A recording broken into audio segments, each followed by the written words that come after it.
It's the Mixed Martial Arts Hour with The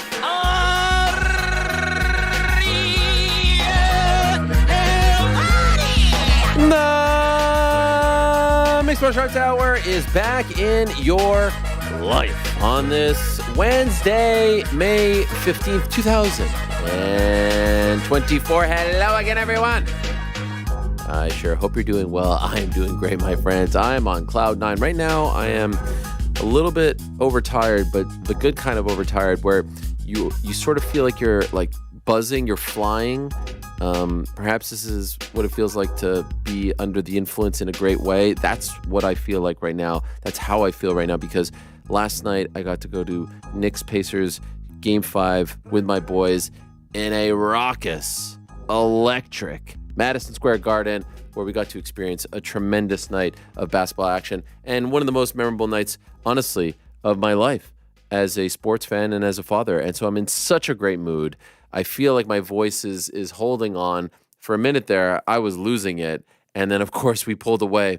Everyone said that the Knicks were dead and that Tibbs was the worst and that they were overtired and overplayed. And now here we are, 3-2, one game away from the Eastern Conference Finals. So I'm in a great mood. Also, I'm in a great mood. It's my grandfather's birthday. We actually don't know how old he is exactly, but somewhere, I think, in the 90s. And actually, he was born, believe it or not, in Lebanon. Back in the day, they didn't have birth certificates. They didn't keep them. So he just picked a random day to be his birthday. So we don't actually know if this is his real birthday. There's a 1 in 365 chance that is his birthday, but it's probably not. In any event, today's a great day, and so I'm very happy to be celebrating that day on his behalf. We have a tremendous show. I was at the presser in Harlem on Monday. That was very memorable. I have some thoughts on that to share with you, some breaking news pertaining to that card to share with all of you. We've got On the Nose back into the show. We've got the picks. Will Juliana be involved? Stay tuned for that. We have Carlos Ulberg joining us back into the show. Prior to that, we'll be joined by Darren Till. Found out this morning he'll be fighting Julio Cesar Chavez Jr. on the Netflix card on July 20th. Prior to that, we're going to be joined by the Gypsy King himself from all the way over in Riyadh. Of course, we are just days away now, 3 to be exact, from the undisputed heavyweight title fight between Tyson Fury and Oleksandr Usyk. Can't wait for that. Cédric Doumbé is fighting on Friday. He's going to join us prior to Tyson Fury. And what about Matt the Immortal Brown? He's going to join us in about 30 minutes to talk about his retirement from MMA. So much going on, so much to discuss. But I want to start with Riyadh. I want to start with Saudi Arabia. I want to start with this massive fight and this massive card on Saturday as well, which, of course, you can watch on DAZN pay-per-view all over the world, including here in the United States. Let's talk to the man who put this all together, among others, of course, but he has been by Tyson Fury's side for so many years, and he will be there on Saturday as he watches his guy attempt to become the first undisputed heavyweight champion in the four-belt era and the first undisputed heavyweight champion since 1999. They didn't have the four belts back then, but this would be the first since 1999 and the first ever in the four-belt era. How big is this? We're being joined by the man behind Queensberry, the face of Queensberry, the founder of it all, the great Frank Warren, the best-dressed man in combat sports. Hello, Frank. How are you? I'm fine. How are you, Arrow? Good to see you, my friend. Oh, yes. It's a pleasure as always. Thank you so much for taking the time. And I know it's a crazy and busy and exciting week for you and the team, so really, really appreciate it. Could I ask you off the top, how do you compare the buzz, the hoopla, all the excitement for this particular week compared to the last time Tyson fought back in October? A bit of a different fight against Francis Ngannou. How do you compare the two? Oh, it's chalk and cheese. Obviously, Francis was a different proposition. Number one, we've never seen him in a boxing ring before, so we didn't know what to expect. Tyson had an off night. I don't think he was anywhere near himself, and despite that, he won the fight. But this fight, he knows what he's up against, as does Usyk. These two guys are both undefeated. This is a significant fight in the 21st century. It's the first time, as you quite rightly said, that the four belts have been contested to find out who is the best, who is the biggest, who's the baddest man on the planet in the heavyweight division. And, you know, I've sort of worked hard on the show, along with, under the auspices of His Excellency Turki Alalshikh, who's been the driving force of making things happen here in Saudi Arabia, and certainly with with the Riyadh season, which has become a massive boxing destination now. This is obviously a postponed fight. That's why it's on after the season finished, but we're going ahead with it. His team really made this happen. It was them who put it together, along with everybody else who worked there. Spencer Brown, who manages and looks after Tyson, the management side of it, and Queensberry, my team there. And it's been a joy because we're going to see something extra special. Normally you get a stage in the heavyweight division where it's the dominant guy maybe fighting the young new kid on the block, and it's passing the baton over. And we've seen that happen many times over the years. I certainly have anyway. But this time round, besides the 4 belts, you've got 2 guys who are in their prime. They're both undefeated. They're both in magnificent condition. I've never seen Tyson so fit, and probably out of bad came good when the fight was postponed due to the cut eye.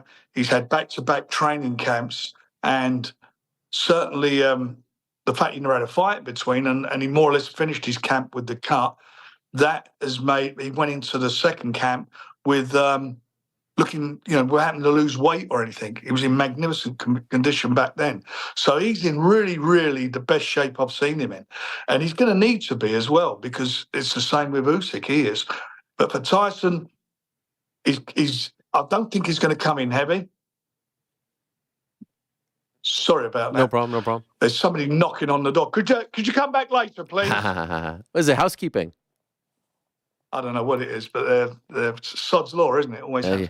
But he needs to be in excellent condition, and I think he's going to come in a little bit lighter. Everybody's saying he looks light, which he does, and he looks more chiseled than I've ever seen him. Because normally he's not one of those guys that are carved out of marble. He can carry a bit of a spare tire or a bit of weight around him. A lot of that due to probably when he was sort of he must have been nearly over 300 pounds or whatever it was. And he lost that weight, obviously. But now he's in this great shape, and I think the key to this is the jab. Whoever is dominant with a jab and speed, and I think Tyson, he's for a big guy, and he's not that normal type of plodding heavyweight. He's fast on his feet. He's got fast hands. Got a good brain. Fights orthodox or southpaw, and I think just coming in this little bit lighter is going to give him even more speed, which is going to be key to fighting the smaller guy. How much do you expect him to weigh on Friday?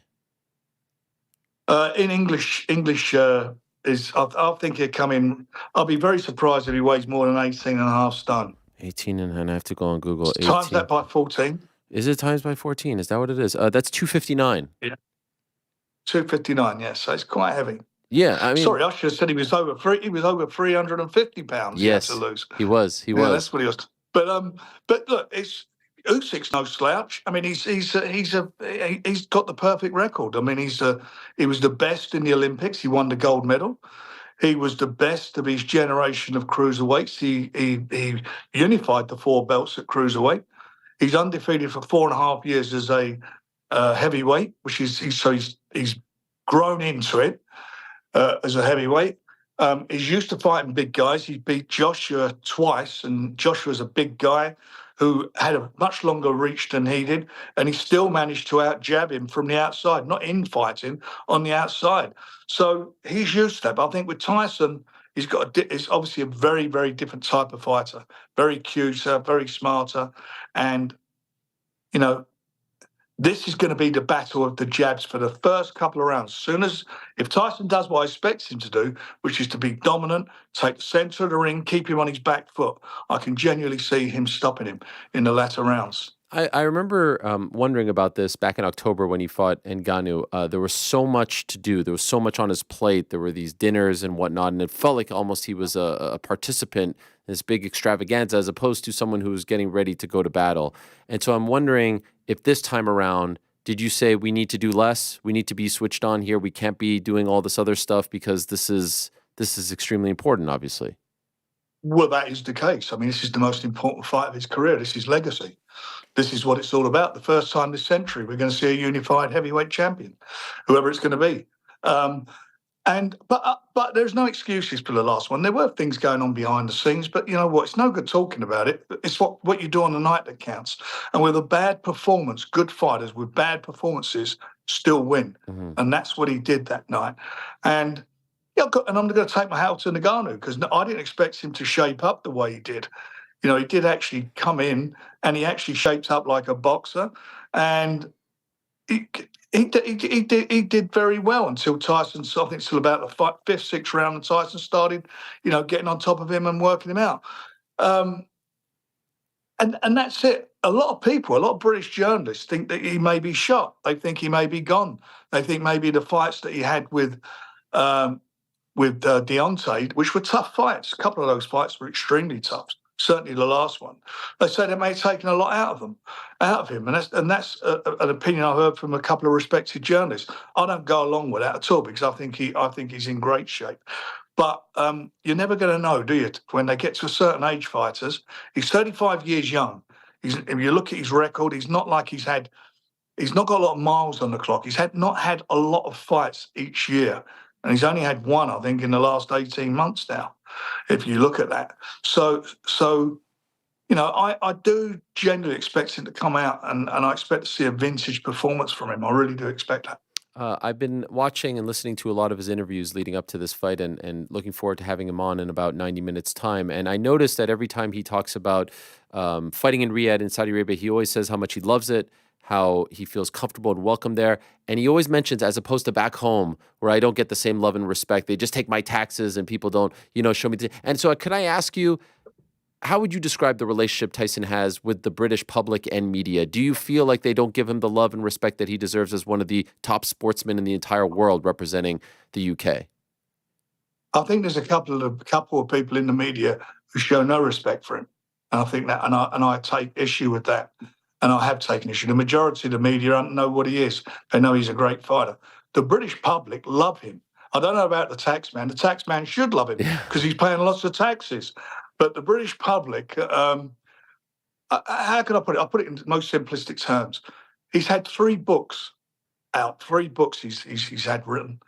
And each one of them went to #1 in the bestsellers list.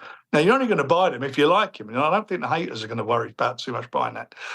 When we did the show at Wembley, when he had his fight against Dillian Whyte, which was his mandatory defence, Dillian Whyte didn't show up at the press conference. Tickets went on sale the day of the press conference. They had over 420,000 people in line trying to buy tickets. Wow. It was a 94,000 capacity, which we sold out. That sold out literally in a couple of hours' time. They were all processed, sold out. So there was a lot of disappointed people. It was the biggest selling event that's ever taken place at Wembley Stadium, ever, not boxing, in any event. You've had UFC there, you've had WWE there, and that's sporting matches. You've had big England soccer matches.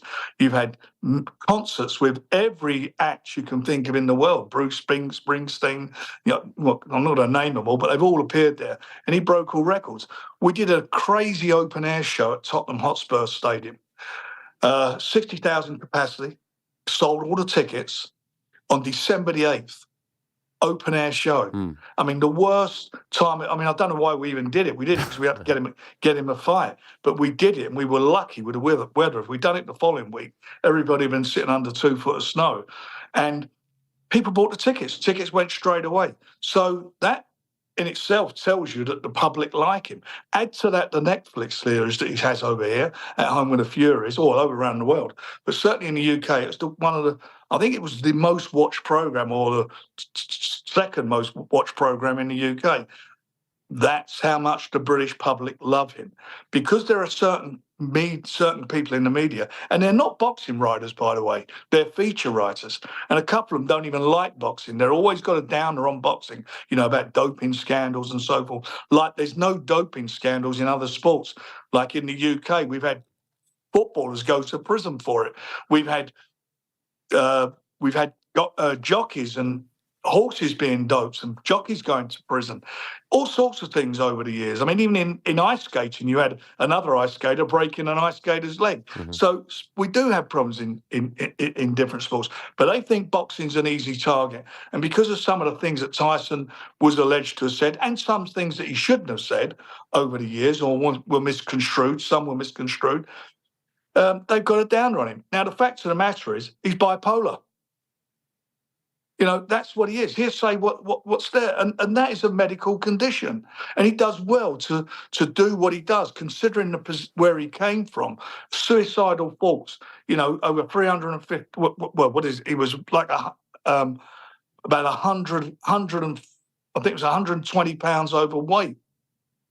He had to lose all that weight. He was so down in the drunks. He was drinking, he was doing drugs. And I'm not telling stories because it's all well documented. So give the man some credit, people, for what he's done, how he's drawn attention to mental illness, how he's been a champion for it, how he's shown that you can overcome these things with support and with a goal and with an aim. And boxing's been his goal and aim. And his aim now is to become the unified champion. So I think he deserves a lot to be applauded for. And the general public, who I've all mentioned, who bought these tickets, who've watched him on TV, watched him on on pay-per-view, who bought the books, who watched the series, they've done it for a reason, because they are fascinated and they like him. Mm-hmm. Well said. So can I ask you this? I'm not trying to put the cart before the horse here. This is gigantic. But let's be honest. Fury versus Joshua would be even bigger if it was for undisputed gold if he wins this fight. And I know there's a rematch clause, but is there any chance that we get that if Tyson wins on Saturday, that we get that in September and maybe Usyk has to step aside and gets compensated for that? Is there any chance, or are we looking at a two-fight series here regardless of what happens on Saturday? Look, the loser of the fight, which I hope can be Usyk, yes, but the loser of the fight has the option to call for the rematch. Okay. And that rematch, he will get extremely, extremely well paid for. Huge money. So I'd be very, very surprised, unless he retires, that will happen.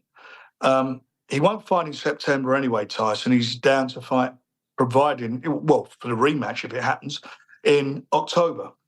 Whoever comes through these two fights, and providing AJ keeps winning, that fight will happen early next year. That there's been discussions about it. Nothing's been guaranteed. Tyson hasn't agreed to it. It's just been discussions amongst, the powers that be.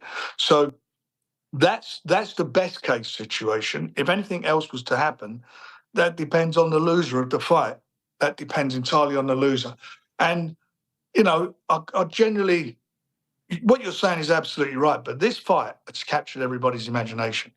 Two undefeated fighters in the prime of their career. Very rarely does this happen. This is not as I said earlier, the young guy challenging the old guy on the way out, passing the baton. This is the two at their best, the two best heavyweights in the world. And one of those heavyweights, Mr. Usyk, has beaten AJ twice. Mm-hmm. Yeah, no, 100%. And one last question on that. If they did fight, it would have to be in the UK, right? No, that hasn't been decided. But just as a promoter, it would make the most sense, right? As a promoter, it would be great. For Britain, to be quite honest. Of course, it would. But you know what? They're professional boxers, and they got to go where the money is. Fair enough. So, that's what they do. That's what they are. They're no different than. I mean, I'll just put it to you this way. Why did Muhammad Ali fight Foreman in Africa? Mm-hmm. Why was there a Thriller in Manila? Why there was a big heavyweight fight between Foreman and Joe Frazier in Jamaica and so forth? And they were American fighters and fought outside their time zones. And they did it because they're professional boxers. Fair. Does this fight, the one on Saturday, Fury Usyk, does it happen if Mr. Turki Alalshikh and Saudi Arabia are not involved? If they have no interest in boxing, does this fight still happen now? Or is it possible to say that this fight never happens, this unification bout, this undisputed title fight, if they are not interested, and him in particular interested in this? The unification bout may have happened, and we were discussing it, but it had been for far, far, far less money. And there was a lot of procrastination from the other side in getting it done. The fact that His Excellency made a beeline to make this fight happen, that's why it's happening. I mean, that's the truth of the matter. The Riyadh season is a huge season. It's not just boxing. It's a season that encompasses all sports. UFC, for example, has just announced a couple of massive events here. WWE, whatever, all the different contact sports are here. There's football here. There's tennis here. They've obviously there's going to be some golf here. That's besides all the entertainment from the pop world or the hip hop world or the rock world, or everything is happening. This is becoming an absolute destination, and it's not just Western music or Western events. It's events from all over the world. It encompasses all cultures, and it's a success story. And what the commitment from His Excellency and Riyadh season to boxing, I think, was really apparent last October when they opened the season with Tyson and Ngannou. That was the opening. That was the first event that opened the season, and it would have closed the season had Tyson not had the cut. So, at the moment, and I believe it will be the case all the time, is that boxing is, people might want not to hear it, but I'm sitting at the moment in the capital of world boxing, where the big events are happening now. That's what's happening. As a Brit, our guys would win titles years ago. They would go out to New York and defend them. Then when Vegas come into being, they'd go to Vegas because obviously there were site fees involved, and casinos would put up money to make those events happen. We're now seeing we're seeing all that happening here, but without the Vegas casinos and the drink and so forth. But it's been really well received. There's a lot of Brits have made the journey here to see this historic fight. And His Excellency is committed to boxing. His team are committed to it. They have shown that, not just with the main events. Look at the undercards. From top to bottom, these events are huge. We as promoters, Bob Arum, myself, Eddie Hearn, whoever else you want to think of, we couldn't put events like this together because they wouldn't stack up financially. But they can stack up because of the Riyadh season, because of the budget they have for Riyadh season, which draws eyeballs to the season and lets them see what's going on here in Saudi and what they're doing, how they're moving forward in the 21st century. So speaking of stack cards, they announced a couple of weeks ago this card, August 3rd in Los Angeles, headlined by Terrence Crawford versus Israel Madrimov. And the entire card is incredible, arguably one of the best cards in America in quite some time. What, if anything, could you tell us? And I know that this would be a specific question for Mr. Al-Sheikh, but I'll ask you because I know you're very much aligned with him as well, about their plans to do cards outside of Saudi Arabia now. This would be the first. Is this going to be now a consistent thing, several cards under their auspices, but in other countries? Yes, I mean, what they're doing, Riyadh Season are sponsoring the event on August the 3rd in LA. They're doing that for a reason, because that is part of their advertising budget to show what they're doing and what's happening for the Riyadh season. And it will be a celebration of Saudi culture, I think, on the day as well. What we're doing a show at Wembley Stadium on the 21st of September in the UK. We haven't announced the card yet. We're putting that together and working on it as we're speaking. And that, again, will be sponsored by the Riyadh season. So the two main countries outside of Saudi where these events are taking place are obviously the UK and America. And I know there is talk of going to Japan and other countries. So there is a commitment, which is brilliant for our sport, to boxing from Riyadh season and from His Excellency. Can you give us a cheeky little hint who would be the main event for the 21st of September? Just between you and I. Who we think? Is it AJ? Between you and I, it will be a heavyweight fight. Okay. And we got a fight on the 5v5, which is another super event. Oh, June 1st. On June 1st. And that will determine what happens. So we've got to wait for that. So until then, my lips are sealed. Fair I'll enough. be in trouble otherwise. Is the 5v5 on June 1st, is that I don't want to say the end of the Queensberry Matchroom story that has been such a fun thing to watch over the past year, or do you think we're going to see more of these? Like, this feels kind of like the culmination of what we've seen from you and Eddie over the past year. Is this going to continue, you guys doing these 5v5 cards, or is this a one-off? No, I think it will continue because there's depth in both of our stables of fighters. There's some great fights there to be made. And why wouldn't we do it? It's a concept that everybody's embraced. You've got promoters working together. Everything we've been accused of not being able to do is happening. But that is also happening because we've managed to get the TV companies to work together. That's a first. Mm-hmm. It's not just us, because obviously, we have contracts with our respective broadcasters and we have to service them. And those broadcasters, for their investment, expect exclusivity. But because of the Riyadh season and His Excellency, we've managed to get this together, and I generally think there'll be others, because it's a great concept. It's exciting, and a lot of people have really, certainly in the UK, have bought into this in a big way. It's wonderful, and it's wonderful to see you guys working together and the networks working together. Could I ask? I've not asked you this question in the past.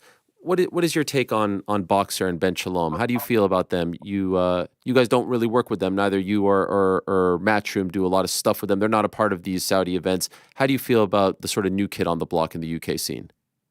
Oh, look, he's a young guy and he's working. He's trying to make his mark, and time will tell. Like all of us when we started off, I was young when I started off in the beginning of the last century. No, when I first started, and when with Eddie, obviously his dad was involved, so there was boxing in the family. Same as like with my boys who work with us, Francis and George. There's boxing in the family, but it's time. I've seen people come in with TV deals and mess it up and fall apart. That's happened in the UK and in the States on numerous occasions. I've seen people come in with deep pockets and blow their money, because this is a unique business. Now, will Ben be successful? As I say, time will tell. The good thing he's got going for him, he's got Sky behind him. I don't know how long he's got on his contract, and time will tell if they're going to renew it or not. Maybe they will, maybe they won't. Nobody knows that. In the meantime, he's got to just keep delivering, and if he can keep delivering, then he may do it. But he's at this moment in time, he's put some shows on. A couple of shows have been good shows, to be quite honest. There've been a couple of good shows to watch, so we'll see. Okay, just a couple more, and I'll let you go. Really appreciate it. How many people do you expect on Saturday in attendance? It's sold out. Sold out. What does that mean? 28,000. 28,000. 28,000. Wow. Yeah. Because I will think be. The stadium is. It was 28,000 for the fight with the very first fight with Ngannou. I think it's set out for that. Wow. And do you expect? But it is sold out. It is sold out. What percentage are coming over from the UK? Because I know Tyson's fans generally like to travel. Do you expect a lot?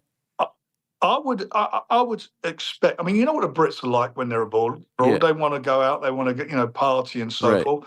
And there's nothing to stop you partying, except that you're not going to be drinking because of the culture and the religion, and that's how it is. But I think there's around 4,000 or 5,000 people who made the journey, which is big.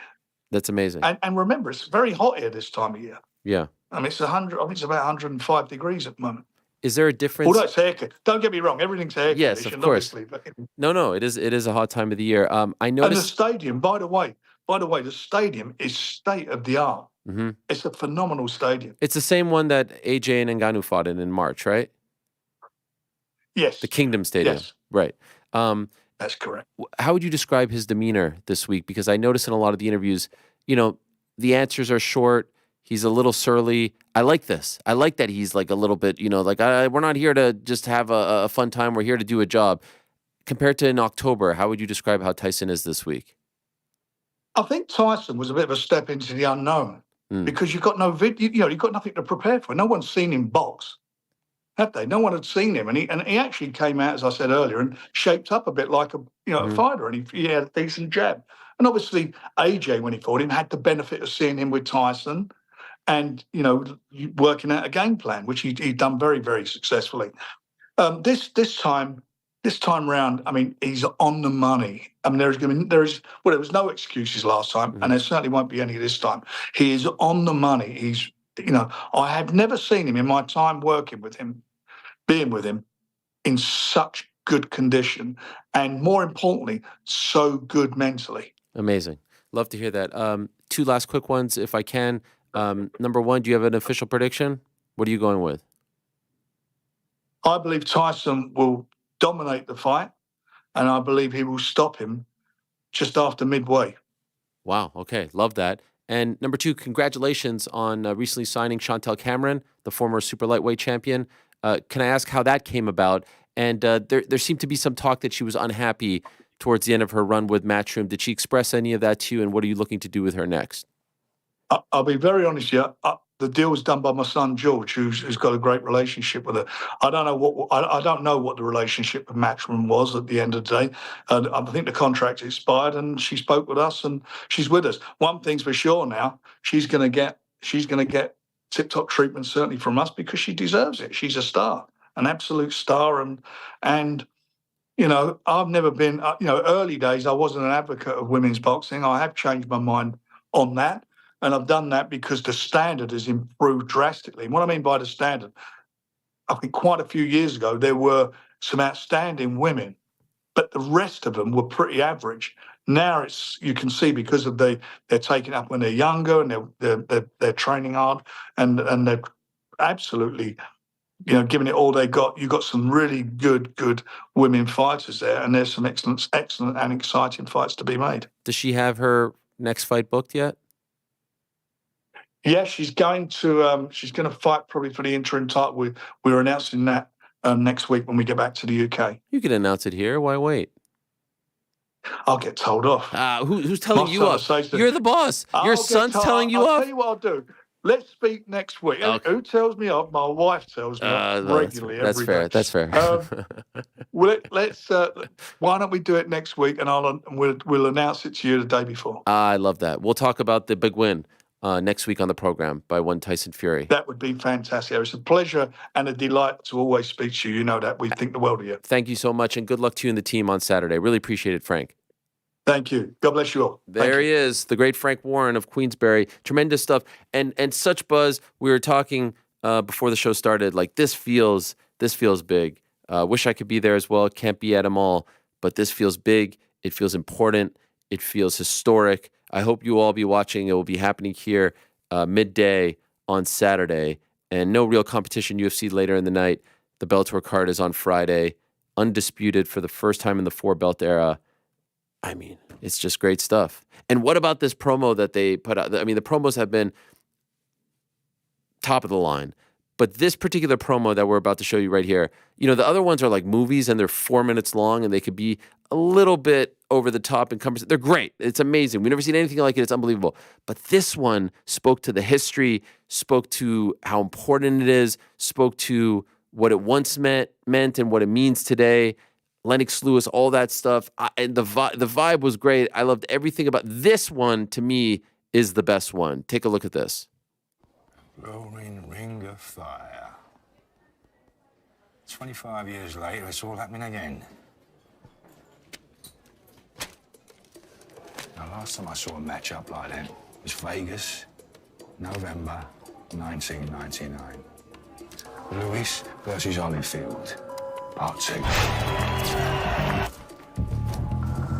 I used to all sorts get a ticket for your mum and me. You wouldn't believe the half of it. Picture it. Come on. 20,000 spectators. Christ, it was a racket. Bloody people. Half for Lewis, half Menifield. Mixing the red and the blue. Menifield misses with a left hook. Lewis counters with a long and heavy right hand. Evander thinks, I've got to get this fight to come to me. Lewis, he's been cautious. The crowd hates him for it. They want a proper old-fashioned bash-up. Lewis, he just wants to win. God, does he want to win? And then, the headbutt in the fist. Holyfield's gleaming dome like a cannonball. Keep this clean. Blood spurts. Nothing. It's an abrasion. A little bit of ribbon in the wind. You can see it from the cheapest seats in the house.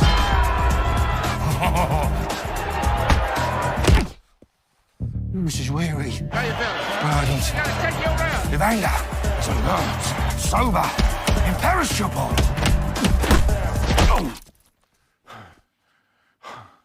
Now that's what Kant called a sublime. Mega fight of the 20th century.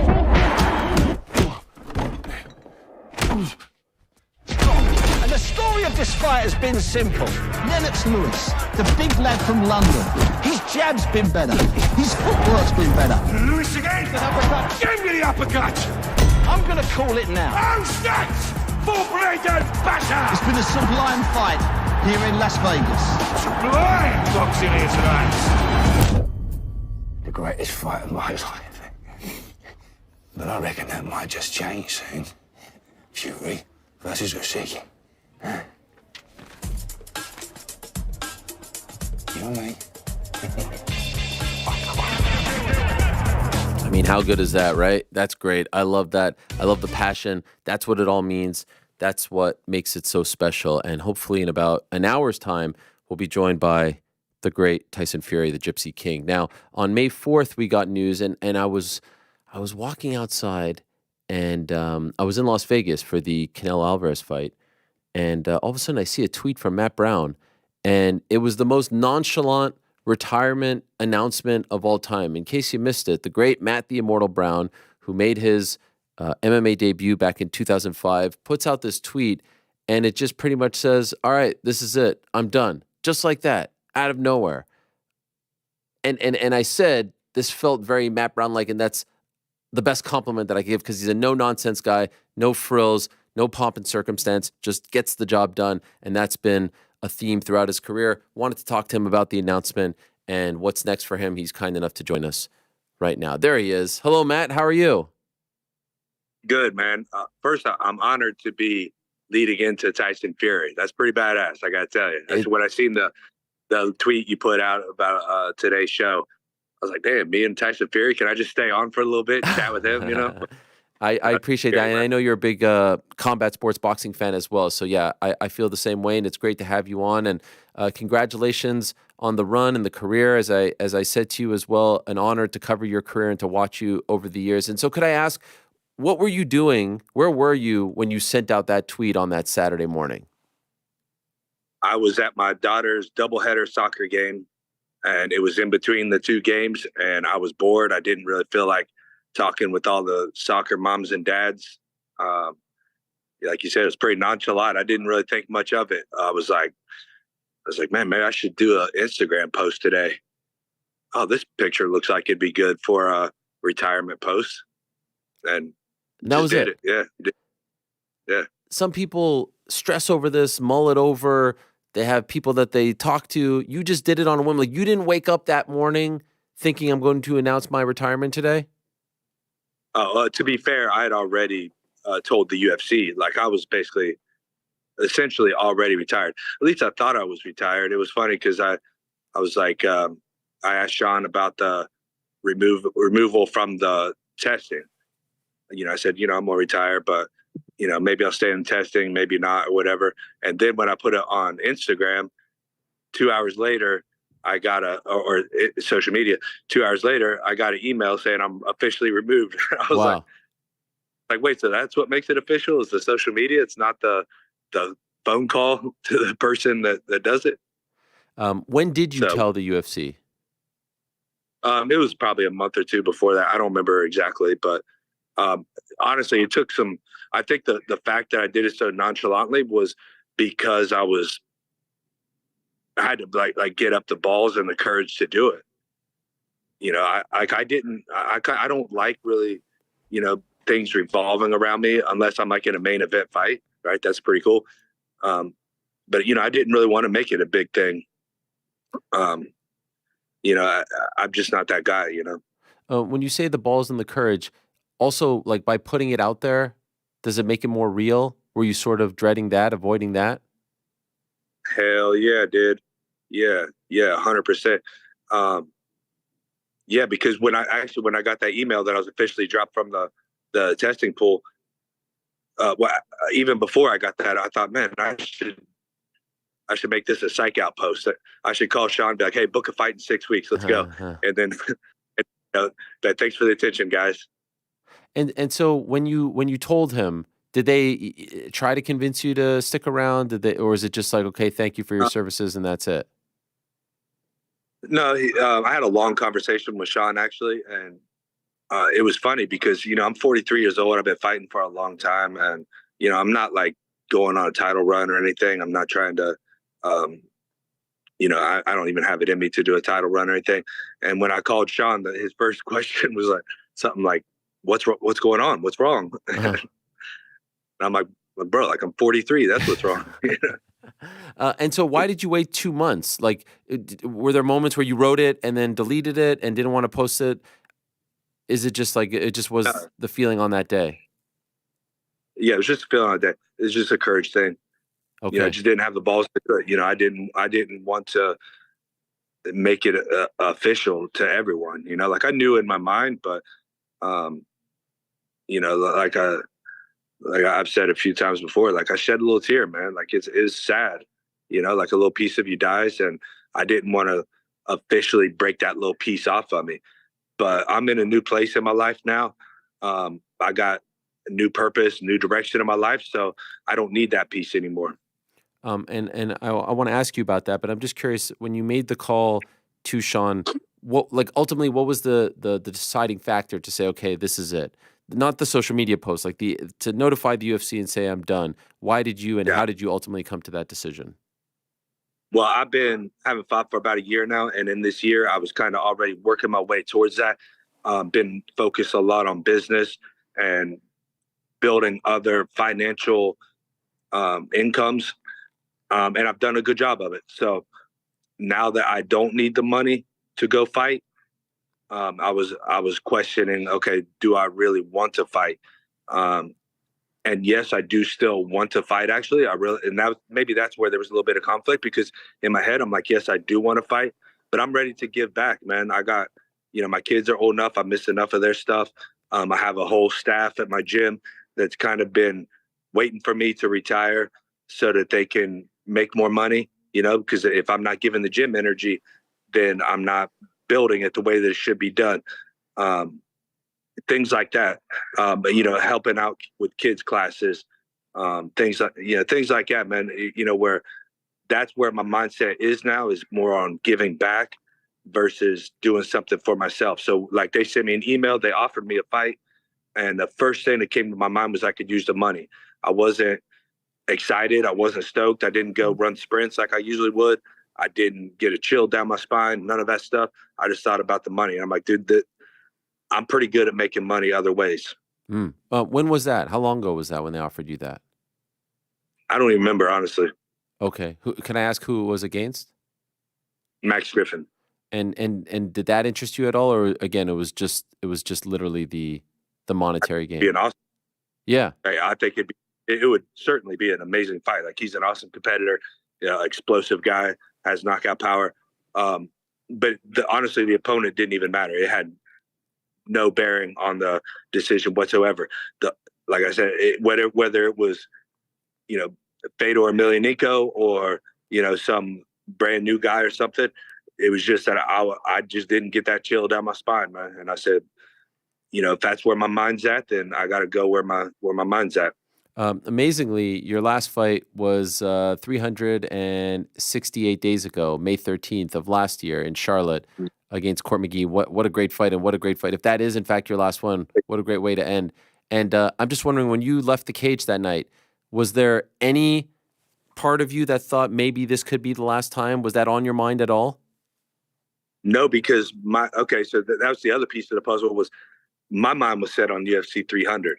And I thought that I had all the pieces in place to make it happen. Jim Miller was talking about it. I was talking about it. I knew they were going to get Jim Miller on the card. Jim Miller said publicly he would accept the fight and do it and would love to do it.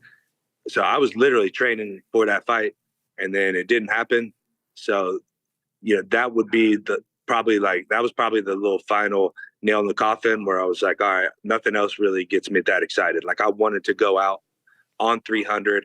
I thought that'd be a hell of a way to go out, especially against Jim Miller, another legend. And it didn't happen. So I was like, all right, let's build this business, man. Let's get rich other ways. Were you given any reason as to why it didn't happen? Didn't even ask. It's, you know, it's out of my control. You know, it is what it is. Okay. But you did try to make it happen. It wasn't like you just sat back and waited for the phone call. Like, you pushed for it and were told. I called them months and months way before they had any fights on UFC 300, expressed interest. You know, I called them when Jim Miller fought, whenever that was. I don't remember all the timelines, but, you know, the fight before he fought on 300, you know, he talked about it in the press conference. I called multiple times, and it didn't happen. So it is what it is. Was it a hard event to watch for you because you wanted to be on it so much? Like, did you have any mixed feelings watching it? That's a good point. It was, man. Yeah, good point. Yeah. But were you able to enjoy it, or was it just, you know, was it a little too personal for you?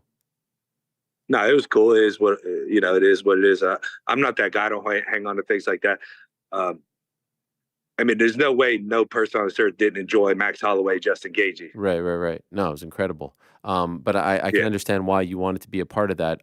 Could I ask about the reaction to the post? Because I saw later you said like you were kind of blown away by the reaction. I saw that you said your phone was heating up from all the notifications. What was it like to then all of a sudden see all this love being showered on you and everything coming your way? I'm still taking it in, man. Even sitting here on your show right now, as people are talking about it, and everywhere I go, people are saying congratulations, and which is an odd word for me to hear when people say that, because I'm like really sad right now, Yeah. But I get where it's coming from. It's coming from a good place, and they're congratulating on other things. But yeah, it's tough, man. Like it sucks, but all good things got to come to an end. And I think I'm going to do bigger, better things in my post-fight career anyway. So I'm looking forward. I'm not looking back. Can you describe why you are sad? What are the emotions? Yeah, a piece of you dies. I mean, that's straight up what it is. Yeah. I mean, that's a gigantic piece of my identity. There's certainly a huge ego part too, where you walk around, you go to the bar and you're talking to a girl and tell her you're a UFC fighter. There's certainly a huge ego component to it. All the admiration that you get, all the love, the attention that you get when you are going into a fight, all that's going to be gone now. But more than anything, it's just that piece of me died, but I like to say, as much as it died, I killed it myself. I stomped that motherfucker out, and I'm moving on to the next thing, man. Mm-hmm. And the game didn't, for lack of a better word, kill you, right? Like you got to go on your own terms. You didn't go out, as they say, on a stretcher, like you're face down. You go out a victor, which is a huge thing, and a lot of people can't say that.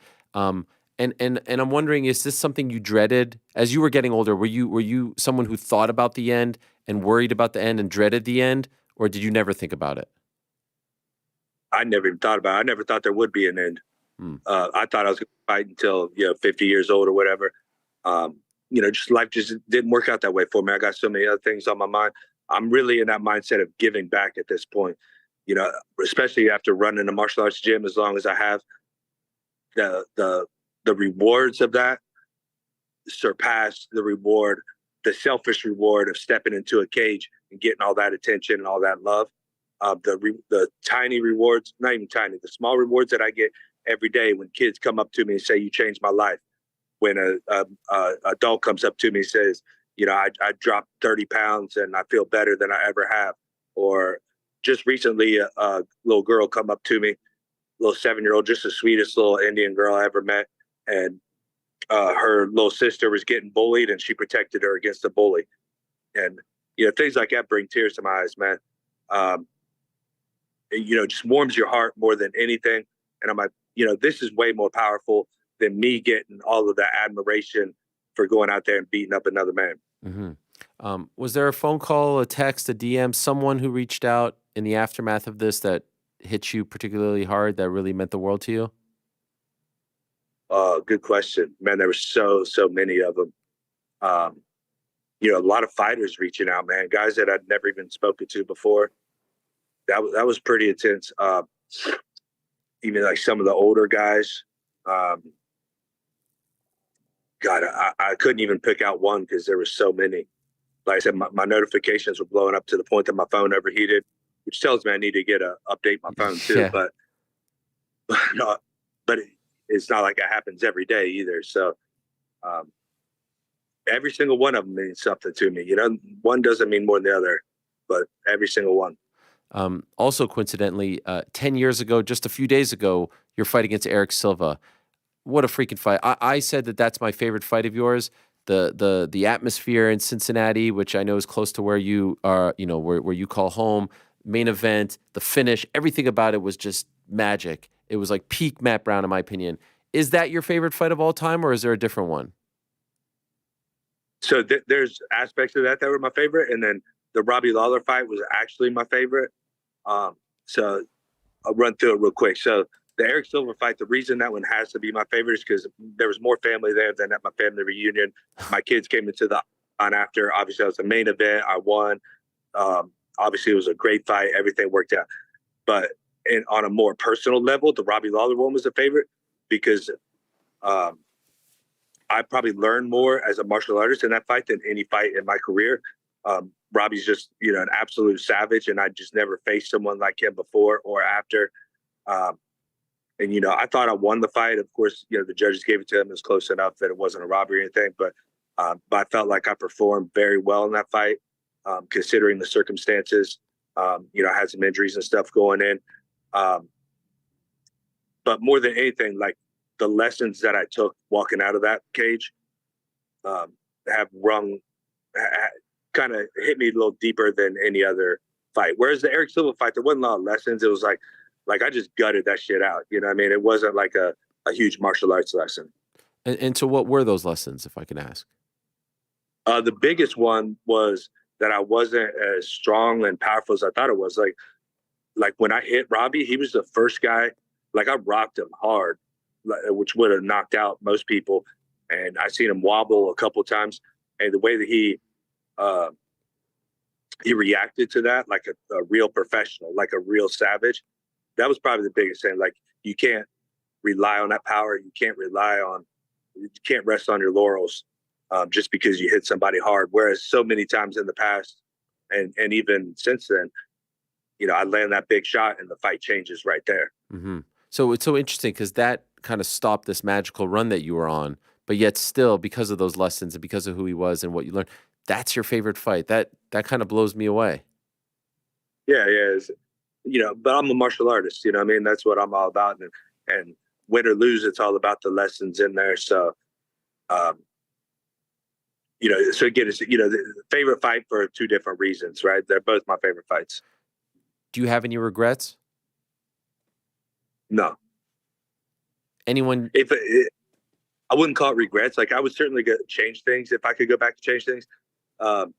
Particularly, like not be so experimental with diet and training, and go into like different places and always thinking that there's something else out there that I need.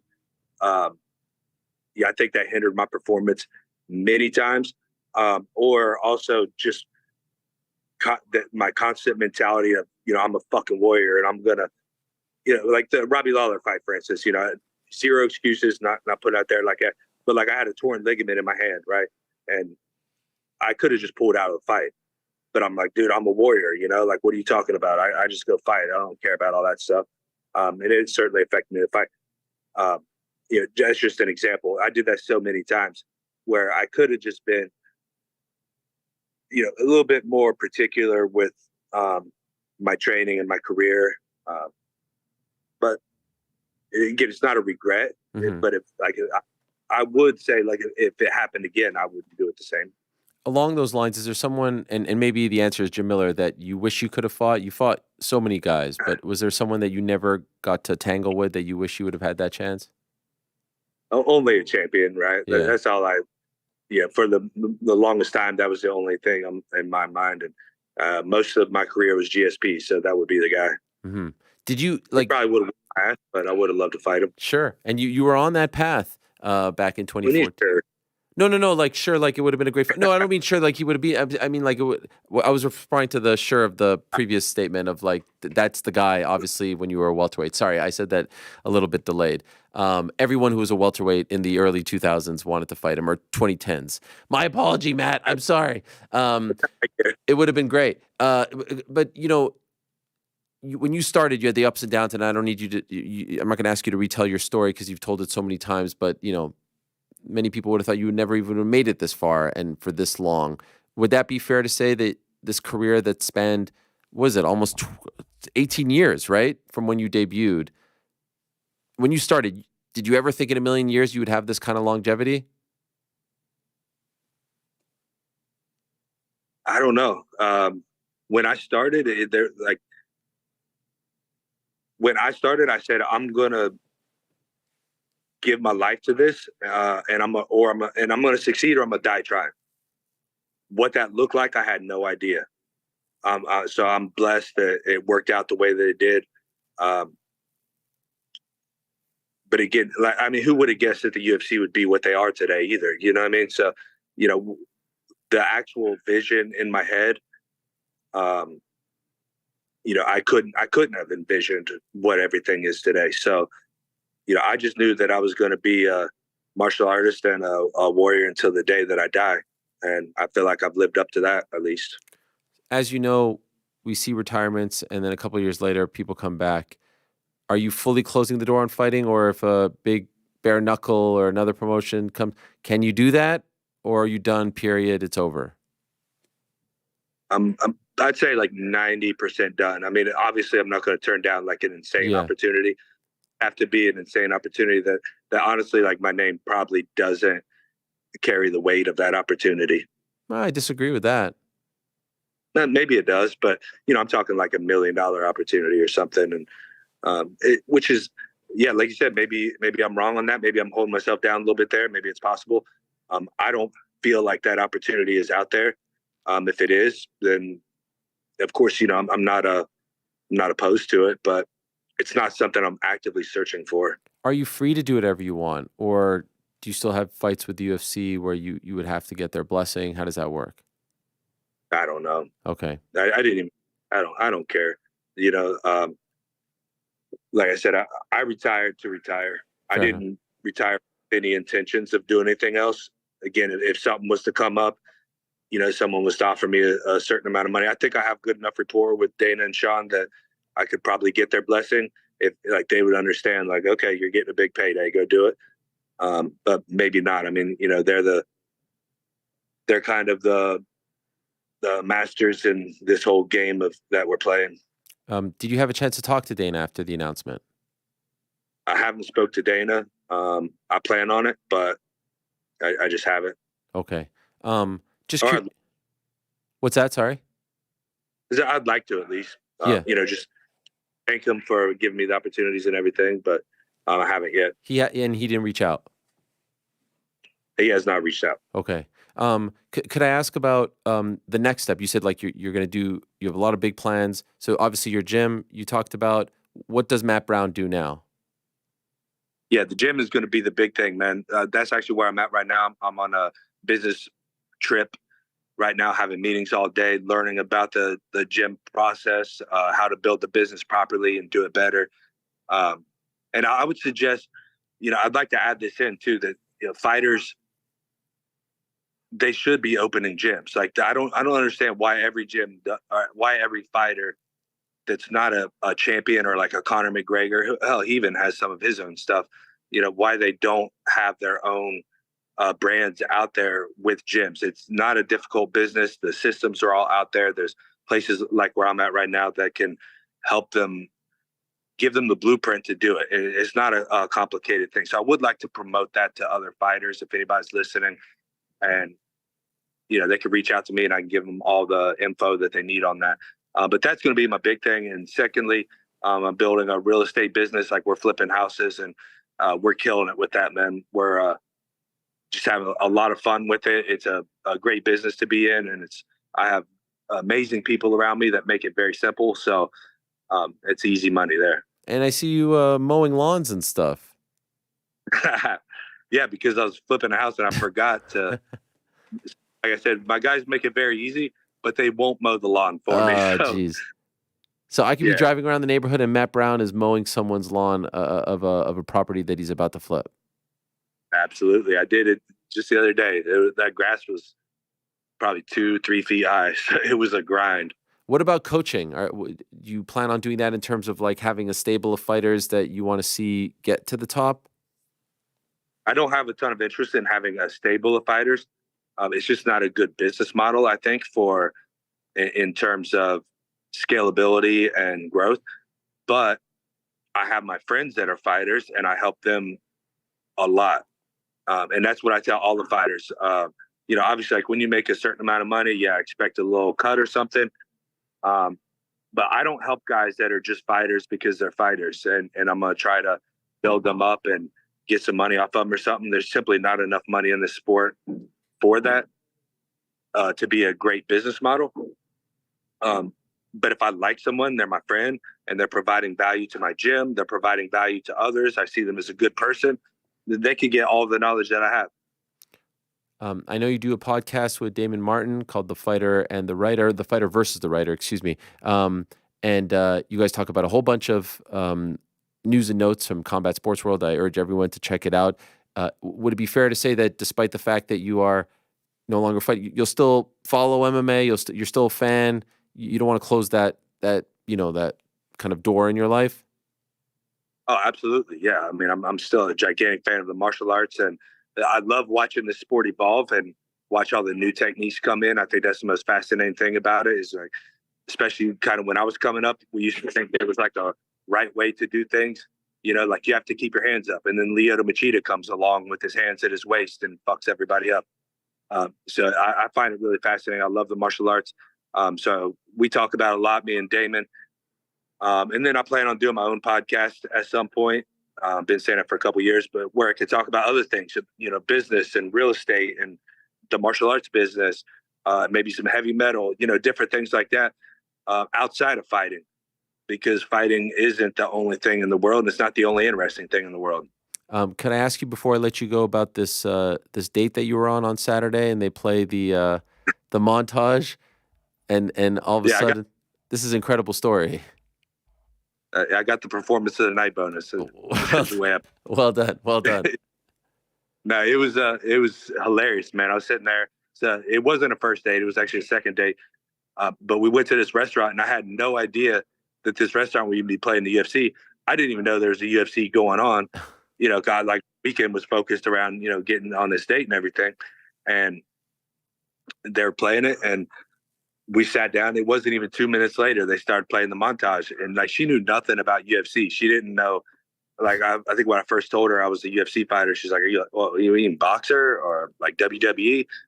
And then, they started playing the montage, and I had to struggle between, having that heartwarming feeling and, like, wanting to shed a little tear, like, God, this is awesome, man. I can't believe they're doing this. And then turn around and looking at her and just flexing, right? Oh my God. Could you tell that she looked at you differently after that? She was actually pretty cool about it. I mean, she was,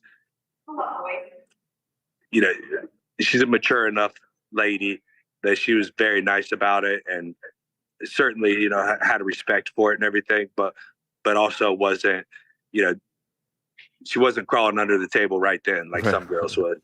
Well, amazing timing. That's amazing. One last thing. Anything you want to say to the fans, all the people? I saw a bunch of nice tweets that came your way after that announcement.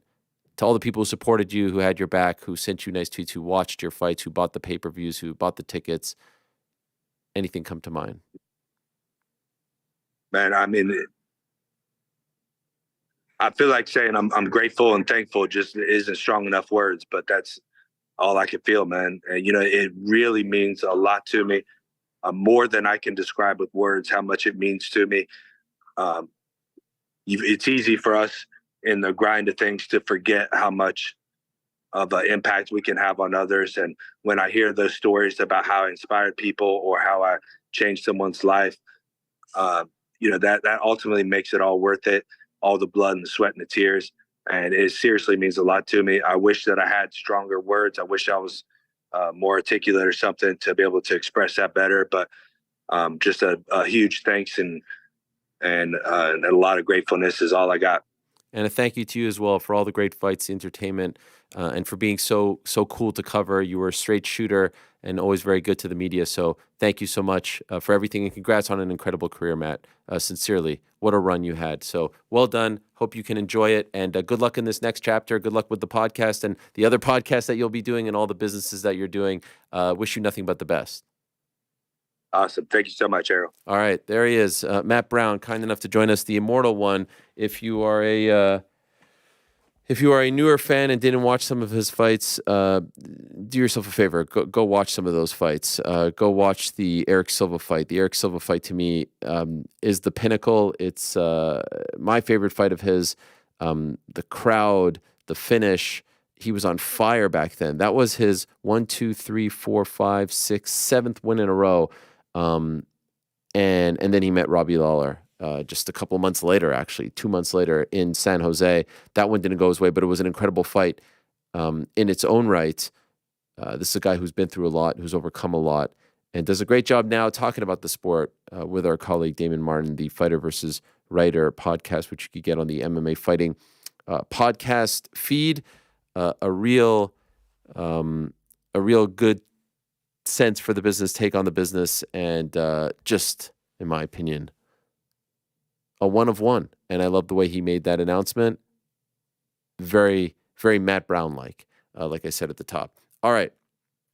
Congrats to him. We move along now to someone who's just beginning his MMA journey. And, of course, we saw him back in March in Paris, an unceremonious end to his fight. He is back this Friday in another big fight, this time under the Bellator banner. He's going up against Jaleel Willis. He is the man they call the best, the one and only, the pride of France. Cédric Doumbé is back. Is he there? Yeah, there he is. Wow, look at him. Cédric, the best, Doumbe! Hey, allez les bleus, allez les bleus. You're looking good, Cédric. You're looking very svelte here in the face. Yeah. This time it's not, it's a catch weight, so I feel very, very good. That's my best shape. It's not 77 kilograms, but it's 80 kilograms this time. So 3 kilos is enough to me to feel better. Why catch weight this time? Because I took the fight so late, like 1 month ago. So that's why we decided to do it, with cash weight. And why was it just 1 month ago? Because I wanted a fight before the Anthony Pettis fight on September. I wanted to fight before. I didn't really want to knock him out straight, waiting until September to knock him out. I wanted a knockout before him. Okay.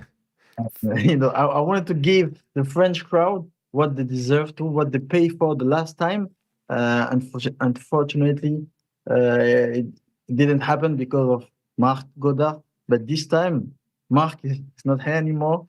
So I wanted to go back in Bercy Arena, the same arena, the same crowd, to tell them, come back. It's going to be a different referee. It's going to be a different fight this time, a knockout for you guys, and you deserve it. And so obviously the last time we saw you was against Baki in Paris in early March, and it ends with the splinter in your toe, and the fight is called off in the third, and all that stuff that we talked about last time. And so did you request this time to not have him as your referee? Was that something that you and your team asked for? No, I didn't request that, but I think everybody saw what's happened last time, and I think that was just normal that they don't put him as a referee for the fight. But also I heard that like people were mad of what he did, so like people send him a message on social media, like to tell him that he don't have to come back again, otherwise they will, maybe beat him or something like that. So maybe that's why, he's afraid to come back in France. I don't know. I heard about it. I heard that too. That's extreme, no? Like I heard he got some pretty nasty stuff. That's not great, right? That's not great. That's not great what he did, but that's not great. I cannot approve what people did. Because at the end of the day, it's just combat sport. It's not. It doesn't deserve what's happened. We spoke on the Monday after that fight. Do you feel any differently about how it all went down, or maybe what you could have done differently? Like, do you have any different feelings from 2 months ago? No, I still think the same. Huh? I feel the same for what's happened last time. For me, is when I think about that, it's just it could something different could happen. If he didn't decided to say what he said, that decision. But it is what it is. At the end of the day, I can say anything I want. It will not change anything. Can you do me a favor this time? Yeah. When you walk to the cage, can you wear shoes or flip flops or something? Can we not go barefoot? What's going on? Well, who does that? Why do you do this? Can we just put something on your socks? Anything? No, it's not about the workout because the first one was good, the second one was good also. It's about the third one. If you want, you can ask to I don't know, judges, referee, or I don't know who let people step into the cage with shoes on. That's what happened, but it's not because of me. If what happened in the first round, maybe you could say yes because he worked. He did his workout without any shoes or socks, but it happened at the third round, and it's not even like I said before, it's not even like I was losing the fight and then I decided to say that I have a splinter, Sure. I was winning the fight, so it is what it is. Well, can we ask the promoters to sweep up the cage? Like, have we tried to learn? Are they going to do that? That's what we can ask, but if they don't, I have something special for them, and you will see during my entrance. Okay, so are we going to do a big entrance this time? Yeah, always big entrance. What do we have? What do we have planned? That's a secret, but it's something about cleaning. Okay, all right, I like that. I like that. This one is Bellator, but it's all the same ownership. Does it feel any different, or does this feel like another PFL show? No, I feel like it's another PFL show. Okay. Do you think that the audience, like, does the PFL brand, because of you, mean more to the French public than Bellator? Are they confused by why you're fighting in a different organization now? Does this come up a lot with people? Are they not? No, at first, yes. At first, yes. They say like because of Splinter, I moved to Bellator. God! Oh, what a mess. But after that, they understood that no, they're the same organization. Because they saw PFL were sharing also a Bellator post, and they figure it out, and no, now it's okay, it's straight. They know it's the same. Was there any talk of you fighting Baki on this card? He's running. He's running. Yeah, he's running. After the fight, he could. This is the only way he could win a fight against Cédric Doumbé. So he will never, ever step into the cage in front of Cédric Doumbé because he knows he felt what he felt during the first round. If his game plan were take me down, hold me on the floor, and maybe submit me or finish me on the ground, but he couldn't do it. So now he's like, I cannot beat that guy. Thanks God, thanks the Splinter, thanks Mark. So this time I will just take my chance. I won against Cédric Doumbé. If you ask him, he will say, "Yeah, I beat Cédric Doumbé. I won TKO, bro. TKO against Cédric Doumbé." So now I'm safe. Why do I need to go back into the cage against him? So he's running. He don't want to fight. He doesn't want to fight. I understand. But I thought he was a man, like a real man, but he's not. So now I'm just moving. I'm just move on, and the next fight is gonna be Anthony Pettis, way better than him. So let's move on. Did they offer it to him, this fight? Yes, of course. Wow. Everybody was. But I saw a tweet from him where you wrote something and then he wrote back to you, "Do you want to lose in front of 20,000 people again?" He wrote back. So why would he be saying this if he doesn't want to fight? Because he's happy. He's happy. If you make me fight John Jones, and then because of a splinter I win by TKO against John Jones, why do I have to take a rematch? I don't want to. I beat John Jones. I'm the bad motherfucker on the planet. I beat John Jones, so that's why he's talking. He can only talk on Twitter. He can only talk on social media because now he knows that on his record, he can be the only guy who beats Cédric Doumbé. When they offered you Jaleel Willis, did you know who he was? No. I didn't know before they offered me that name.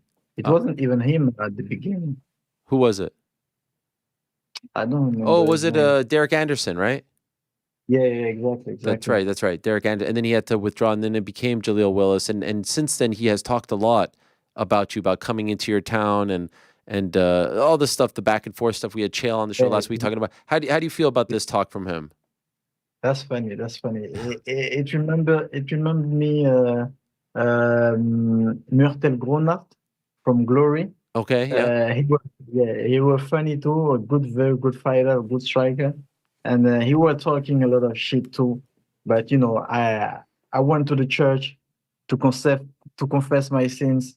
I say that I will knock him out at the second round. Sorry, Father, because of that. And then I knocked the arm at the second round. So it's always the same. That's why I say to Jaleel, I say that I like you because you're funny. And you remind me of Myrtle Gronart, who I knock out at the second round. And I think I will do the same with him, but the first round. He said that he's way better than the last opponent I faced. So I say, you will see. I asked him to choose between the left and the right.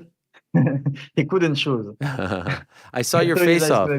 I saw your face-off, and we have it here for the public as well in case they missed it. A nice face-off. I liked it. I liked the intensity. What did you take away from it? What were your conclusions that you drew from it? You guys were going back and forth, and what was he saying to you as well? What I just said. He's an American guy, so he's confident. He's a good wrestler. I respect that, but I look at his chin. I was like, I told him, this is weak. He's very weak. I think you will not. No, you will not stay on your feet after you eat one punch. You will fall. You will sleep, and then when you will be on the ground, I will talk to you. And he said, "What you gonna say?" I will tell you on the ground. What did you say? What did you say? Say it again. I can't wait for this. And I'm wondering, Cédric, if you feel any more pressure in this fight, only because of what happened in March, and you want to kind of right the wrong and tell the public that you deliver, that you are that guy, all that stuff. Do you feel like you need to do something spectacular in this fight? It feels like you always feel that to a degree you wanted to entertain, but do you feel, especially for this one, coming off of what happened in March, that you need to do something spectacular? Yeah, definitely, because when a loss happen, doesn't matter how that loss happened. If it was a real loss or a fake loss or it doesn't matter. When you come back, it's like a revenge for you. The revenge in front of the crowd, the revenge in front of the opponent, and that's the same taste for me. Same taste. And the pressure is higher because you don't want to lose 2 times in a row.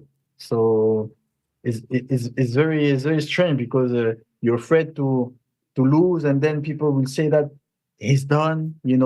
He's losing and losing and losing. Maybe he's done. Maybe he's too old. Maybe he's not good enough. So that's why the pressure is very high. But I'm confident. I know I really want to delete what happened last time, and I'm confident. I know I trust my power. I trust everything. My skills, and I know I will do great. And Mark is not there, so I'm very, very confident. You mentioned the Anthony Pettis fight a couple of times. Is that a done deal? Yeah. It's 99% done deal. Wow. And so that would be your next one after this? Yeah, the next one. And where would that be? In Saudi Arabia. In Saudi Arabia, okay. That would be a pay-per-view? Yeah, of course. Okay, so not in Paris, because that would be a huge show in Paris. Yeah, exactly. But it's gonna be in Saudi Arabia, pay-per-view. But the crowd will be the Arabian crowd also will be there. But no, it's gonna be on pay-per-view. And what weight would that be at? What weight? What weight? Yes. Welterweight. Welterweight. Okay. That's amazing. So that would be a PFL fight. Yeah, PFL. Okay, so he's coming back. He's coming back to Saudi Arabia the second time with Cédric Doumbé, maybe Francis Ngannou. Yes. Who knows? Yeah, it's gonna be epic. Having a big fight like that already done before your next fight, do you have to sometimes tell yourself to not look past this guy, Jaleel, who's a tough guy, but obviously not the name that Anthony is? so that you don't look, too far ahead down the line? Yeah, it's not the same name, of course. It's like for me, it's like a training fight. You know what I mean? Like a fight before the fight. Okay. That's why I decided to fight this time. Very right after the fight in against Baki. Also because for me, the way the fight ended last time wasn't a good way for me. So my mind wasn't very good. So I wanted to go back to the gym and go back to the training and go back to the ring to end the fight. For me, it's like a same fight, but we have to end the fight. That's it. Okay. And recently you re-signed with PFL, right? How many? Yeah. Congratulations. How many fights did you sign for? It's like an extension. It's like 2 years extension. Okay. For me, 4 or 5 fights. Was the deal almost done? The previous deal, was it almost done? Yeah, 5, 6 fights. The previous deal almost done. What you mean? Like what you re-signed now? The one before you re-signed, was that deal almost done? Was it going to end soon? Like, why did you sign now? Was it because your contract was? Because the contract was gonna end soon. Okay. Did you consider looking elsewhere? Of course, but but it's always the same story. What's that? Always the same story. PFL is the best offer for now on the table.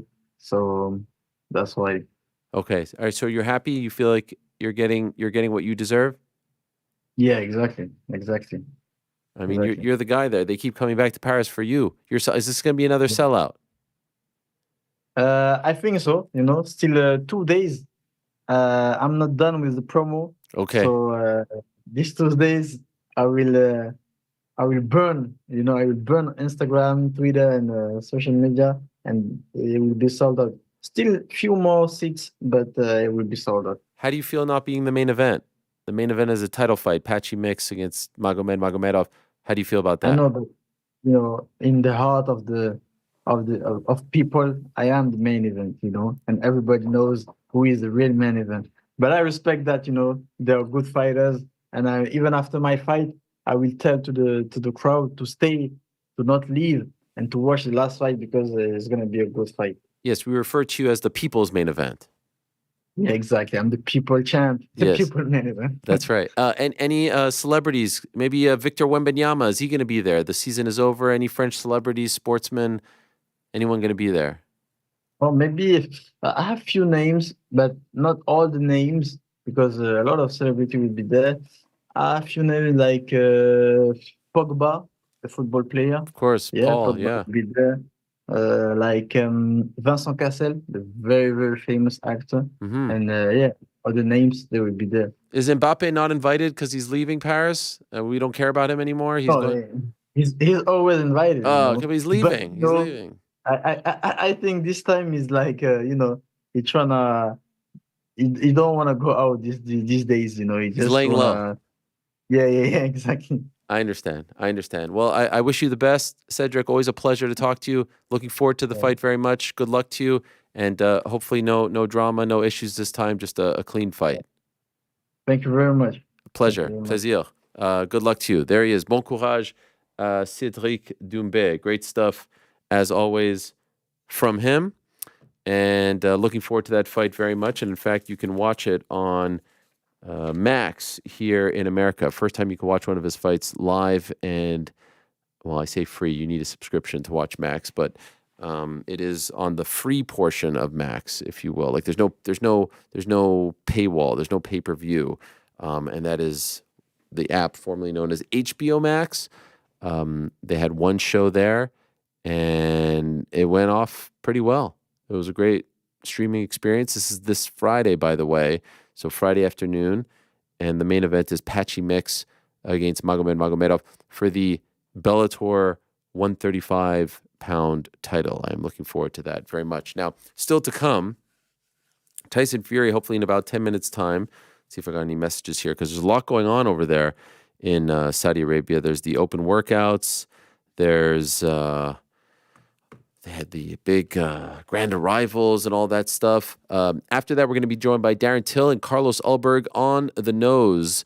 Picks still to come as well. Speaking of Darren Till, as you may recall, on Monday's program, we had Darren Till on, and I'll be honest with you, I had him on the show, and I didn't know what he had planned. Like I said, I booked him. Then I saw you had a big announcement, and that was that. And then all of a sudden, I kid you not, this is what happened to me. I'm hosting this press conference, Apollo Theater.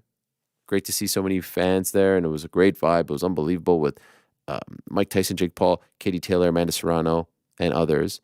And I'm maybe 3 minutes away from walking out to start doing the whole thing. And I'm looking at this script / sheet of talking points that they have for me. And all of a sudden I see 2 new fights have been added to the card. One, Kid Austin, Floyd Schofield against Ashton H2O Silva, which is a tremendous fight. I was like, oh, wow. Schofield is 21. H2O Silva is 20. 17-0 against 11-0. You never see these types of fights this early on in undefeated super prospect's career in boxing. And then I see Julio Cesar Chavez Jr., who has like over 60 fights, and Darren Till, who I just spoke to 2 hours ago and was trying to poke and prod, and I had no idea he was involved in this. And so I sent him a message. Cheeky little bastard, first of all, tells me I'm sitting on the fence regarding the Tyson Paul fight. Now he's fighting on the Tyson Paul fight, and he was playing coy with me, and now I find out that he is actually on the fight card against Julio Cesar Chavez Jr. I was like, what in the world? They thought that I knew. Like, MVP guys thought I knew. I had no idea. Do you think Darren thought you knew? I'm not sure. I will ask him. Yeah, I wonder if that whole thing, I want to rewatch it with the assumption that he thinks you know. Yeah, no. That's why he's on God didn't know, but I couldn't believe it. I'm just reading this, and I'm like, oh, now you got to come back and talk about it when it's out. And so today we broke the news, and they announced it as well. And so Darren Till, so as it stands right now, the 4 fights on this Netflix card on July 20th, Mike Tyson, Jake Paul, Katie Taylor, Amanda Serrano 2, Darren Till against Julio Cesar Chavez Jr., Floyd Schofield against H2O Silva. Now, you can make a case that you're checking off all the boxes, right? If you want the fight that transcends, you got Tyson and Paul. If you want the hardcore title fight rematch, epic rematch, one of the greatest fights of all time, you got it in the co-main event. If you want the MMA audience, you got Darren Till. And if you want the 2 super prospects, you got them as well. It's not a bad card. And I know what you're saying. Here he is, Shilwani. I mean, it's fun stuff. And it's on freaking Netflix. I was up there on Monday, and I was looking at the logo, and I was like, I can't believe this is on Netflix. This is wild stuff. Now, I told you guys on Monday, I said, what did I say? I'm going to channel my inner Vinnie Mac. The baddest man. I told you, and I said, I hope you watch, and I hope you say he told us this was happening. And I thought I nailed it, if I'm being honest.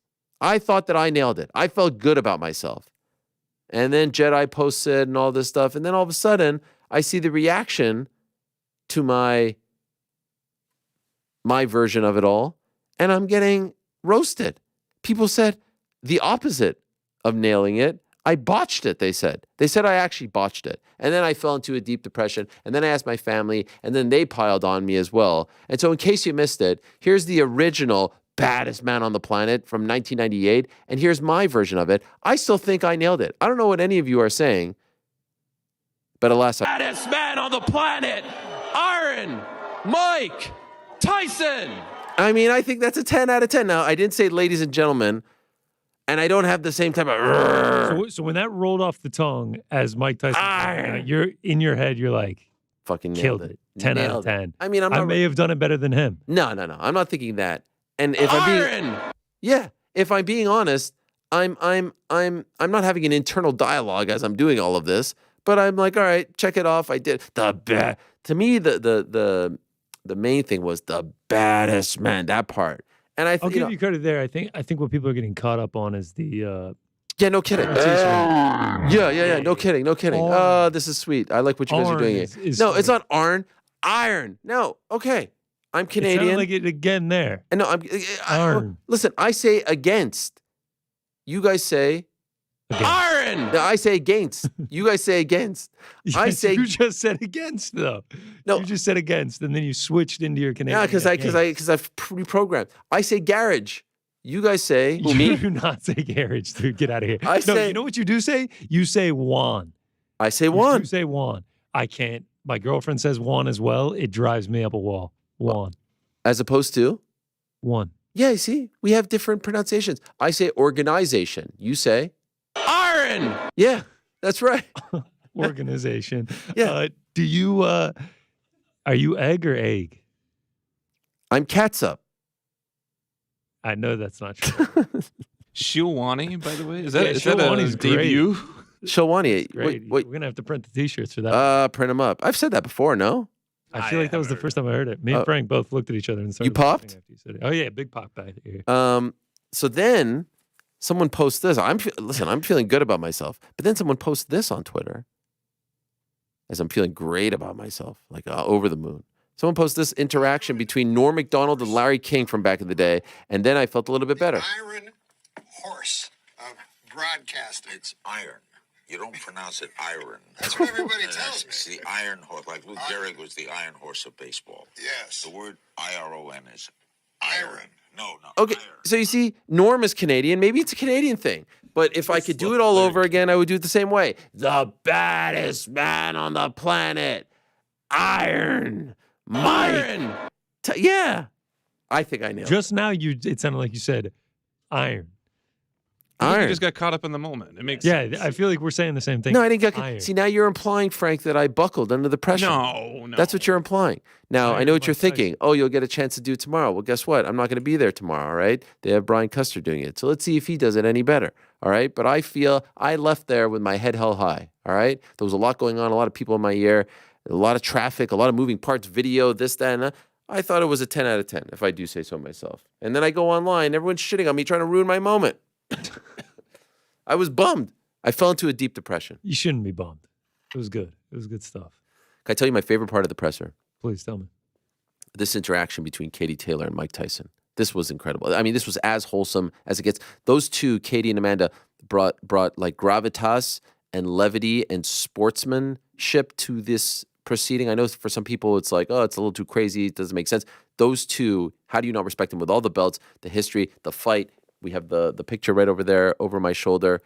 No, right here. Other camera, right there. There it is. Look at Katie Taylor reacting to being on the dais with Mike Tyson. An incredible opportunity for you guys in women's boxing. How did it reach your doorstep? How did this all come about? Well, I just got a phone call from my manager, Brian, a few weeks ago saying I was going to be on the same card as Mike Tyson and Jake Paul. And this is just a dream for me. I think last year my family had said to me, what do I want to do before I retire? Is there anything I want to achieve in the sport? And or anybody who I'd want to meet. And one of the things I said is I'd love to meet Mike Tyson. And here he is beside me, an icon of the sport, a legend of the sport. And this is just incredible. She had a friend of mine, one of my pigeon friends in Ireland named Kevin McKinley, the good friend of hers. He was telling me to say hi to her. Wow. Is this the first time you guys meet? Yeah. Wow. These are two legends in their own right, meeting for the first time on the dais of a card that you're both going to be competing in. And he's just your legend and icon of the sport. And I grew up, I fell in love with the sport in the 90s, and that Mike Tyson was the biggest name in boxing during that time. He was ferocious. It's super exciting to watch, and he's a real historian as well. I love your knowledge of boxing. I love listening to you speaking, and I just cannot believe that I'm sitting next to Mike Tyson right now. I'm pinching myself. Yeah. Thank you. How about Katie Taylor? I mean, that was by far my favorite part, other than my introduction of Mike Tyson. To see her glowing and the respect and admiration that she had for Mike, I will admit, you could say what you want about the fight, and I respect it all. For me, someone who grew up watching Mike Tyson playing the video game, I bought all the merch when he came back, Peter McNeely fight, like just standing up there and introducing him. Those are moments where I say to myself, how the hell did this Jewish kid from Montreal end up here? How the hell did I have had these moments throughout my life where I say, how the hell did you end up here? Why are you here? Should you be here? What is going on? Is this a dream? And that was one of those moments, without a doubt. Surreal stuff, truly. Apollo Theater. Apollo Theater is a New York institution. I'm getting changed in one of the dressing rooms, and there's all these incredible pictures on the walls of all the people who have performed there. And I'm about to stand up there and introduce these people. The bad. I mean, it was unbelievable. So I enjoyed that. I know there were some technical issues and whatnot, but overall, and what about that fit from Amanda Serrano rocking the Patrick Ewing jersey, the jersey dress? Did you see that, Frank? I didn't actually. Okay, good job. Well, Frank didn't watch a minute of the press conference. Some fan he is. Well, hopefully he watches a minute of this next interview. It is an honor, as always, to be joined by the WBC heavyweight champion, the lineal heavyweight champion, the man who on Saturday night in the Kingdom of Saudi Arabia, Riyadh to be exact, will try to become the first ever, in the four-belt era, undisputed heavyweight champion and the first ever unified champion since it went down in 1999. This is historic stuff. This is a massive, massive deal. It is Oleksandr Usyk against Tyson Fury, a fight that we never thought would happen. It is, in fact, happening in 3 days' time on DAZN pay-per-view. Here he is, the Gypsy King. Is he there? Hello, Tyson. He's here. How are you? Get in, Tyson. How are we feeling? I'm very good. Very good. On top of the world. Well, it's certainly nice to talk to you again, Tyson. Remember we did that interview back in late January when the fight got canceled. You, me, Turki, and obviously Oleksandr Usyk. That was intense stuff. I felt, especially between you, that was wild stuff. How would you describe your sort of general mood on that day? Because I wasn't quite sure how everyone was feeling. Intense and up for a fight.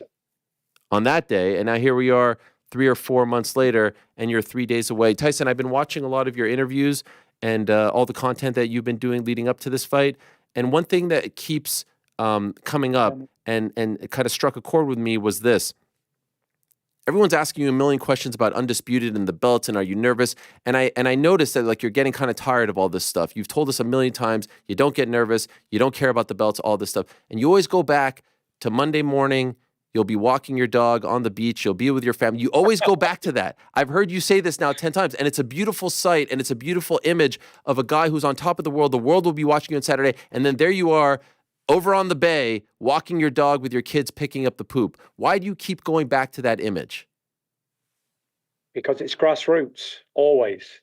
And the quicker I can get back to grassroots and reality, the better. Because living as a rock star on top of the planet with unlimited funds and unlimited everything you want is no sort of way to live. That's factual. And I've experienced it, and I know nothing good can ever come out of it. The good side of life is appreciating small things, taking one day at a time, setting short-term goals, being happy and contented at home and in your relationship with your wife and kids. And that's the best thing any man could be. A happy home man, a man at home who's happy, is on top of the world. Take all the achievements and all the fancy stuff away. If I was just at home having a cheese sandwich and a cup of tea and had a 9-to-5 job, but I had a loving wife and a loving family, I'm a very blessed man. But all the other stuff on top of that's an added bonus. Do you feel you need to talk about that and to remind yourself of that, to not fall into the trap of buying into all this hoopla and buzz? You know, I've grew older and wiser since I beat Klitschko. I was bought into all that. I'm a legend. I'm a superstar. I'm this, I'm that. And you live and learn, don't you? Learn from your mistakes. And now I just treat it as the job. Get paid, get laid, go out, go home. There's nothing more to it, really. Go there, collect me bank check, and off back to the bay. Run away nice and swiftly. See you later. And there'll be no talk of boxing. I don't want to watch any videos. I don't want to watch any interviews. I'm not interested until I get another date, which has already been confirmed, but I can't say.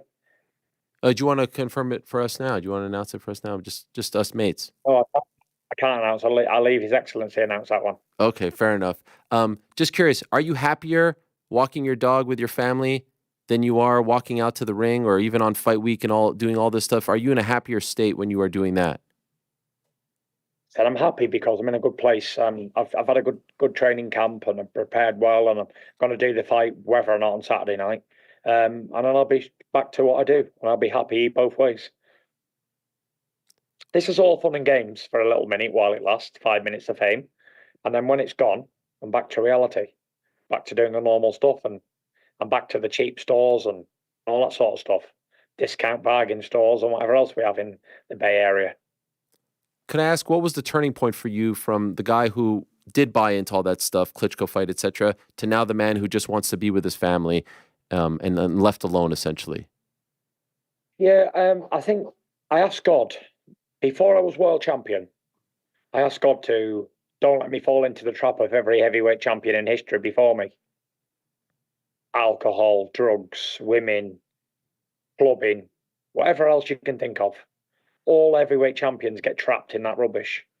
And I was really asking not to get caught up in all that sort of stuff.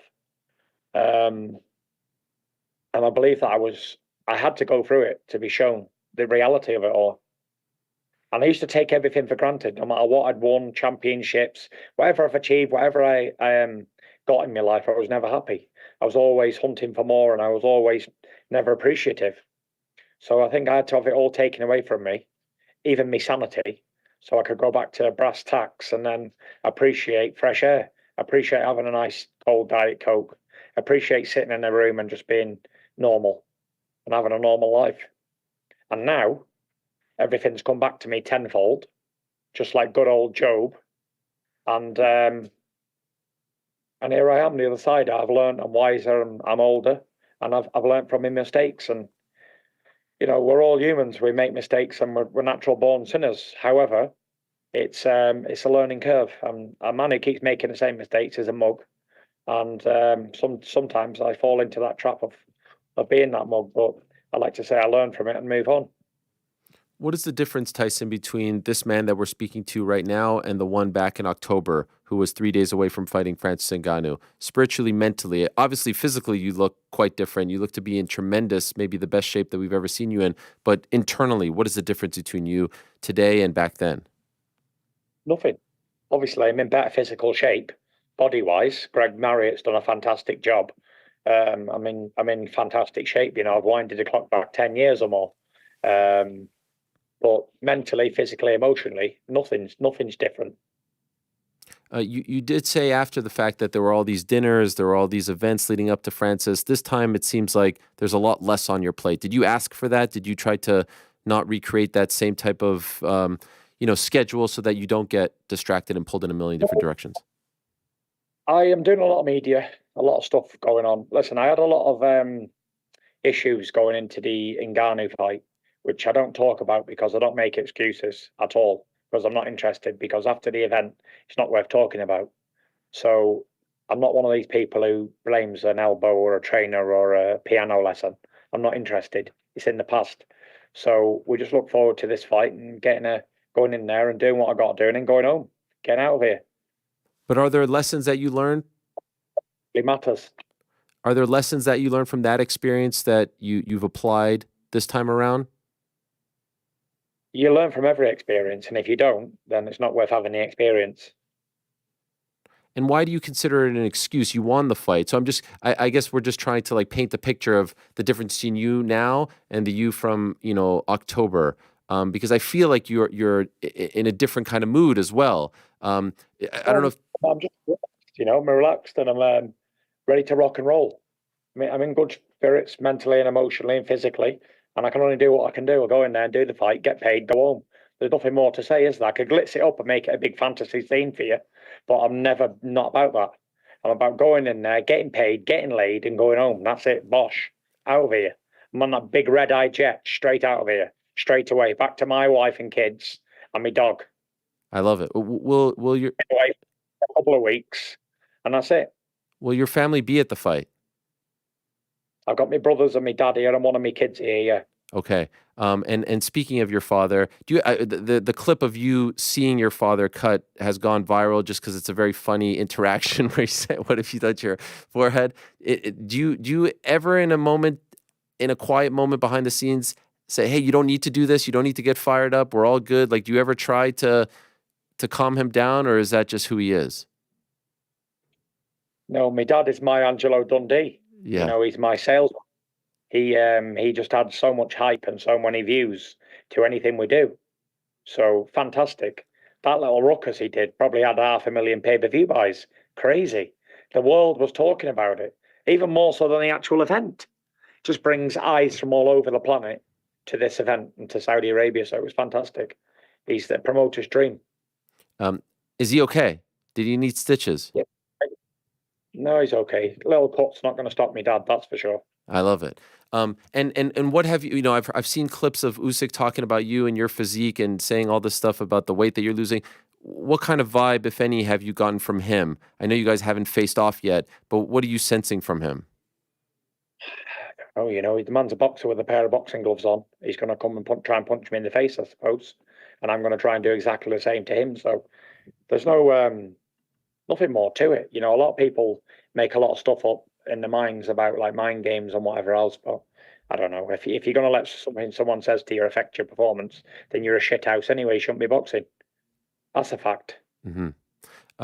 I asked Frank Warren this question about an hour and a half ago, but I'd love to get your take on it as well, because I've also noticed in some of the interviews that you talk about how happy you are fighting in Saudi Arabia because you love the way they treat you there, and you feel comfortable, you feel welcome, and you say you feel a lot more comfortable and welcome than you do in the UK, except for all the taxes that they ask you to give out. Otherwise, you don't feel like you get that same type of love and respect. Can I ask you to expand on that? I don't know what Frank Warren said about that, but I like Saudi Arabia. It's a good country, and I really recommend it. I recommend people to come here and have a holiday, Jeddah or wherever, all over Saudi. People are very welcoming and homely people, and I can only speak from personal experience. And before coming to Saudi in 2019, I heard bad reports about it all. But when I got off the plane, I realised it was all bullshit what people were talking, and you can't believe anything anyone says unless you experience it for yourself. And I've had nothing, and me and my family's had nothing but love from this country and the beautiful people, and it's a beautiful country. And I'm honoured to be a part of their 2030 vision. And to be clear, that is consistent with what I was saying. I was saying about the way you are treated back home, the respect, as opposed to the respect that you receive in Saudi Arabia. I was asking. Yeah, like, I don't know if anyone gets special treatment off any governments, and I don't know if John Jones gets sent the jet from Biden or not. I'm not sure if Air Force One picks up John Jones and takes him to his fights and stuff. But over here, you get presidential treatment. You know, it's just fantastic. When I'm at home, I don't get sent private jets from the Prime Minister or anything like that. Mm-hmm. So it's fantastic to be a part of it. And I think it's just Saudi. I don't think it's any other sports countries, any countries around the world that do that. Or if they do, I'm not privy to it and I'm not aware of it. Maybe you'll know. I don't know. No, I don't get that. Believe it or not, no one sends me any private jets from any country. So I'm I don't know if you could believe that, but I'm not quite baller status like that just yet. Could I ask about all the the love between Frank and Eddie? Do you feel funny about all of this? Because like you and Frank were kind of, you were in this together, and now all of a sudden I see him singing Kumbaya with Eddie up on the stage. I know you don't feel the exact same way, and I know you were asked about the 5-on-5 and don't really care to talk too much about it, but is it a little weird for you to see them in such good graces?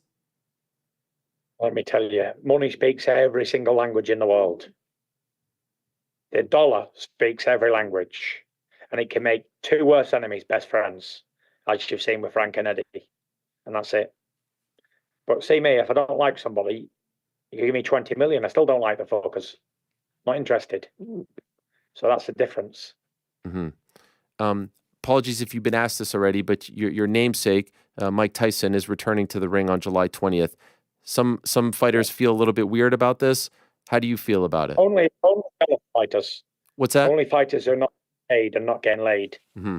They're the fighters who are jealous. People, negative people who are not making any money and are not set to gain anything from this fight, which are in Jake Paul and Mike Tyson. I think it's fantastic. I think it's creating a lot of money. One for Texas, selling out all them tickets, and that means drinks, alcohol, food and beverage, everything for the local area. Big influx in dollars being spent in the local area. And then you got, obviously, all of Mike teams are being fed. and all of Jake's team's being fed out of it. So there's a lot of mouths being fed. A lot of people's rents are being paid. So I don't know what's to be negative about it. I'm over the moon for it. Looking forward to it. You'll be watching. I get to see the legend in Mike Tyson back in the ring in my era. Fantastic. I already saw one him against Roy Jones. It was fantastic. So I get to see him again live and exclusive as an adult. What a treat. And then you got like Jake Paul. Him and his brother have done fantastic. You know, I know we've got a rivalry going on with Tommy and that, but I got to speak at how I see it. Jake and Jake and Logan have done absolutely fantastic for themselves. From becoming like young kids to be multimillionaires and YouTubers and wrestlers and boxers and everything else and entertaining. So I know they've got a lot of haters and stuff. However, I'm not one of them. I'm a fan and I support it. I support people going in and making lots of millions of dollars out of boxing, my sport. And it only makes it better for young people who don't get paid because more people will see the fight and be interested in it. And think, you know what, I'm going to watch a young kid who I don't even know. It might be a good fight. So more eyes to the game, and it's better. Do you have a sense as to who's going to win? Who do you think is going to win? It's kind of a hard one to call, right? Is it going to be an actual decision, or is it an exhibition, or what? No, I'm not sure. It's a pro fight, 14-ounce gloves, but 2-minute rounds, 8 2-minute rounds. But it's pro. Like there's no restrictions, no stipulations. There's none of that. Listen, if Mike Tyson hits anybody, don't care if he's 90, he's going to knock him out cold, isn't he? It's I am Mike Tyson. He's the baddest man on the planet, you know. And Jake Paul's obviously, he's very experienced now. He's had a lot of tough fights. He's had a lot of good fights. So, and he's probably a quarter of the man's age. But obviously, I have to back Mike Tyson. I'm named after the legend, and I back him. Fair as enough. He always backs me. I'm backing Mike for the knockout. Come on, Mike. Yes. I loved your walkout before the Ngannou fight. I love Chasing Status. Ba-da-dan, ba-da-dan, ba. What a great song. Are we doing that again, or are we switching it up? I will be switching it. Okay. What do we got this time? I can't let it out of the bag. You're going to have to wait and see. Tune in on Saturday night to find out. Fair enough. And we'll let you go in 2 minutes. Big fan of your brother Shane. I like listening to Shane talk, and I like his vibe, and he's a brutally honest guy, and that's what I think is sort of a hallmark of the Fury family. Oh, there he is. What's up, Shane? How are you? Much respect. I didn't even know you were there. Liking the compliments. Hey, shout out to Shane. I didn't even know you were there. Well, you know what? You're sitting right. Shane, I saw after the Ngannou fight, you were brutally honest about your brother's performance, and I said, you know what? That's a good brother. You told it like it is. You didn't sugarcoat things. You got the win, but you were honest. And a lot of people wouldn't do that, whether they're on the team or they're blood. And so I was wondering, and maybe you can weigh in after Tyson does.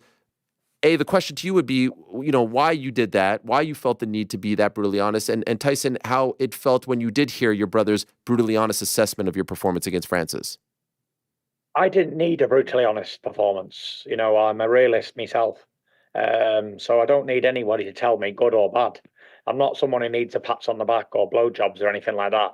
I'm just original OG. I know if I've done good or done bad. Do you know what I mean? Negative or positive comments don't affect me because they're just someone's opinion. Do you know what I mean? But listen, to have a family around you who tell you how it is, good, bad, or indifferent, is always useful as well. Shane's told me to retire about 1 million times throughout the last 25 years. So, you know, we have our up and downs. No, what gets me? I know what he can really do. So when we're not seeing it in the ring, it's quite frustrating. But he's had a good camp this one, and there's no excuses, and hopefully he'll do his job. Well, I appreciate you both. Thank you very much. Good luck to you, Tyson. Always a pleasure and an honor to have you before these big fights. Good luck on Saturday. Can't wait to see it all go down. Just tune in. Don't forget. And Monday, don't forget to pick up the poop off the ground, all right? Don't be leaving it on the ground over there. Don't forget that. I won't. All the best, Tyson. All the best. There he is, the Gypsy King, Tyson Fury, the lineal and WBC heavyweight champion, the man who will be going up against Oleksandr Usyk on Saturday on DAZN pay-per-view. It is 34-0-1, 24 knockouts. Tyson Fury going up against Oleksandr Usyk, the Olympic gold medalist back in 2012. Obviously, had great success as a cruiserweight, moved up to heavyweight. 2 massive wins over the likes of Anthony Joshua, then had the win over Daniel Dubois recently. back in August, 21-0, 14 knockouts. The WBA, IBF, WBO, IBO, and ring heavyweight champion. I think if he wins this fight, you can make a very strong case that he is the best pound-for-pound fighter in the world. And I know it's a two-horse race right now between Terrence Crawford and Naoya Inoue. If Usyk looks great, I have him number 3. If Usyk looks great, if he stops Tyson, I think you can make the case. I'm not saying it's going to happen. Don't go crazy. I would love to see Inoue fight the winner, though, of this fight. I think that would be tremendous. But if he wins, I think you can make the case. And once again, as it has been a hallmark of these cards, a lot of big names. Jai Opatai, Joe Cordina, Sergey Kovalev, Mark Chamberlain. It's a pretty damn good card. Moses Itoma. A lot of people are very excited about him in the heavyweight division. He's like 19 years old. This is a solid card. Pay-per-view, DAZN pay-per-view. Looking forward to it. But really, all you need is Fury Usyk. I don't even know what the line is. What is the line? Does anyone know? GC, surely you know. For the heavyweight bout? Yeah. Main event? Yes. -110 each way. Wow. I mean, it's as good as it gets. Wow. It's as good as it gets. Undisputed heavyweight title, first one this century. Getting 2 undefeated guys. Unbelievable resumes on each of them. And it's a coin flip. Wow. It doesn't get any better than this. It doesn't get any better than this. I cannot wait. I'm 12 out of 10. Real life. Couldn't be more excited for this thing on Saturday. By the way, was it always a coin flip? Or I want to say they had like odds before the Ngannou fight, and Fury was a bigger favorite, and then he came down as the months closed in. Man, did you sneak in? You wanted to see Inoue fight the winner of this one? Yeah, no, I think that would be great. I think that would be good. I think he can do it. I think he can move up the. Why you think that's weird? That'd be like 15 weight classes or something. I don't think it's 15. I think it's just like a couple 100 pounds. No big deal. NBD. How many stones is it? That I still don't. You were quick on the stones math. Well, I did the Google. Google. Yeah, no, it's good. By the way, speaking of stones, what about the stones on us? We're going to the NJ Pack on May 31st, the night before UFC 302. UFC 302 is going down June 1st in Newark, New Jersey. May 31st at the NJ Pack, which is just a stone's throw away. Another stone reference. From the Prudential Center. It's another Helwani Roadshow. The Parlay boys will be there. Special guests will be there. We're finalizing them now. And we just announced this yesterday. All net proceeds for this event go to Dustin Poirier's Good Fight Foundation. Every dime. Boom. Good Fight Foundation. Why? Well, you know the theme of the weekend. I've always admired what both Dustin and his wife Jolie have done for their community. We always talk about it. Wanted to contribute, wanted to support in some kind of way, and then it hit me yesterday.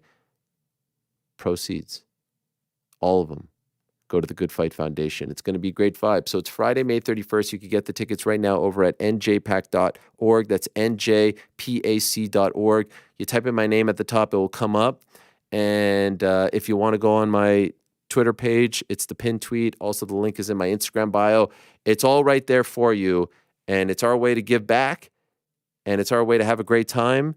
We've done a bunch of these now. This will be our 5th. And I love doing them. So if you are in the area, if you're in the tri-state area, New York, New Jersey, Connecticut, if you're going to 302, if you're not going to 302, please do consider coming 8 o'clock right after the ceremonial weigh-in. So if you're going to the ceremonial weigh-ins, you're seeing Dustin and Islam face off, you can get something to eat. You can come hang out. There are all kinds of tickets in terms of the price range, and there's even meet and greet, giveaways. Shout out to Robert Pearson for the great poster. He got that done for us in very short order. Great to have him involved once again. And the goal is to do much more of these.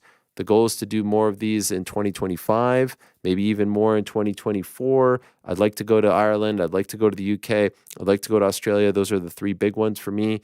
Maybe a London, a Dublin, a Sydney, something like that. And maybe not. We'll see. But very cool to be doing it in Brick City, and very cool to be doing it the night before UFC 302. So if you can go to njpac.org, and don't be one of these last-minute people. Scoop them up now. Do us a favor so I don't have to stress over this. I was actually at the Knicks game yesterday, and a young man came up to me and said, I just sent my friend the link earlier today to tell him we need to go, and he just bought his tickets, and that warmed my heart. I really did appreciate that. So, again, even if you are not going to 302, let this be your thing that you will be attending. It will be fun. I am looking forward to it. And maybe even in front of all of you, I will say, the baddest man on the planet, Iron Mike Tyson. Did I do it better that time, or was it the same? I think it was about the same. We actually have the here we Vince go. footage. Yeah, here it is. What, more of it? Fantastic. You nailed it, man. Thank nailed you. it. Carbon copy. You see, look, I'm glowing. I'm glowing. That was amazing. Can I get that one more time? I wasn't expecting it. Nailed it, man. Let me hear. Expecting what? I mean, that was McMahon. You nailed it. No, I wasn't, Go ahead. Oh, yeah, know yourself. That's fantastic. That is fantastic.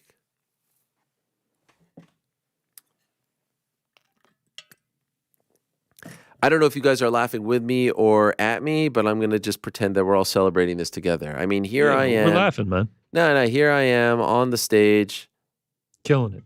Wow. Nice suit. I mean, wore a tie. Yeah, you had a tie on. Well, sometimes Mike Tyson, Katie Taylor. Sometimes you can't wear the tie. Sometimes I'm not allowed to wear a tie, so it's a problem. Titanium Jake Paul up there with you. Titanium. Did you enjoy the presser? Yeah, I liked it. Well, we learned that Frank couldn't care less. Didn't check it out. I mean, I think he was so upset. He was thrown off by the audio delay in the beginning. And he was so angry. He was so angry that he turned it off. Damn. I was one of those guys in the live chat actually being like, "Oh no, not audio you too. issues. Fix the audio issues." It's Helwani's fault. I was in there, all caps. Helwani's fault. No, they got it sorted, as they say. Did it get sorted? Yeah, it was good. You had the kid from Side Talk. Oh my God. Yeah, you and Shaheen both hit me up at around the same, or was it New York Rick that noticed it? I think it was New York Rick. Yeah, I think it was New York Rick that picked up on it. Honestly, I had the double IFB in, and I couldn't hear everything that the crowd was saying. So I was like, yeah, cool, good job. But then I went back and listened to it, and I heard everything. It was wild. It was wild. I felt like from the very first word he said, you knew he was about to say something wild.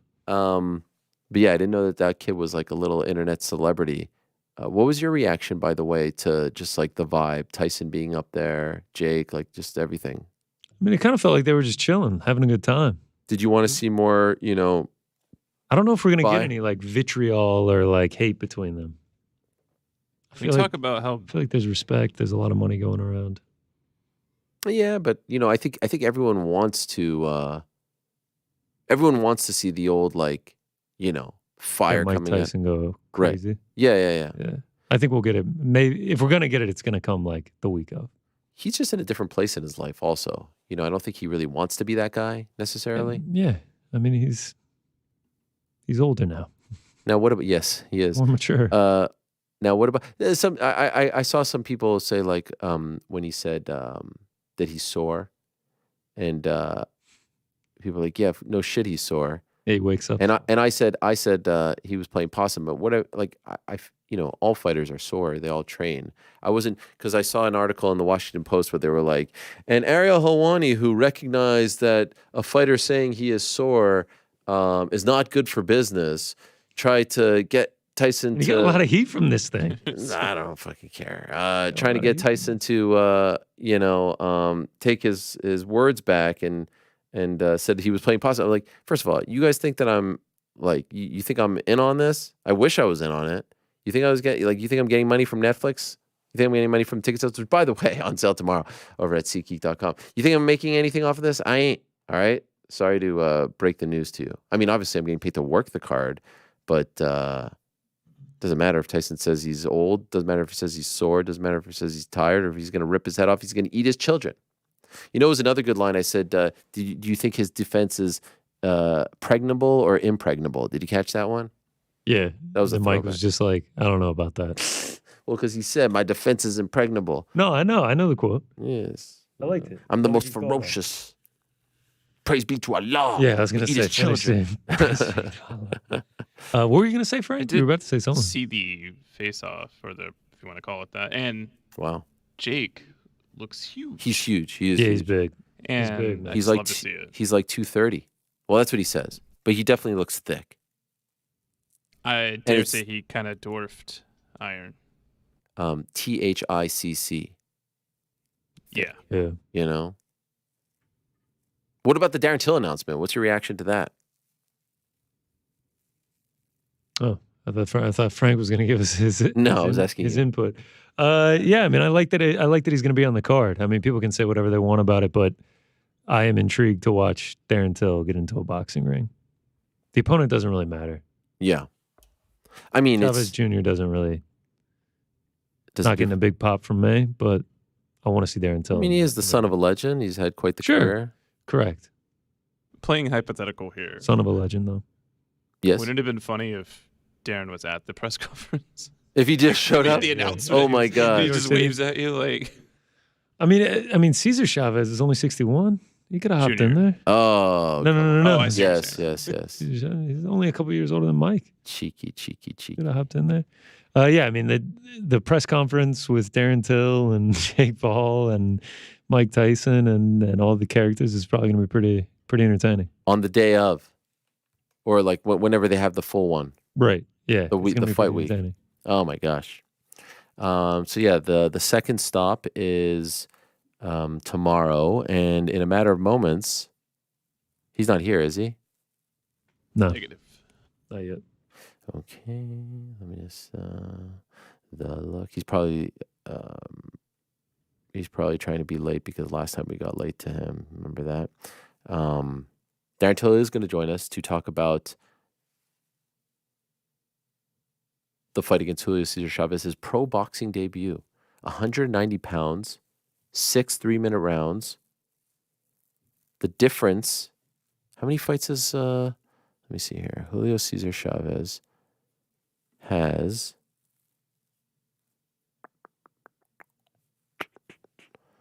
trying to find it here. I mean, this one came out of nowhere. Very smart to have a Mexican, son of a Mexican legend, and obviously a well-known name in a market that close to Mexico.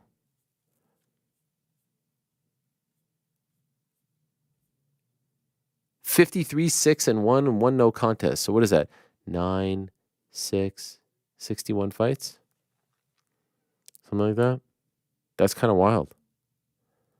And so they will be doing the dance on that Netflix card, and I guess he was telling the truth.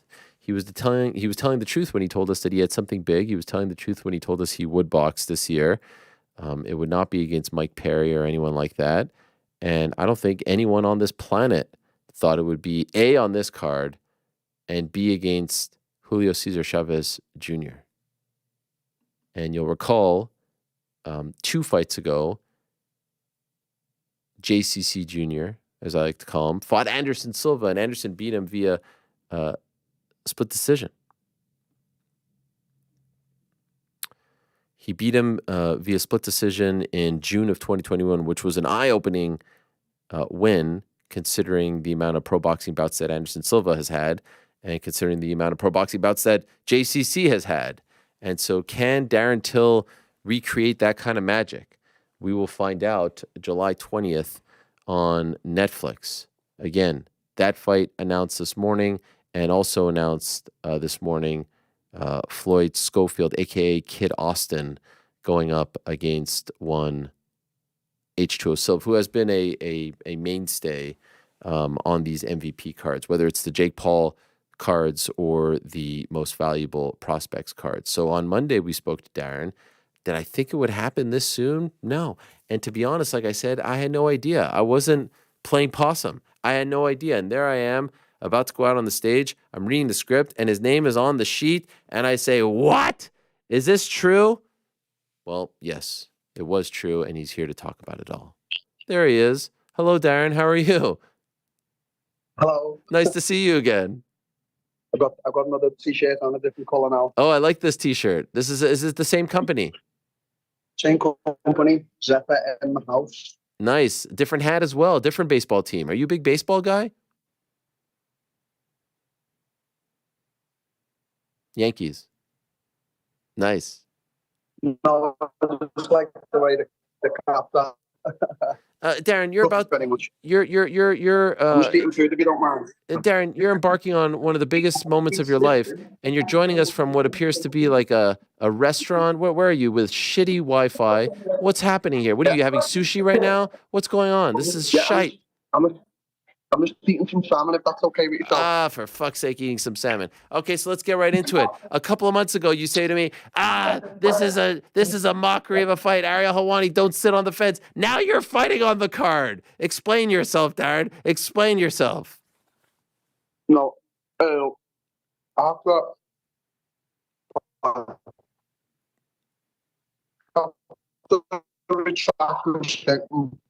Wait, we can't understand you. It's all clunky. I never said it was a mockery fight to you when you were talking about it.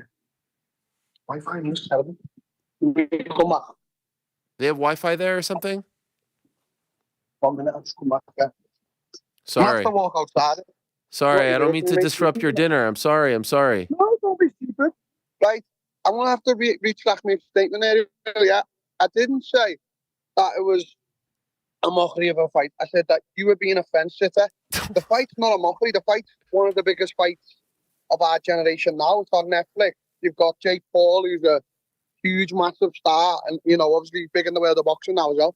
And you've got one of the best fighters to ever fight in the world, Mike Tyson. So I never said that. I said that you were being a fence sitter, like you wasn't speaking your mind. But it's all my fault. You see me when you spoke to me the other night. You said, "Have you changed your mind?" And yeah, I have a bit changed my mind. It's a huge fight. Like, it doesn't get any bigger, Jake Paul, Mike Tyson. So, that's it. How did it all come about? How did this reach your doorstep?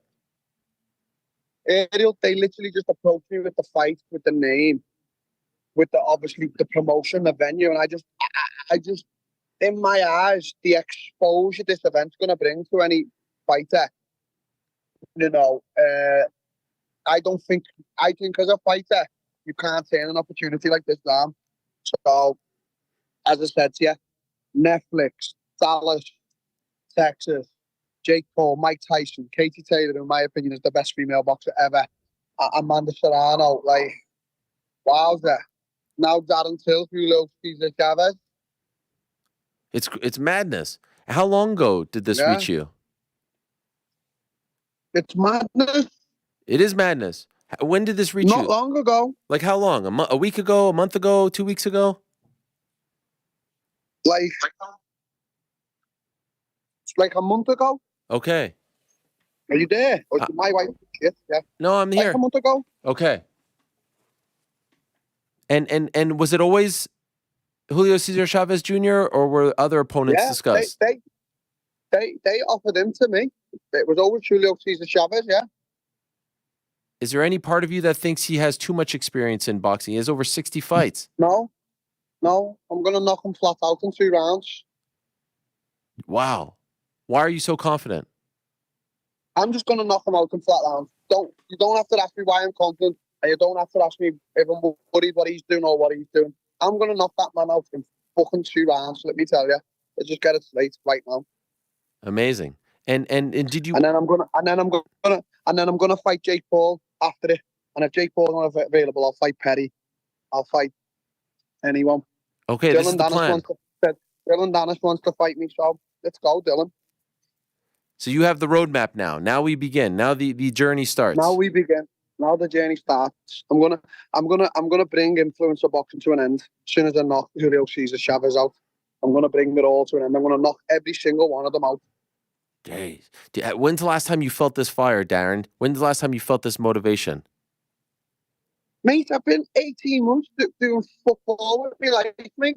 Like, every cunt on Twitter and Instagram calling me a big fat fucking dickhead, thinking all I'm doing is just messing mad. Like, can you imagine how frustrating it is when I'm in the gym every day? Because you know me, Adriel, I'm not that guy who likes to shout. Like, I like to just troll on social media. I don't really get too serious. Like, I'm putting in the work. But believe it when I say I'm putting in the work. So, I've got a lot of fire in me. It's not like I've come into camp now. Like, I know Julio Cesar Chavez is going into camp now in the next week. I've been in camp for 15 weeks, and now it's just time to drop a little weight and just ready, man. I can't wait for the opportunity. Doesn't get much bigger than this stage. Jake Paul, Tyson, KT Serrano. Like, it's a huge stage, mate. It's like, I'm actually grateful for the opportunity and the offer and the honour. So I'm happy, mate, in that sense. I really am. Good money. I can't wait to fucking... It's good. But do you know what, Ariel? Do you want me to be honest, mate? I don't even think I've looked about the money. I mean, I've never really given a fuck about the money. This. If any fighter or any guy who's managed by a fighter had any type of a brain, they'd be thinking, nah, this is not about the money. This is about the exposure. This is about what comes after it. If you make a good enough impression with Netflix and a good enough impression with MVP and shit like that. So that's how I'm thinking. That is smart. And on Monday, I mean, how close was I to actually getting you to spill the beans? I didn't even know. On the phone to me, mate, lad. What is this? No, I'm just here. I'll get your number off there and I'll speak to you. See you in a bit.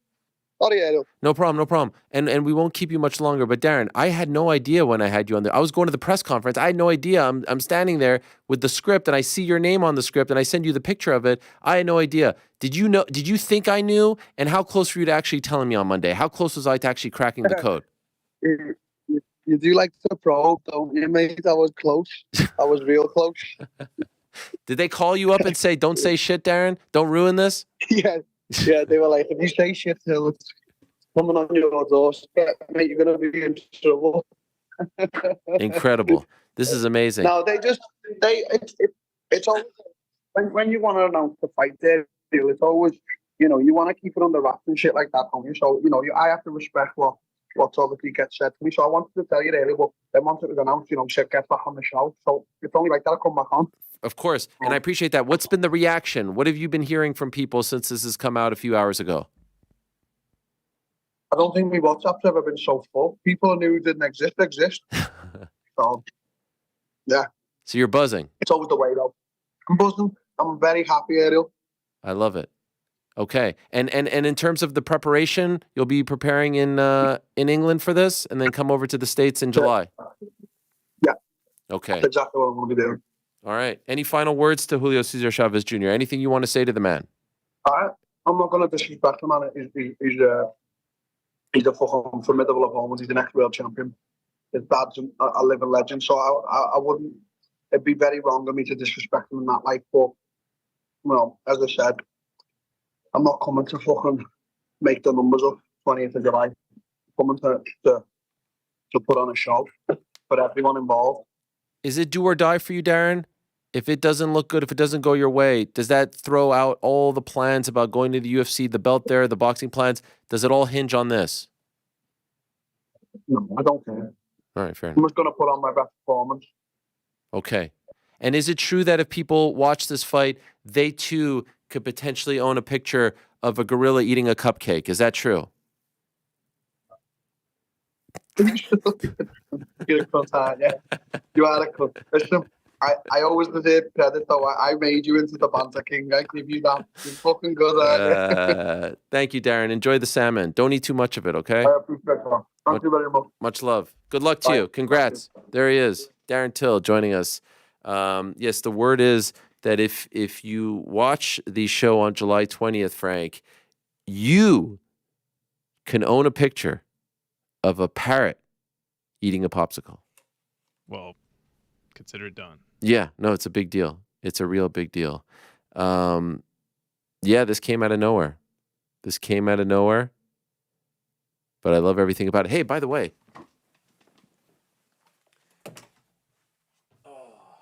shout out to my friends over at Chase and Status. You see, I know how to pronounce things correctly. It's Chase and Status. Ba-da-dan, ba-da-dan, ba-da-dan. Bam-bam-be-dan, dan-da-bon-don, da-be-de-gan. Ben-don-de-ban-don-bon-don. We had Saul Milton, as you may recall, in studio. And they are sponsoring Hammersmith FC. You guys know about that? And they sent me one of the... What about this? Oh, yeah, know yourself. Sick. With the 7, Hawani 7. I mean, that is nice. You gonna put it on? right now. I mean, it doesn't feel appropriate, but I appreciate Just go ahead them and throw sending. that anywhere. Well, I appreciate them sending it to me and the boys. That was a lot of fun and much appreciated. Fun to open it up and give it to them, and they appreciate it as well. And I love those guys, and I'm curious to see what Tyson Fury has in store for us on Saturday as far as the walkout is concerned. Now, I'm being told, I keep getting. Well, let's see what.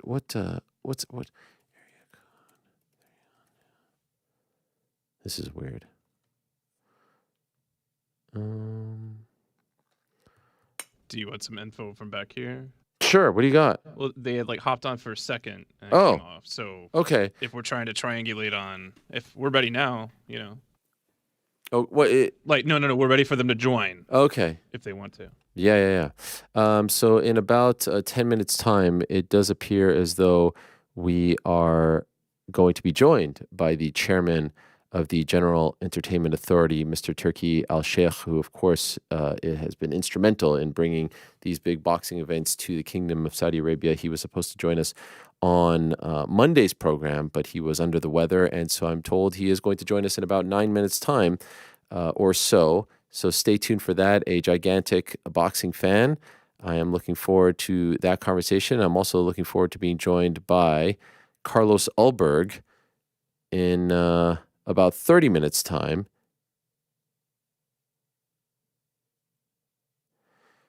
He is going to be joining us from Sydney, and he is coming off that incredible win this past weekend over Alonzo Menifield.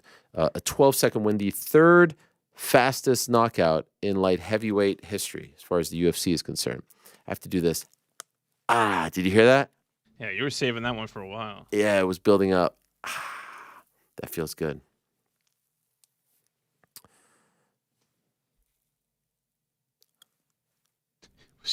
And for the next 5 minutes, this is what we're going to do. Yeah, let's get a couple more of those pops in. Maybe I have a screenshot I'm still waiting to use where you like looked dead at the camera and gave a nice pop. Of that? Nice reaction. What are you trying to use it for? In what world? I mean, maybe like a big fight announcement or something. And I'm like, drop under it, and it's I'm gonna exactly. use it Like as a nice shocked face. Yeah, I've been sitting on that one for a while. Oh, you're talking about the sound. Classic audio guy. Yeah. When I was, by the way, I'm happy that the microphones are working back there. I guess we'll only truly find out. It's been a major concern. Well, it's been like 2 months of. Literally 2 months. Also, I think we'll only truly be able to put this to bed once Rick comes back, because his mic seemed to have been the culprit. Should I hop on it? Yeah, Do sure. it. Yeah. Give it a spin. All right, testing 1, 2, 3 here from old Mikey. No, it 1,000% sounds like an echo. It's what? Between two microphones, right? No, it sounds the exact same. This would be me talking as Rick. This is sounding bad. This sounds like this has an echo. I'm not gonna lie, I'm hearing this is awful. Echo in my headphones, and it's just killing me. I can't even talk with this echo going on. Frank, what do you have to say for yourself? Because yesterday you told me this. We literally tested this earlier. Okay, but you hear an echo. Okay, but did you just hear that? Hold on a second. It sounds like His Excellency is joining. Okay, but was there an echo or not? There was. Okay, but now there isn't. Wait, which microphone was he talking into? Give me a second. I'm in Rick's mic right now. I don't know what to make. Now I'm in mine. Any difference there? Now it's hard to tell. I don't think there's an. Oh, I like this look, by the way. I got Rick's headphones on and I got my headphones on. Little double muff. Rick again. In any event, Tyson was talking about his weight loss, and he mentioned a different nutritionist, and George Lockhart, who has been a mainstay in his corner, in his camps. MMA fans know him. He's been around the fight game for a long time. Wasn't the name that he mentioned, so I reached out to him in the middle of the show. That's what I'm doing here, by the way. I don't know if you guys know this. You can make all the jokes you want about the way I pronounce iron, but I'm making things happen on multiple levels, and he tells me he is not working with Tyson Fury.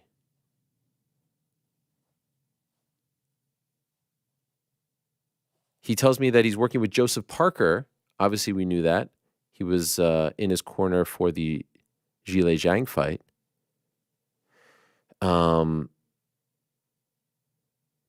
He actually threw some questions my way, but the interview has now come and gone. He says, biggest thing I would ask him is losing weight means you're at a deficit. You're using more calories than you're intaking. As a heavyweight, that is literally the dumbest thing you can do. Why did he think it was a good idea to do this? You can totally use my name and say George thinks this was stupid. Also, the fact that I'm working with Joe full-time versus him. Whoa. I wish I saw this earlier. I thought that they were thick as thieves. So that's an interesting... I mean, he looks to be in tremendous shape. I don't know what happened. I was under the impression that they were still working together, so this comes as a bit of a surprise, but interesting stuff there, and let's see what it all translates into. Let us see what it all translates into. So we don't have him yet, right? Working on it. Like how? Like ad read working on it, or no? Like we are looking at them, and Joe is setting them up right now. So don't do the ad read. Nah, don't do that. Okay, yeah, I hear Joe cooking out there. He's cooking. He's in his bag, as they say. That's what we were saying yesterday. Big JG cooking up here. Yeah. Sloppy Joe. That's what we were saying yesterday with Jalen Brunson. He's in his bag. He's cooking. He's cooking. And they are cooking over there as well with this card. And then they've got the June 1st card. And as it was announced recently, they've got the August 3rd card, the first one in the United States. And that is happening where LAFC plays at the BMO Stadium. It's either stadium or field. Anyway, that's the one headlined by Terrence Crawford versus Israel Madrimov, who fought on the Ngannou Joshua card back in March. Crawford moving up to 154, and there are other big names on the card as well, like Andy Ruiz, like Andy Cruz, like David Morrell. We might get a Deontay Wilder on the card depending on what happens on June 1st. So it's an exciting time if you're a pro boxing fan. And of course, we just had the Canelo fight against Munguia. We've got Tank Davis returning on June 15th against Frank Martin. We've had a whole bunch of fights. We've got Taylor Catterall coming up on Memorial Day weekend. We also have the Paige Van Zandt Elle Brook fight coming up. And I think we're going to have a virtual face-off with them on Monday. I mean, a little something for everyone, guys. A little something for everyone. What a time in the world of combat sports. What a time in the world of boxing and fighting and MMA.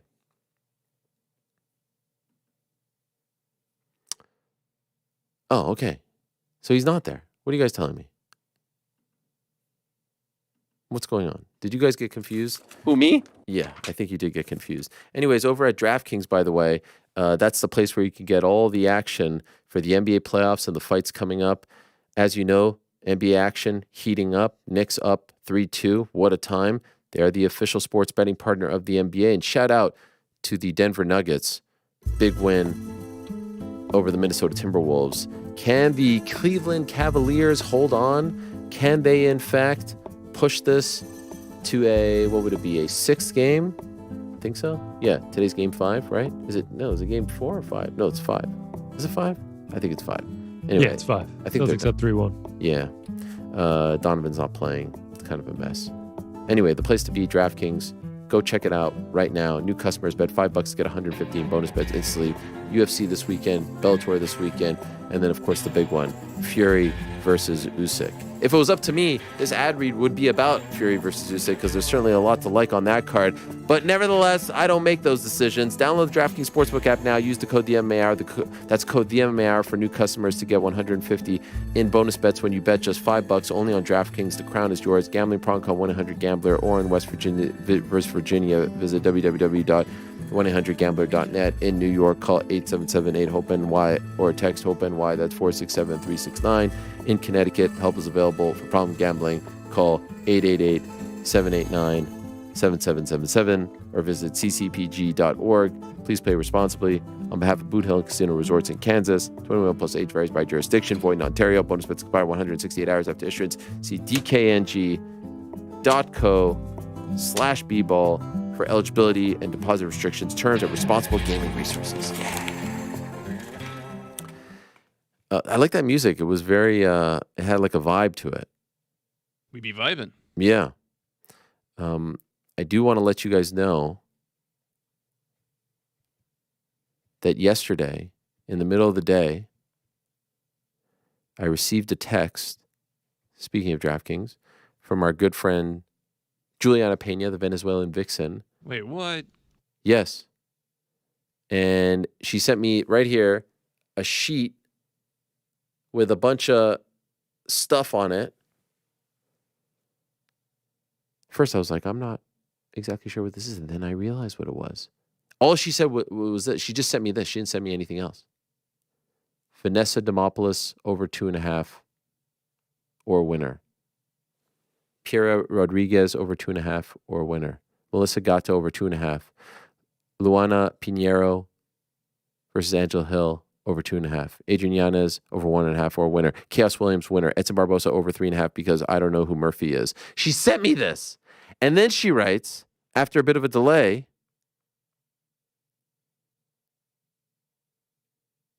take whatever pick you want. If you need a solid, I'll take the Hill fight. And then I was like, wow. She heard everything that you guys said. She heard all the shit talking. She heard everything that you guys were saying about her being on thin ice. And I write back, just when I thought you were out, here you are. And she writes, I thought we said I was done after UFC 300. Lou Gehrig?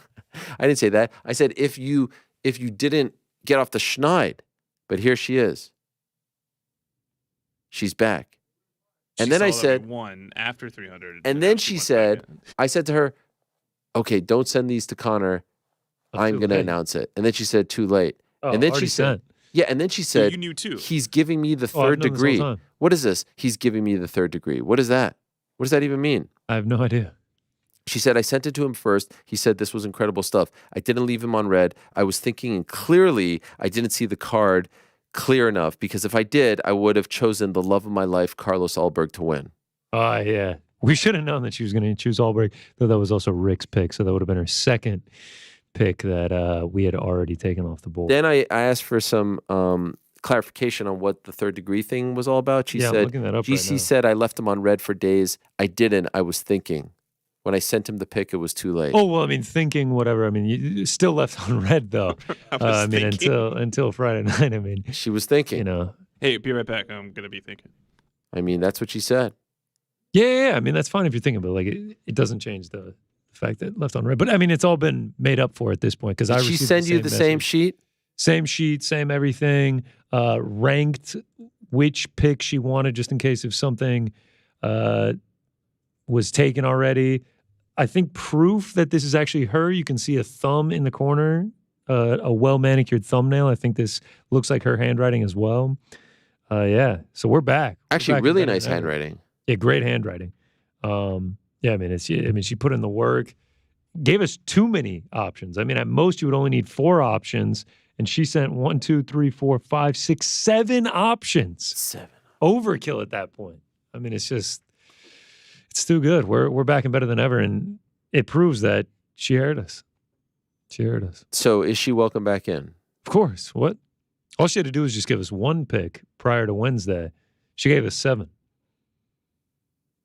I'm just saying, you guys seem to be a little bit like. Wow, it feels like you're a little bit disappointed that she's back in, that she came through. No, not at all. Not at all. I thought I it never was. doubted her. No, I thought it was a little bit. I thought it was shocking how it's like here today, gone tomorrow. You know, the Lord giveth, the Lord taketh. I thought it was shocking that she was just being. No, it felt like you were pushing the exile. No, I'm a loyalty kind of guy. It only felt like the only loyal ones were Rick and Frank. What do you mean? Rick was like, she's definitely listening right now. I said, no, she isn't. I actually, the Venezuelan vixen be damned. I said she's not listening right now. By the way, there's a chance she listened after the fact, so you could be right. Yeah, she could have done VOD, but I mean, to me, that's the same. Right. Or maybe caught the podcast. Who knows? Maybe she's an audio-only type. Shout out. Always blows my mind that there are many people out there that are audio only. Yeah. I love getting the tweets that are like, yeah, I didn't imagine you to look like that. I'm like, that's crazy to me. I don't know if that's a compliment. I don't know if that's an insult. I don't know what to do with that. A lot of people listen to podcasts in their cars. Most importantly, Frank, is she back in? Yeah, definitely. No, there's no question she's back in. She's been back in since she sent this message yesterday. She never went anywhere. Here's the real question. When did she send it to you? Oh. It's just out of curiosity.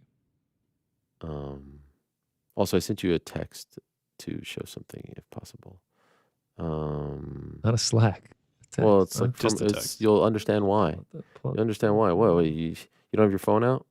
What are you doing? No, not We're typically. locked in for the show, man. Yeah? Yeah, Well, that there makes we just go. one of us because I got my phone out. What am I looking at? Oh yeah, Juliana. So many texts.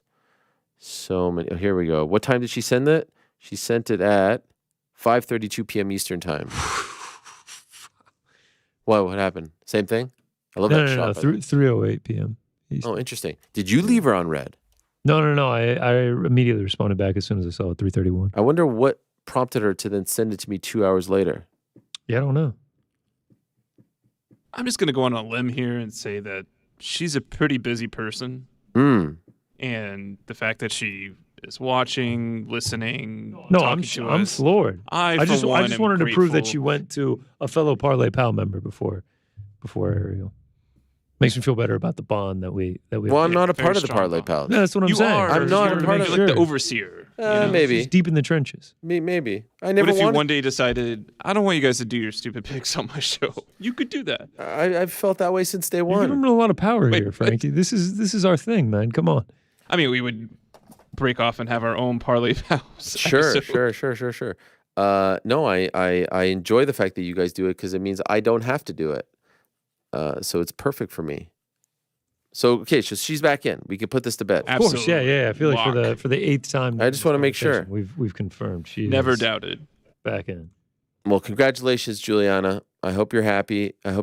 Someone in the YouTube chat is asking, as we are awaiting the arrival of Mr. Turki Alalshikh of the General Entertainment Authority, we are looking forward to this chat because, as you may have heard, they recently extended their deal with the UFC. There's going to be a card on June 22nd, but also they are sponsoring the Sphere card in September, and they're going to have another card in Saudi Arabia as well. So there are big plans.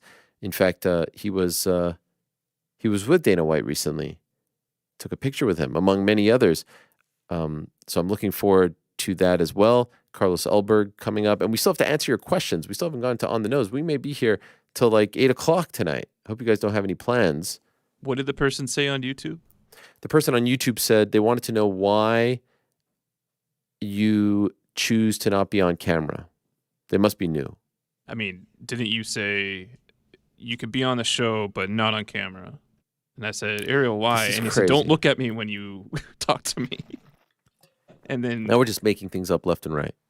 I think you like hissed. Frankie, too. you got something here for showbiz, but you got a face for radio. That You was got a the face exact for radio. Wow. You Get said back that behind the You said it with that board. weird 1920s accent.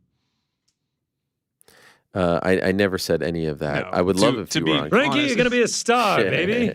Yeah. So we just can't show that mug on film. It's like, Frank, you're going to go far.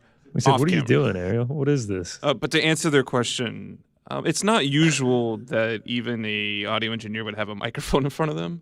So look, the camera thing, that's just, it's not like I'm trying to be secretive, but I like it. I'm just going to lean into it. You've bought into the bit, yeah. Yeah. And the moniker Mysterious Frank actually came from the fans. They were like, who is that Mysterious Frank you keep talking to? And thus it was I'm not born. sure if it came from them. I think I'm the one who said it first, but fair enough. Wow. Sean Sullivan writes, it takes like 1 minute tops to make a poll, and Frank just twiddles his thumb backstage. It's a fair point. Why can't you make more polls for us? Yeah, let's do it. Okay, what is it? What do we got? I don't even know what they're referring to. Polls, YouTube polls. Oh, Yeah, poll. I what thought they poll do said we want pool. right now? Oh, now we're doing this whole bit where fuck off. Now we can't understand anything. Now we can't understand anything So anymore. I'm not moderating the Arn. YouTube channel. Isn't that your job? No. What else are you doing? You put up the audio. By the way, there was once a time where New York Rick put up the audio, did the graphics, did the breakouts, did the YouTube. What are you doing? I'm doing less of that. Did we just go over Rick's responsibilities back in the day? Yeah. Yes. I mean, I swear every time we hear him, Every time. they grow. Yes. I used to have to walk you- uphill both ways It's the truth. just to get to that studio. It's the truth. 10 feet of snow. The poor guy would come in at 7, leave at 10. He worked for free. Nothing but Pizza Hut coupons on old. It's literally New York that. Rick's I mean, day. you're joking, but it's literally that. And I don't know how much he'll appreciate these jokes, if I'm being honest. Well, maybe we'll find out later. For now, though, let us say hello to our next guest. As I said, he is the chairman of the General Entertainment Authority, the man who has put this big event on Saturday night in Riyadh, Saudi Arabia. The man who has made all of this possible, who has spearheaded this resurgence in boxing, having everyone work together from promoters to networks. It's been a fascinating thing to watch over the past year plus. He's kind enough to join us once again from Riyadh, Saudi Arabia. He is Mr. Turki Alalshikh. There he is. Hello, my friend. Salam alaikum. Thank you so much for coming back on the show. It's great to have you. Hello, sir. Hello, I am mad from you. You don't come to see the fight. I had other plans and whatnot, so I couldn't do it. But I'm very happy to be able to speak to you and to have you on the show. You are like Netflix more than us. Nah, although I do like Netflix, I'm not going to lie. Netflix is a pretty great platform, and that's a great opportunity. I saw you tweet about that. You told Mike to forget the script and to beat up Jake Paul. Why did you tweet that?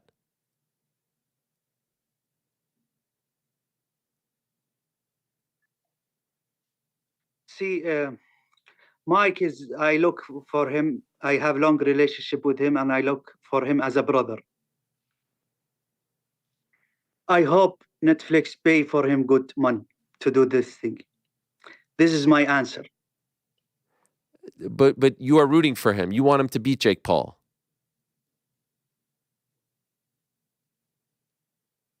Of course, I want him to be. See, first of all, I'm a boxing fan. And you know me, you talk with me a lot, and you know my opinion about the boxing fight and who must be doing boxing fight. Mike is 57, 58.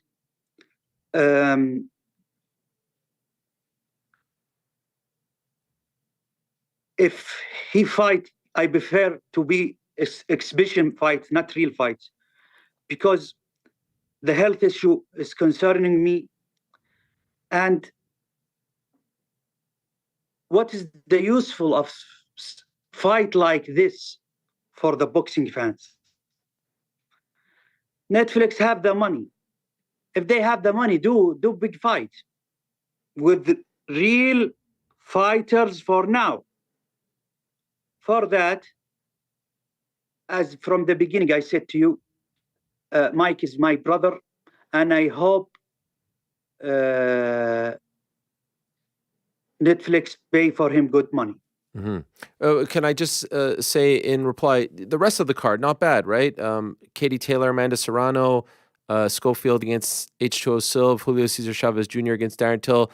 You know, you can make a case that at least two of those are legitimate pro bouts with a lot of stakes attached to them.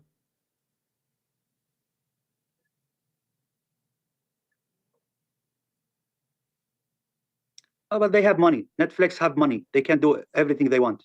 Okay, fair enough. Well, this weekend is another big one for you, and I'm wondering if this is like the biggest feather in your cap. You've put on some big events, but to be able to be the one to put together the undisputed heavyweight title fight, first time in the 4-belt era, first time since 1999, there'll be an undisputed champion in the heavyweight division.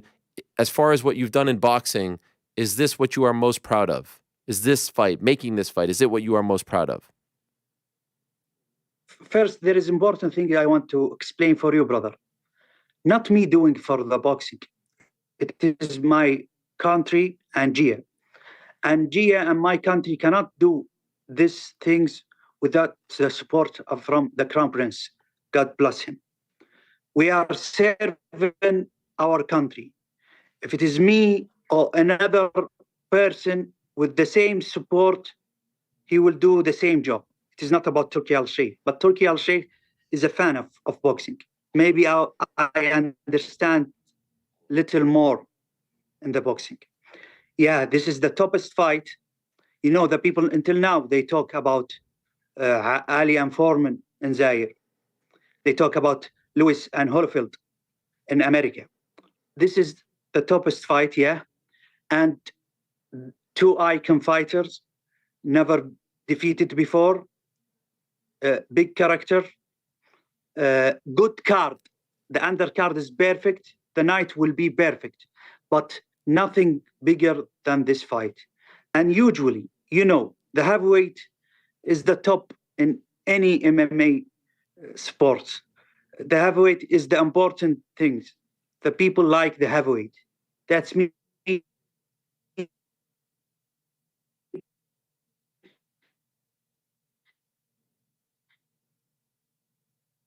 Did we lose him?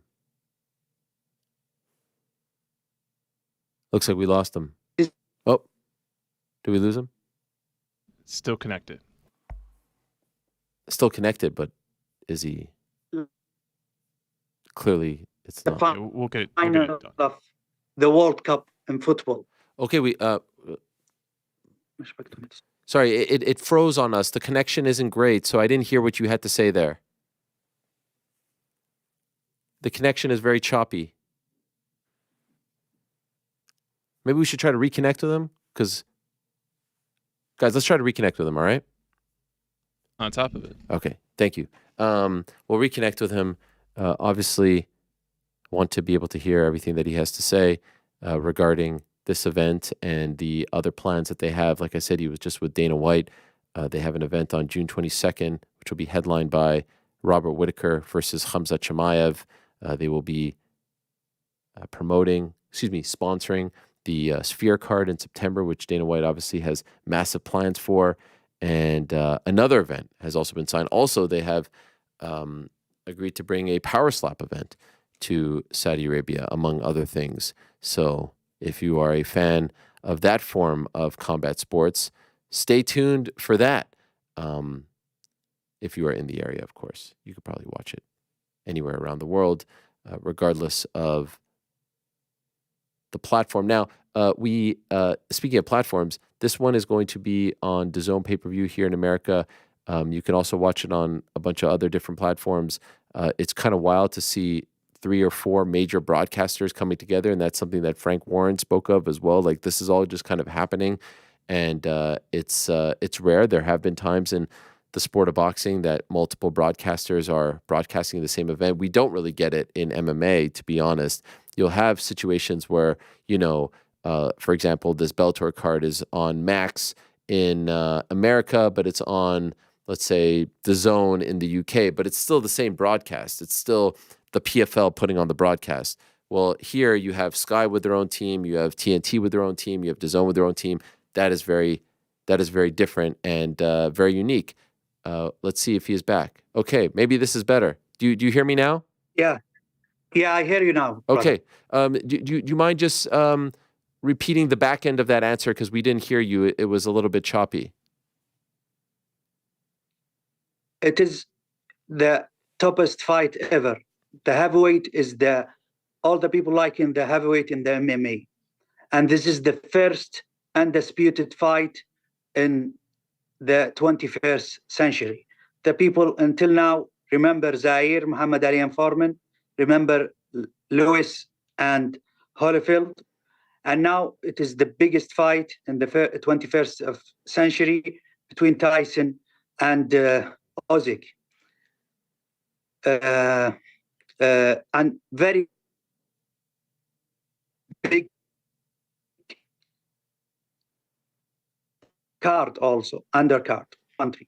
Mm-hmm. So can I ask, when we spoke in late January after Tyson suffered the cut, obviously that was not ideal. You had to postpone the card. And we had heard about the Riyadh season, which would end right before Ramadan in March. How difficult was it to extend all of this, to do the May 18th card, to do the June 1st card? Because initially we were told that it would be, between October and March. And now it seems like it's more of a year-round endeavor as opposed to just between those 6 months. Yeah, now it's much better. And, we suffered the cut of Tyson and we delayed the fight around 100 days. And this is the maximum we can do because we have in the beginning in the contract space for 6 months maximum to do the fight. And we have the rematch. We want to do the rematch in the beginning of the Riyadh season this year in October. That's the deadline for us.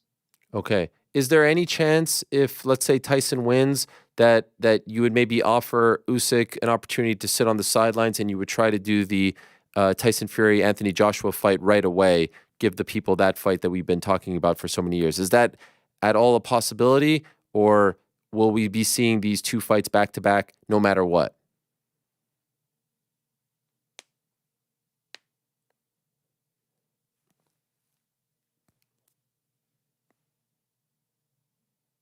Looks We're like going to have him call in.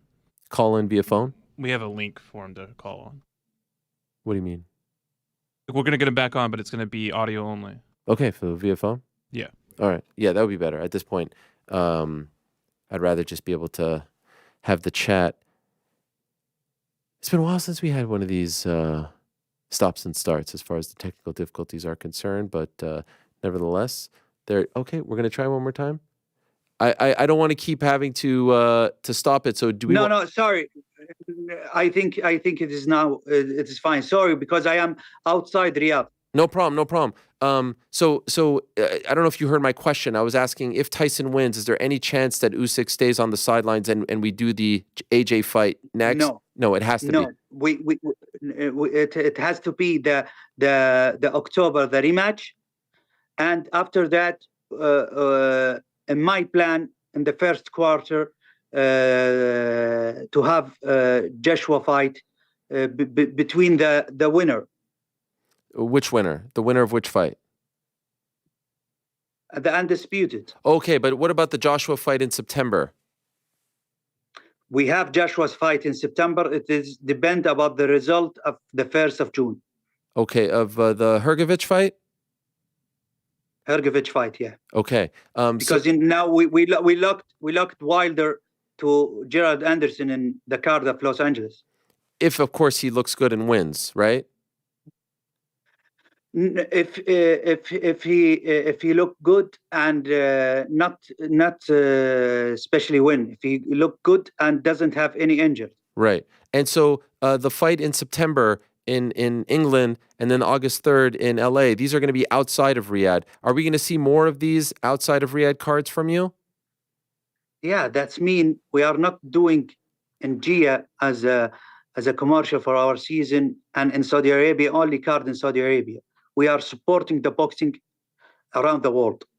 And, we have amazing. I just finished the card of Wembley. It will be crazy card. Can you tell us about it? Let's make it. I promise you are the first who I will tell.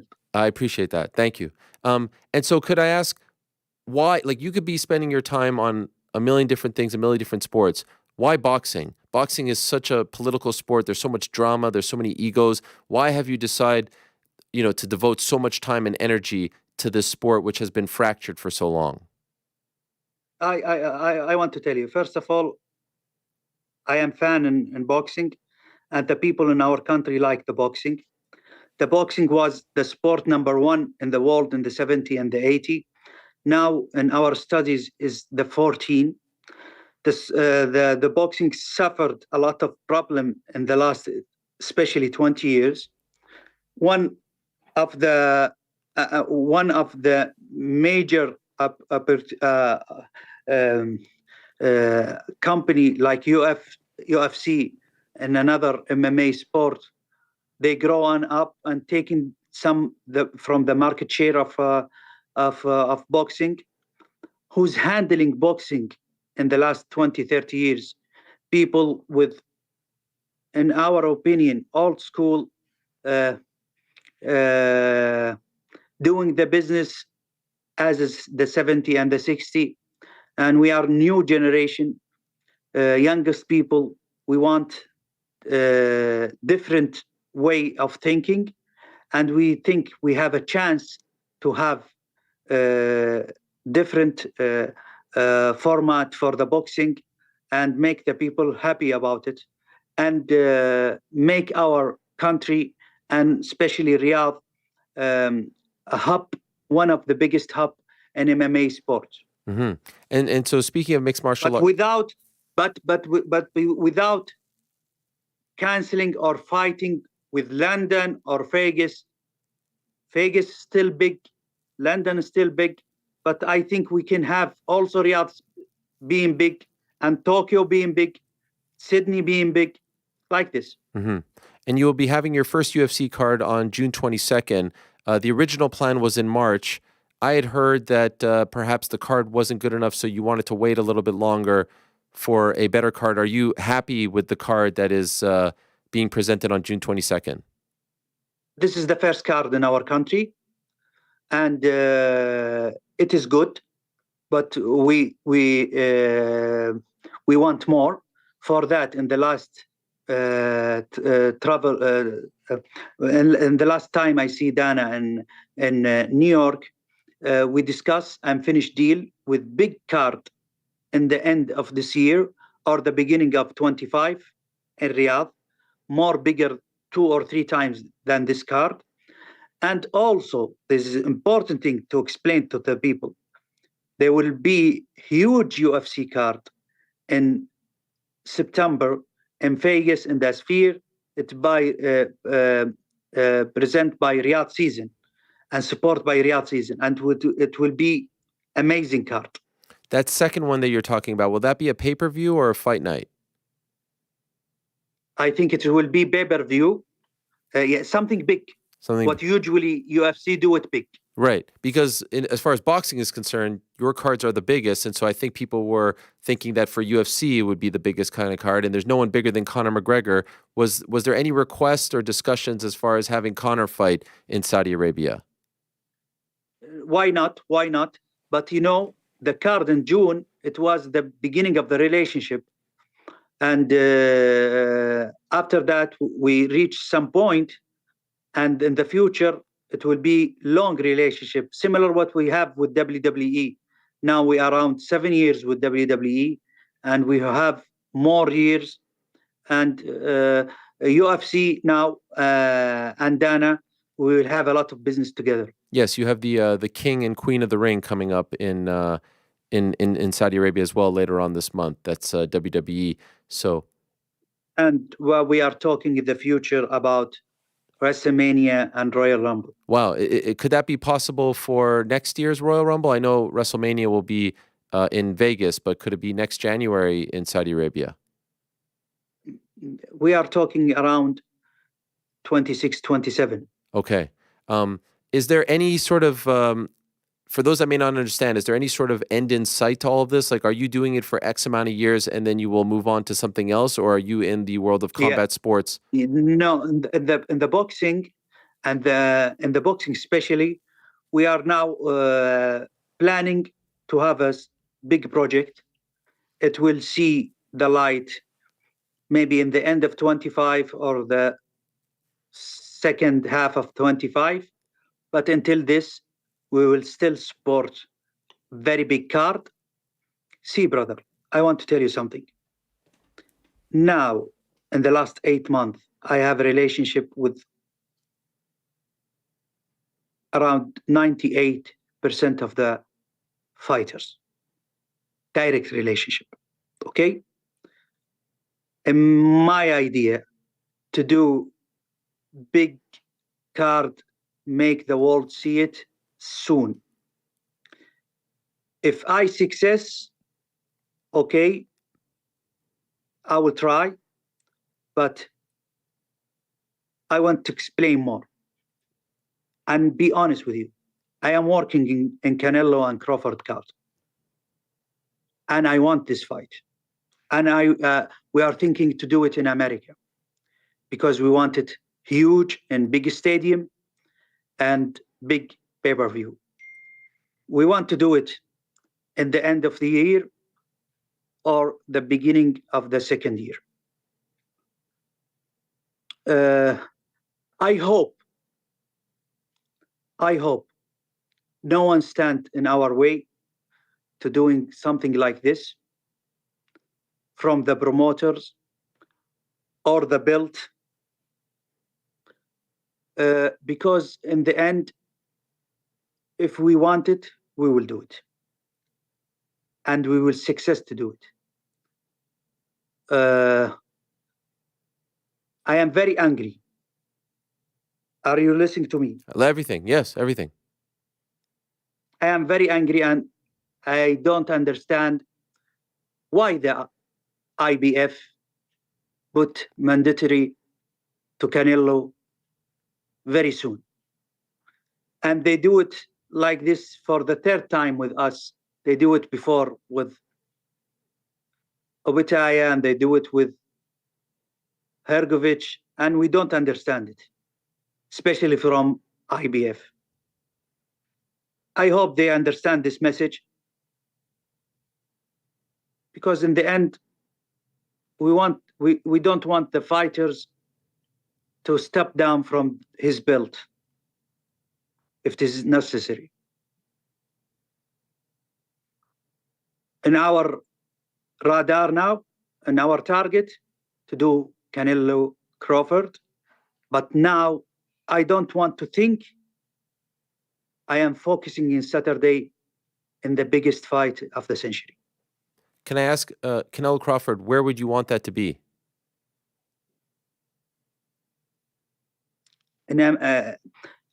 First option in America, because we will do it as a business and commercial for our country. But specifically where in America? It depends who will give us the right things, who will deliver it for us. It is Vegas or Los Angeles or New York, one of the three cities. Okay. What about your relationship with the other people in the business that you've talked about in the past? I'm just curious, like Tank Davis, Oscar De La Hoya. Do you feel like you're making better relationships with those people, or at this point you have your relationships and you're not looking to make better relationships with them? My friend, I am not a promoter, but my door is open for everyone. And this is clear message and direct message. I don't work with someone as a special. I am open. Everyone can do deal with us in Gia and Riyadh season. And I am welcoming everyone. If it is the right deal, hello, we can discuss and do it. Is there any part of you that would like to be a promoter where you just exclude everyone and you do it yourself? Or is that not of interest? No, it is not our interest to be a promoter. We know their job and we know our job. If they delivered what we want, they can work with us. Mm-hmm. Anyone. I want to ask you this question because I know that you're kind of down the middle, but you do have a relationship with Tyson. Do you want Tyson to win on Saturday? Are you rooting for Tyson? No, I cannot be with someone against someone. I am in the middle because my position. But this fight, anyone will win this fight. He will deserve it. And even the loser, he's a good fighter and still continue to work with us. I will still continue to work with Tyson or Usyk, no matter about the result. If they want to stay in the ring, I will support them and I will go with them. How many people are you expecting on Saturday? We have in the arena 23,000. It is sold out, and we have also small concert before the main event. And in the pay-per-view, this is the first pay-per-view ever. All the platforms together. We have DAZN, we have TNT, we have Sky, we have ESPN, and we have Amazon. Wow! This is huge and this is big. And we have in our country, in our region, we have WeBook and STC TV. This is mean around 8 platforms. This is the first time. And this is one of the problem of the boxing. The boxing fans, if you want to see football or NBA or UFC, you go to one platform. The boxing is around 5 or 6 platform, and this is big problem. We were expecting Bivol Beterbiev on June 1st. Unfortunately, it's not going to happen. Do you think that could happen in the next 8 months, 6 months? What are you hearing? What are you expecting? It depends about the health issue about Arthur. Yeah. We hope to have it between the opening of Riyadh season in October, if his health is good, or in December. This is the 2 times. But we have it in a contract. Bivol is agree, and Arthur is agree. Have you enjoyed working with Eddie and Frank, or has it been difficult at times because of their history where you didn't always get along? They are promoter experience, and they are businessmen, and they know it. If the table can handle all the people, why not? It is business and it is work. I care about delivering the business. If they do it right, it is fine for me. We had a fighter from the PFL, Cédric Doumbé, say that he was fighting in Riyadh in September on a pay-per-view against a fighter named Anthony Pettis. Is that the plan, to have a PFL pay-per-view in Riyadh in September? And I know he just suffered a horrible loss, Francis Ngannou, so I don't know if he was supposed to be a part of that, and if there's an update on whether or not he will remain on such a card. First, there is not everything in Saudi Arabia or Riyadh. It is my responsibility. There is some part, it is not from my responsibility.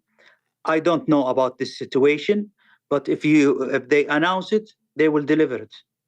I am responsible about what we announce. Okay, so do you not work with PFL?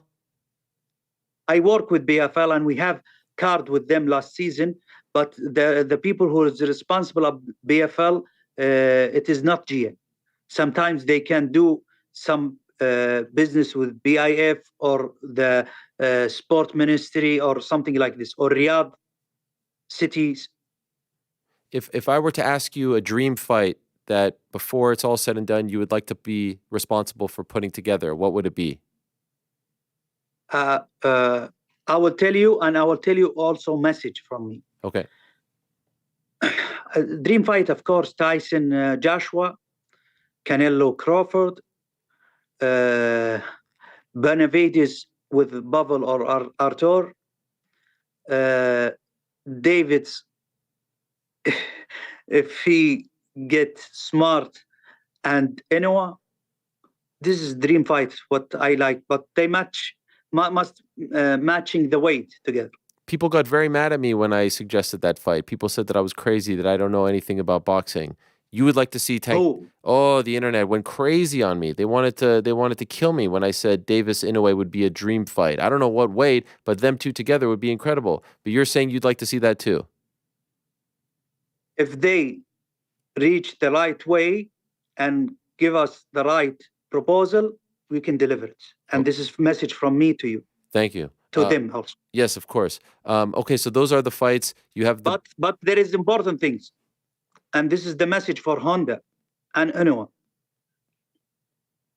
Please, please, please, he's great fighters. Don't keep him fight only inside Japan. Make the world see it. Make him come to us. Make him doing fight in Saudi Arabia, in America, in London, and we're ready to talk about it. He's great fighters. It will be shame if he quit after some years and 95 or 99 of his fight inside Japan. Mm-hmm. What do you think of Ryan Garcia? I like him as a boxer, and he will come to Riyadh. He's one of the people we invite. And when I see him, if there is good fight to do and deliver, why not? Why not? Are you going to have legends like you did for the last Tyson fight at this event, bringing all the boxing legends and entertainment legends as well? We have Lewis, Holyfield, Duran, Larry Holmes, This is what I remember. There is a couple of legends, yeah, Okay. but not like the opening ceremony. That was incredible. Just two other questions for you, if I can. You mentioned to me when we did the interview with Usyk and Fury that you had to come to America because you had some health things to take care of. Are you doing okay now? Are you feeling better? I am, thanks to God. I am perfect, and I thank the Crown Prince for his support. God bless him, and everything is fine. Okay. I'm happy to hear that. And Until now, let's see after 3 months. Sure, of course. Well, we hope for the best. And, as you know, 10 years ago, Saudi Arabia wasn't so involved in sport, right? But now in the last 5 years, so much has changed in football, in golf, you're doing snooker, you have MMA, boxing, etc. And one thing that I find that's tennis, of course. One thing that I find is very interesting, and I hope you understand my question.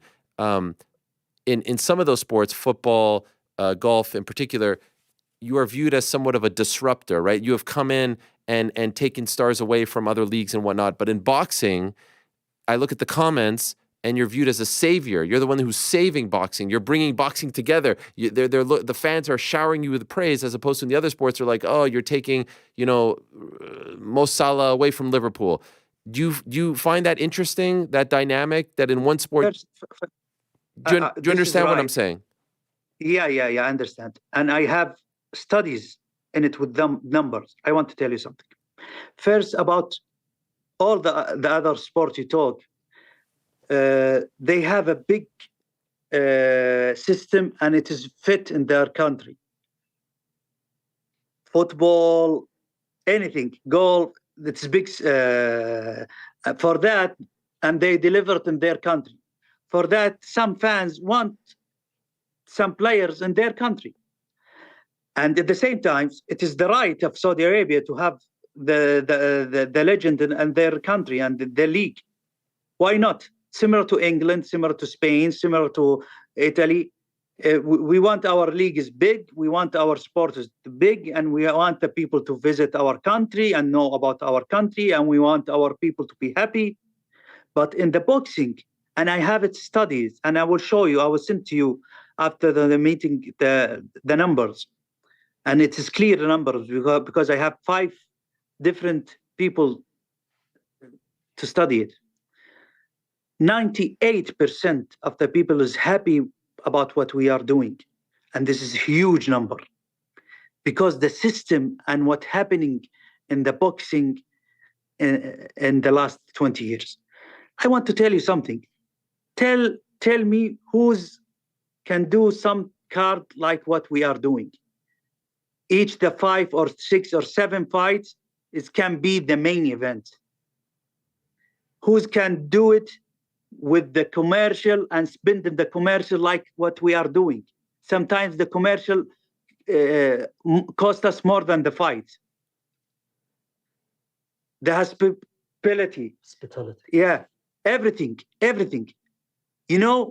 In this fight, especially in the Ring of Fire, we have the new way for commercial in the digital and TV, and we doing for the first time the old school. And I assist to do it also, the old school.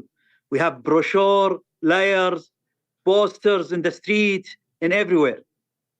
In train, taxi, station, restaurant, airport, and we are thinking to do more and more in the Wembley and Los Angeles card. Okay. By the way, can we tell John Fury maybe to not to calm down a little bit, or how do you feel about him headbutting people? I mean, it's a little bit, right? I see him before 2 days. Okay. And he think I will be mad after what he doing. Yes. I see him, but I said to him, and I'll be honest with you. I said to him, I see these things as a normal things. Why we make it big? It happened before 100 times. Why they focusing now on thinking it's something big? We have it before with Ali and Fraser. We have it with a lot of people. This is not the first time. We have it with Mike Tyson in the 90s. something normal. He's focusing and want his son win, and the another camp want to win, and the clash can be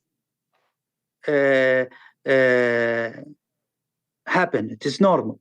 We don't like this thing to happen.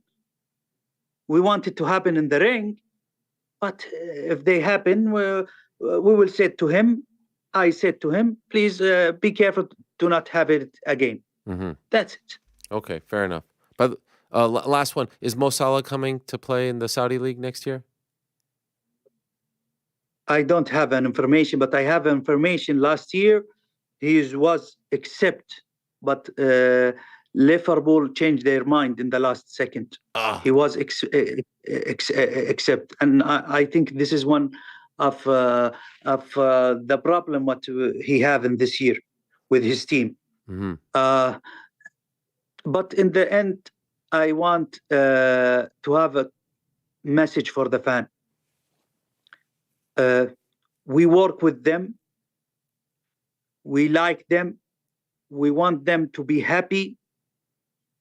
We want them to suggest for us the great fight. We do this for them. And please, we want them to support the fighters. I want to tell you something. I've been very close to the fighters in the last 8-9 months. They have a tough job. My friend, when they go to the ring, each punch, it is around similar to car accident. They suffer to make us happy and doing their job. We must support them. And there, everyone, I want to tell you, everyone, I have more than 200 fighters direct contact with me, in boxing. Everyone is happy about the boxing, and every one of them, they want the big fight. And they said, where are you from long time? We want to do this big fight. We want to go against each other.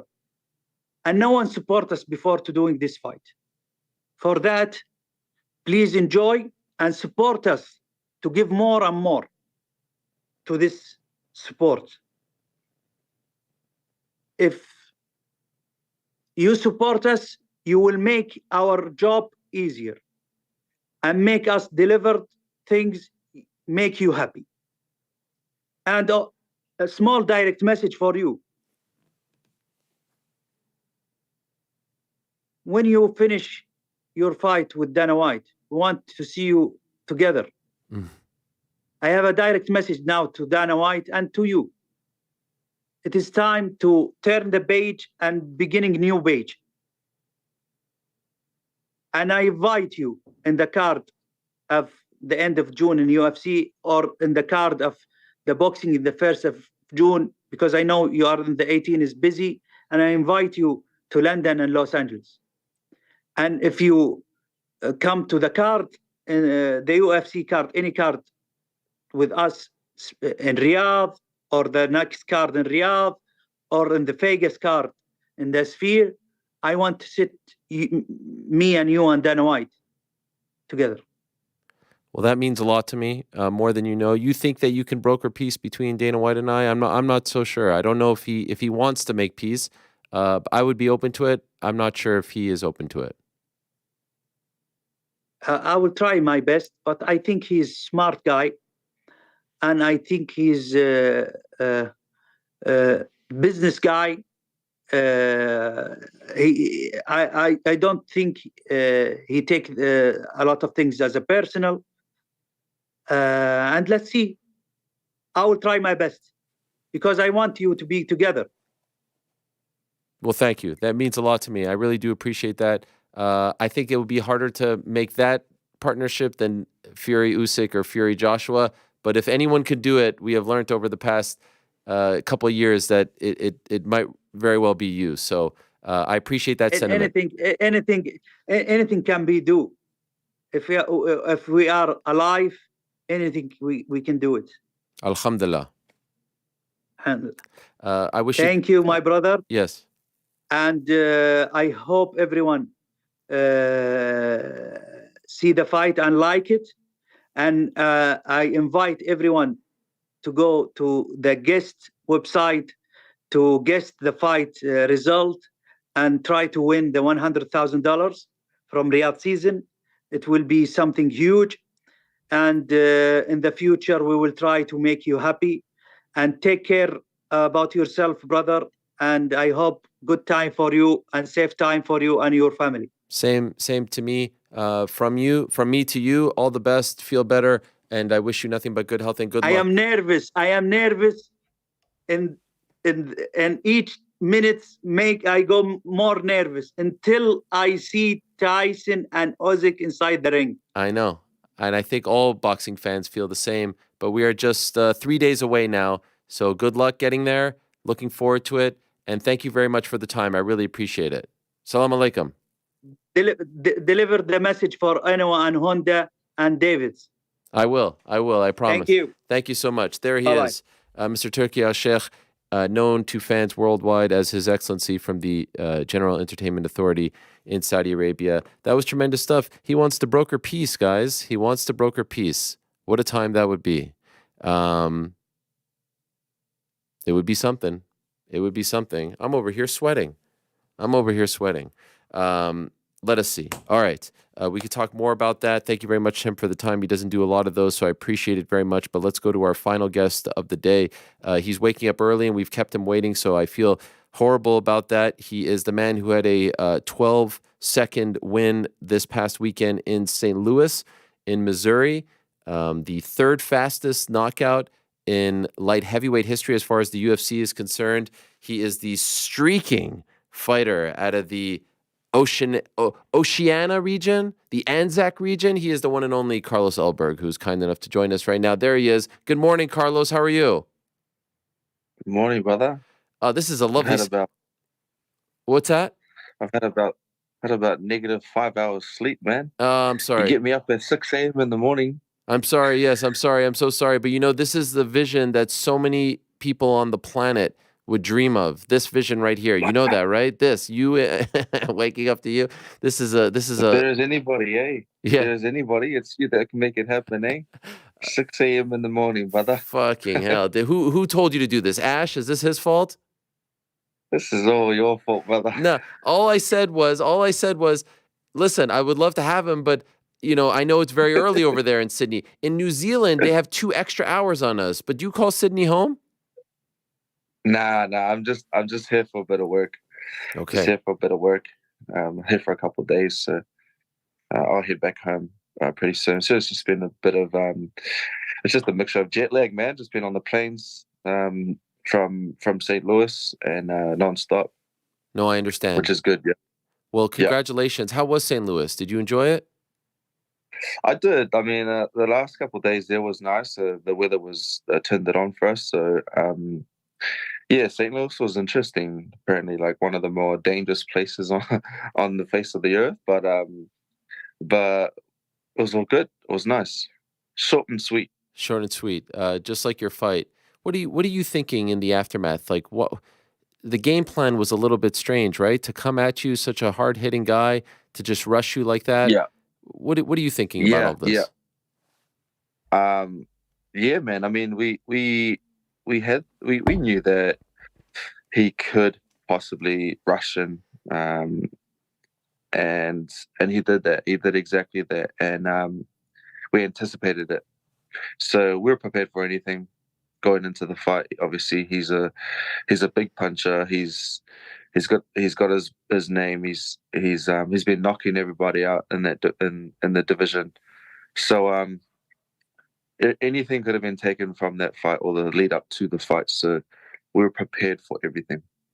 And so I saw before the fight, you said, you know, I think this is one of those guys that I'm going to fight multiple times.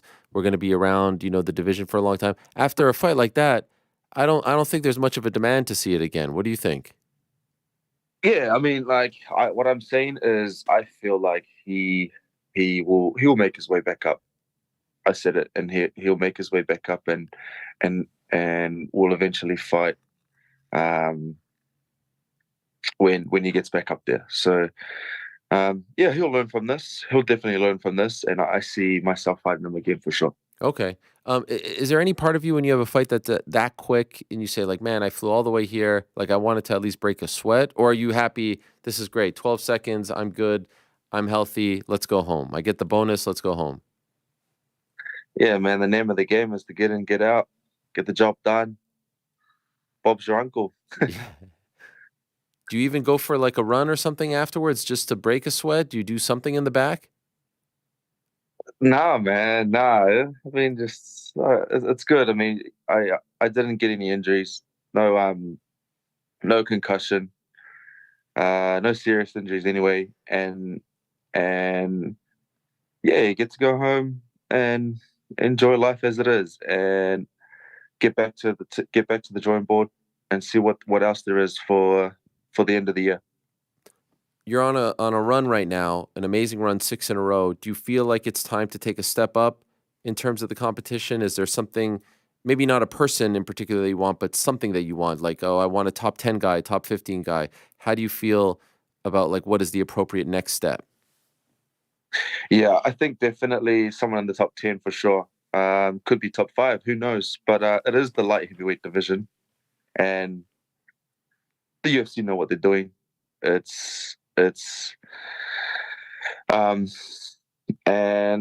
yeah, I trust that. I trust that anything can happen from now until the end of the year.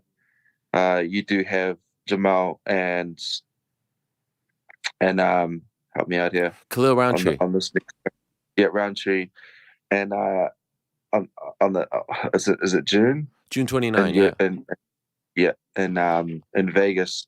So who knows what's going to happen there? If maybe they need the fill, someone pulls from that. Oh. Who knows? So, but we'll see. We'll see where I'm at and what I need to do. I'll speak to doctors and see if I'll be fit for this fight, for any fights coming up soon. And then wait a second, Carlos. If I am not, I just wanted to know if I was reading between the lines here. Are you saying that there might be an opportunity to fill in there, or like why'd you specifically pick that one? Well, I just see that's probably the only fights that are booked in the top 10 at the moment. From what I see, I don't see that there's any other fights that are booked right now. Okay. I'm just saying. But I can't see any other. Well, there's also France coming up, which I'd love to do as well. On that side of the world would be nice. I've never been to Europe, so somewhere in France could be nice. How about Perth? Perth would be all right. Perth would be all right. Be all good. I think there'd be a, who knows? Maybe a teammate of yours in the main event. Yeah, for sure. Why would you not want to fight closer to home? Oh, for sure, I do. But I just haven't been to Europe. And it could make some sense. It could lead us to fight somebody on that side of the world, is what I'm trying to say. Yeah. And yeah, or hey, if Perth comes, if people scream out for Perth, then let it be. That's all good. I just right now I've kind of just been all in the air, literally. So I kind of just been haven't really had the time to sit and think about or speak to the coaches who are all back in New Zealand now. So when I get back, I'll chat to them and chat to management as well and see where our movements will be or what kind of strategies we can go with this. Wow, I can't imagine. You in Paris would be quite the scene. Oh, merci, yeah, man. Black Jag, the ladies' man, the ladies' night in Paris. I mean, this is. Come on, what do we? I mean, it's like peanut butter and jelly. It's perfect. Oh, the Love City, eh? Yeah. Who knows? Yeah, man. By the way, can I ask you a question? Moani. Yes, that's me. Hey, man, where's my poster? Where's my brother? Which poster? What's going on? or something. Where's like you want where's something? the Ulberg? Yeah, where's the? I don't know. Do you have a toy? Do I have a toy? No. A bobblehead? Yeah, nah. Do you get one of those, eh? You want to be on the Yeah, wall, I'll is send what it you're to you. saying. Yeah. I'll send it to the never ending war. I'll send it to you. You have one. Yeah, I'll send it to you. I can't tell if you're like messing with me or not. That's it. By the way, can I ask you, how do you get your eyebrows to look so good? Oh man, I was just born like this, brother. Come on. You were just born like that? Just wake up. Wake up like this, brother. This is how you look when you wake up? You sleep with your earrings in? That doesn't hurt? Nah, man, that's good. It's all good. Wow. I don't have earrings, but I feel like that would pierce the like the side of your ear. It's the neck, eh? Yeah. By the way, you know who Juliana Pena is? Yep, I do. The Venezuelan vixen. She makes picks for us, and she didn't send in her pick on time, and she told me that you are her favorite fighter and that she would always pick you, and she feels horrible that she didn't pick you for the last fight because she didn't get her pick in time, but she is a huge fan of yours, so I feel my duty to relay that message. Do you want me to send you her phone number or something? I can help link you guys up. I don't know if you're interested. You're a guy. I'm just trying to help a friend out. That's all. She's all good. I like you, man. She's awesome. Yeah. She's awesome. For sure. Okay.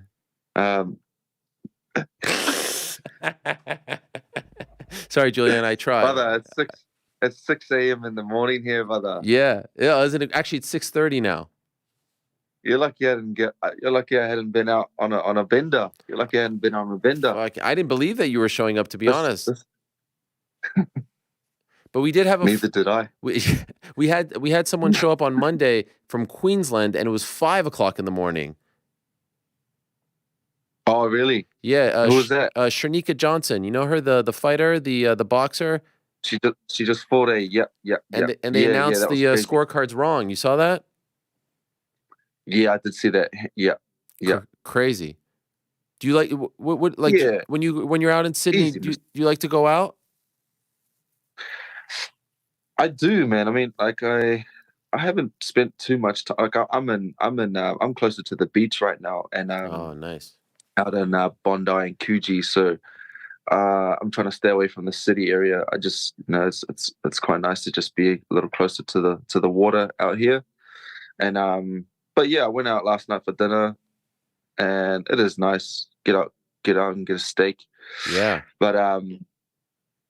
But yeah, Sydney is nice. I mean, when the weather's on, it's a lively city.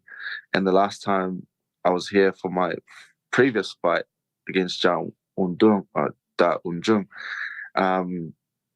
I spent a bit of time here in Sydney and closer to the beach, which was pretty good. So yeah, man, have you been to Sydney? I've been there once for UFC 127 many moons ago. You were probably, I don't know, how old were you in 2010? You're 33. You're born in 2010. You were 20 years old? Yeah? Yeah. Yeah. That was a great card. That was headlined by BJ Penn versus John Fitch. And we went to Bondi Beach. Nice. It was nice. We were there with the fighters were there. The Octagon girls were there. Everyone was surfing. It was a whole nice scene. It was a great time. Yeah, it is pretty good. I guess that's a staple here, right? I mean, my first time in Bondi Beach was my last fight here, against Down Jones. So yeah, I hadn't spent too much time outside of the city. I used to spend a lot of time in the city in Sydney, but it is good to get away from there's too much in the Sure. big city of Sydney, so too much going on. Did you It's nice go to lay low. surfing? Here? Yeah. Nah, I didn't actually. I didn't. Which I think I'll borrow a board of one of the boys here and go out if I can while I'm here. I'm only here for a couple of days, so if I can, that'll be nice. Get out for a bit. It is always nice to catch the sunrise. Oh yeah. Surfing. Yeah. Did you have any barbecue in St. Louis? Man, I missed it. Come on. Why? How'd you miss it? I know, man. So After weigh-ins, with the whole team, we all went to Sugar Fire. I think it was in St. Louis. Okay. And that's a big barbecue spot. And I was messaging the PI, if it would be probably a smart idea for me to have barbecue. They were like, absolutely not. So I had to sit there. I ordered my food anyway to go, and I had to sit and watch all the boys eat it. And then my plan was to take the food with me to the fight and devour it after the fight. But I totally forgot it. I forgot the barbecue. So I hadn't had the barbecue, man. And I'm so gutted because that was the one thing that I was looking forward to having while I was there in St. Louis. Yeah, no, it's great. I've had that. Obviously, no. Yeah, you've had it's legendary. You hate that? No, it's great. Yeah, it's legendary. What about the Arches? Did you go to the Arch? I did. Yeah. It's just an There's arch. a nice park there. We're actually staying right next to the Arch. So the park there was quite nice. It was nice ponds there, and I just did some meditation on the grass area. Did a bit of walked there on the daily. So it was quite nice. It was nice to just nice to be out there closer to a bit of green. I think St. Louis is quite green. Is it? Just being there. Yeah, just I guess in that area anyway. In that area it was quite green. So overall, a great experience. A 12-second win, third fastest in light heavyweight history, 6 in a row. The debut was a bit of a stumble, but that's a distant memory. Now you're rolling. Confidence is high, right? Confidence is high, brother. Yeah, now we're rolling. I mean, it was foreseen. It all comes down to preparation, obviously, and I've always known. It's just it just took time and time within the UFC and just being able to develop myself, and obviously through these losses as well. You're learning a lot through training, and I guess just getting a lot of learning. Just getting a lot of learning in. Mm-hmm. So what's the plan now? Do you go back to bed, or do you just start the day? Do you cuss me out? Do you say, don't ever book a 6:30 interview? What's the plan now? You're all good, brother. You're all good. Plan now is I may get a snooze in because I hadn't got much sleep, but I feel so bad. I'm still trying. No, you're not. No, you're cool, bro. It's all good. Hey, man. Hey, brother. You're good. Okay. It's just I'm still trying to adjust to the time difference. Actually, when we're in St. Louis, man, we hadn't been able to get our bearings or just adjust to the time there in St. Louis. We're sleeping at about 5, 6 a.m. Oof. And then we'll get up and do our media obligations. Some of them would be at 7, 8, 9, whatever. So you would get about 3 hours sleep and then maybe a nap in the afternoon. So our sleep patterns were all out of whack, man. So I'm still on St. Louis time right now. Okay, perfect. But yeah, perfect. Yeah. You feel better? I feel a little better. I feel a little better. Thank you for that. Appreciate it. So yeah, I'm in bed, but I kind of haven't really been sleeping. I'm just kind of lying down watching cartoons. I don't know. What kind of cartoons? Not that anime stuff like Izzy watches, right? Like real cartoons? What are we watching? Real cartoons. Cartoons is anime, man. I love anime. Anime is good. That's what you're watching now? You're watching Pokemon? No, I'm not. I'm watching kids. It's just it's basically just black noise in the background. So yeah. Okay.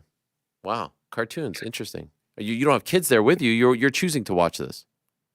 I'm choosing to watch it, man. Okay. You know? Respect.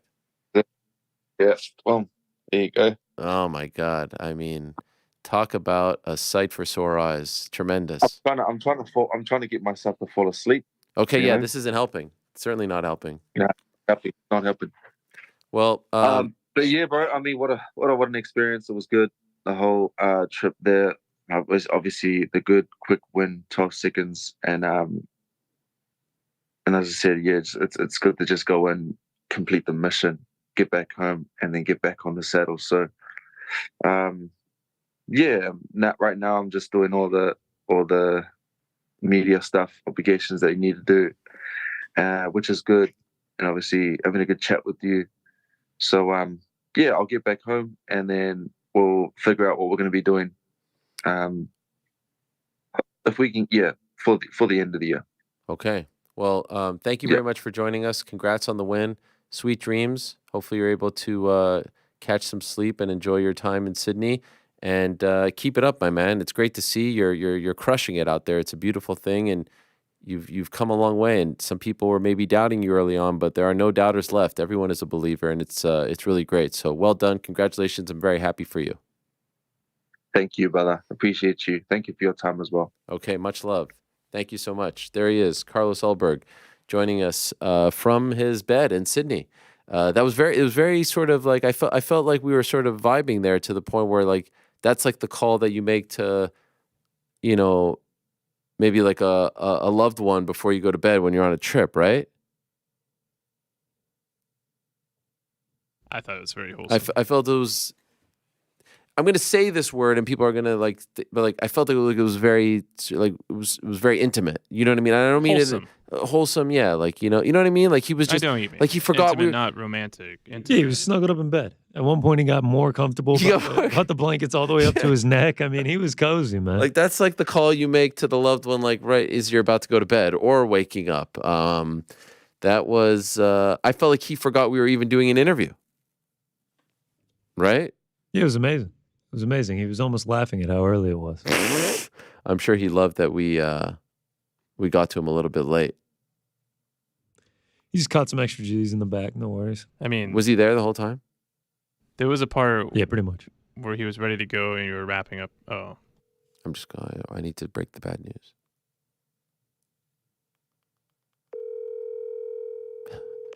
But who is this to?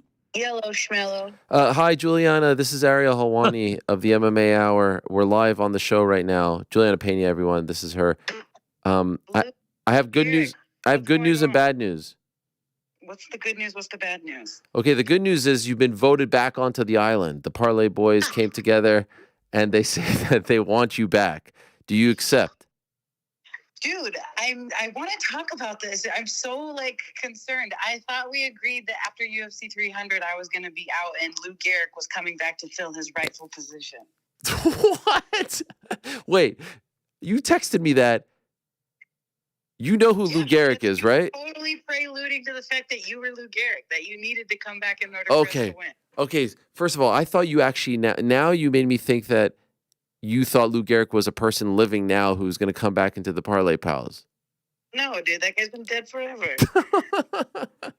Okay, well, so what I said was, if you guys don't get off the schneid by 300, then it's over. Then I'm killing it. But you did, so you live on. Oh, okay. So then I just misunderstood. Okay, so you left Connor on scene. He was. I didn't leave him on scene. I was thinking. I needed time. I didn't have a pick nailed down. And to tell you the truth, I wasn't paying attention. But if I would have been paying attention, you can guarantee that my pick would have been Carlos Ulberg because that boy too fine.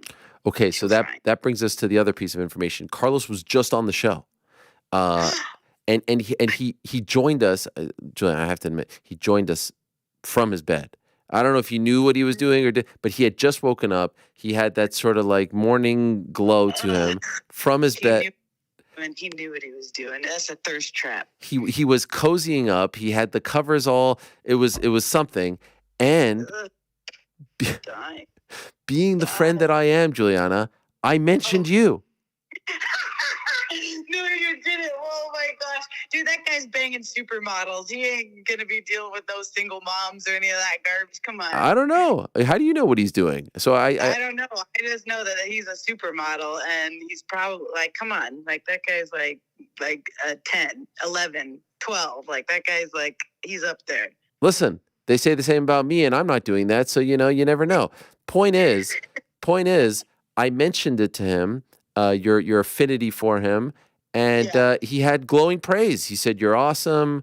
He said he's very well aware of the Venezuelan vixen. I feel like we have something there. I feel like we should explore this. And then you offer to give her number. That my friend Dylan Danis might get a little jealous if you. Wait a second. What are you referring to here? Well, ever since I met up with Dylan on your show, the guy's been like in my DMs. He's trying to take me out on a date. If he finds out that my man Carlos Ulberg is trying to take me out, I mean, I think he's gonna have another fight on his hands. Is all I'm saying. You and Dylan are an item now? No, of course not. I didn't write him back. I don't want to get Paige Van Zanted. Wait, you left him on scene? Yeah. Well, yeah, I didn't open it, no, because I can't even career suicide. Wait, so Dylan, after the meetup at our road show, and by the way, we're doing another one on May 31st, Newark, New Jersey. You're more than welcome to come once again. Nice. He slid into the DMs. Oh, yeah, that boy's been in my DMs. Wow. And you have no interest? You know, he was very nice, and he was a lot cuter in person. I'll give him that. Okay, that's something. Well, anyway, I offered to pass along your number to Carlos, and he was a little non-committal, but I actually felt bad in the moment because you had not given me the green light to do that, so I need your permission to do that. I'm telling you, that guy is like dating supermodels. Like, he doesn't need no Venezuelan vixen blowing up his house. Like, no. Guys that like do MMA are in my experience, not that interested in other girls that do MMA. You know what I mean? Nah, I think you're selling yourself short, if I'm being honest. Is everything okay? You seem low confidence right now. I mean, you're a freaking superstar. You're a former champion. I know that. I realize that. But like MMA chicks are like crazy. You know, they're like alpha. I don't know. It takes a certain special type of someone. And all I'm saying is Carlos Ulberg, too fine. He's got to be dating like, you know, the Dua Lipas, the wow. Giselle Bundchens. You know what I mean? Like those are the kind of caliber girls he needs to be seen with. I heard she does like BJJ guys, so. Dua Lipa? No, Giselle. That's the word. Yeah, did you guys see that roast on Tom Brady? That was hilarious. Why did you get invited to that with Dana and the crew? Oh, I don't know. I think that probably because, you know, Sugar Sean's the new champ and Max Holloway just won, you know, the baddest motherfucker belt, and I'm still pissed that they don't have the baddest fucking mother belt up for grabs. So there's that. Do we have any news? Anything coming up? No. I still am just, you know, on hold with this girl. She says she's not ready to go until October, so I'm just waiting on her. October is in like 5 months. Next year, yeah. So. Any chance we just skip all of that and do you and Kayla for the interim title?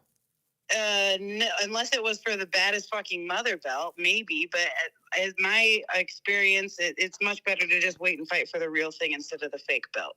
Same pay-per-view points attached to it. Yeah, like I said, I would rather have the real thing instead. Fair enough. By the way, impressed with Kayla? I mean, everybody knew that she was going to be able to do that. I mean, fuck, I think Holly's like 48 or something like that. Wow. Like, relax. Okay, fine. All right, so in conclusion, you're back in. Welcome back. Thank you. I don't know if you saw the show earlier. I know you like to watch all the time live, but like I fought for you. I really did. Whoa. It was a whole mutiny, and I said, not on my watch. Are you sure you don't want back in? I feel like you kind of want back. No. Back in. No. Have your. I want nothing less. It gives me great joy how committed you are, and just to let you know, if Connor's not responding fast enough, please send the pics to me. Okay, I don't want you you being left on scene. He like never checks his Twitter messages. It's like, it takes him forever. Can we graduate to texting? Why do you have to go through Twitter? Okay, fine. Give him my number. There's somebody you can give my number to. Give my number to GC. Okay. I could still give it to Carlos if you want, and we could see what happens. Or are you just saying to drop it? Oh my gosh, I would faint, like literally, like faint if he texted me. Okay. You can give it to Carlos, but I mean, I'm not gonna, hold my breath or anything like that. I believe in you. GC, however, you better text me. GC, will you text her? Yep, on it. He's graduating. On it. Actually, I know she can't hear me, but a nice little plan here. Carlos and Connor could be very close in your phone book. So you act like you're sending me her number. You accidentally send it to Carlos first. You're like, oh, sorry about that. I meant to send that to my friend Connor. So No, I mean, I told if you want him. it, you can have it. If you want it, here is Juliana Pena's number. I told her I'm gonna give. This is fine. We're gonna do the. You know, in the Jewish religion, Juliana, if you matchmake 3 people, it's automatic entry into heaven. Doesn't matter what you've done in your life. So if I get this done, I only have 2 more left, and I'm good to go. That's awesome. I would love for that to happen. Let me tell you. All right. Well, I'm on it. Welcome back. Thank you for all the picks. You sent us like 7. Is there one that you're going with, or do we just get the pick in? Yeah. I took the hill over 2.5.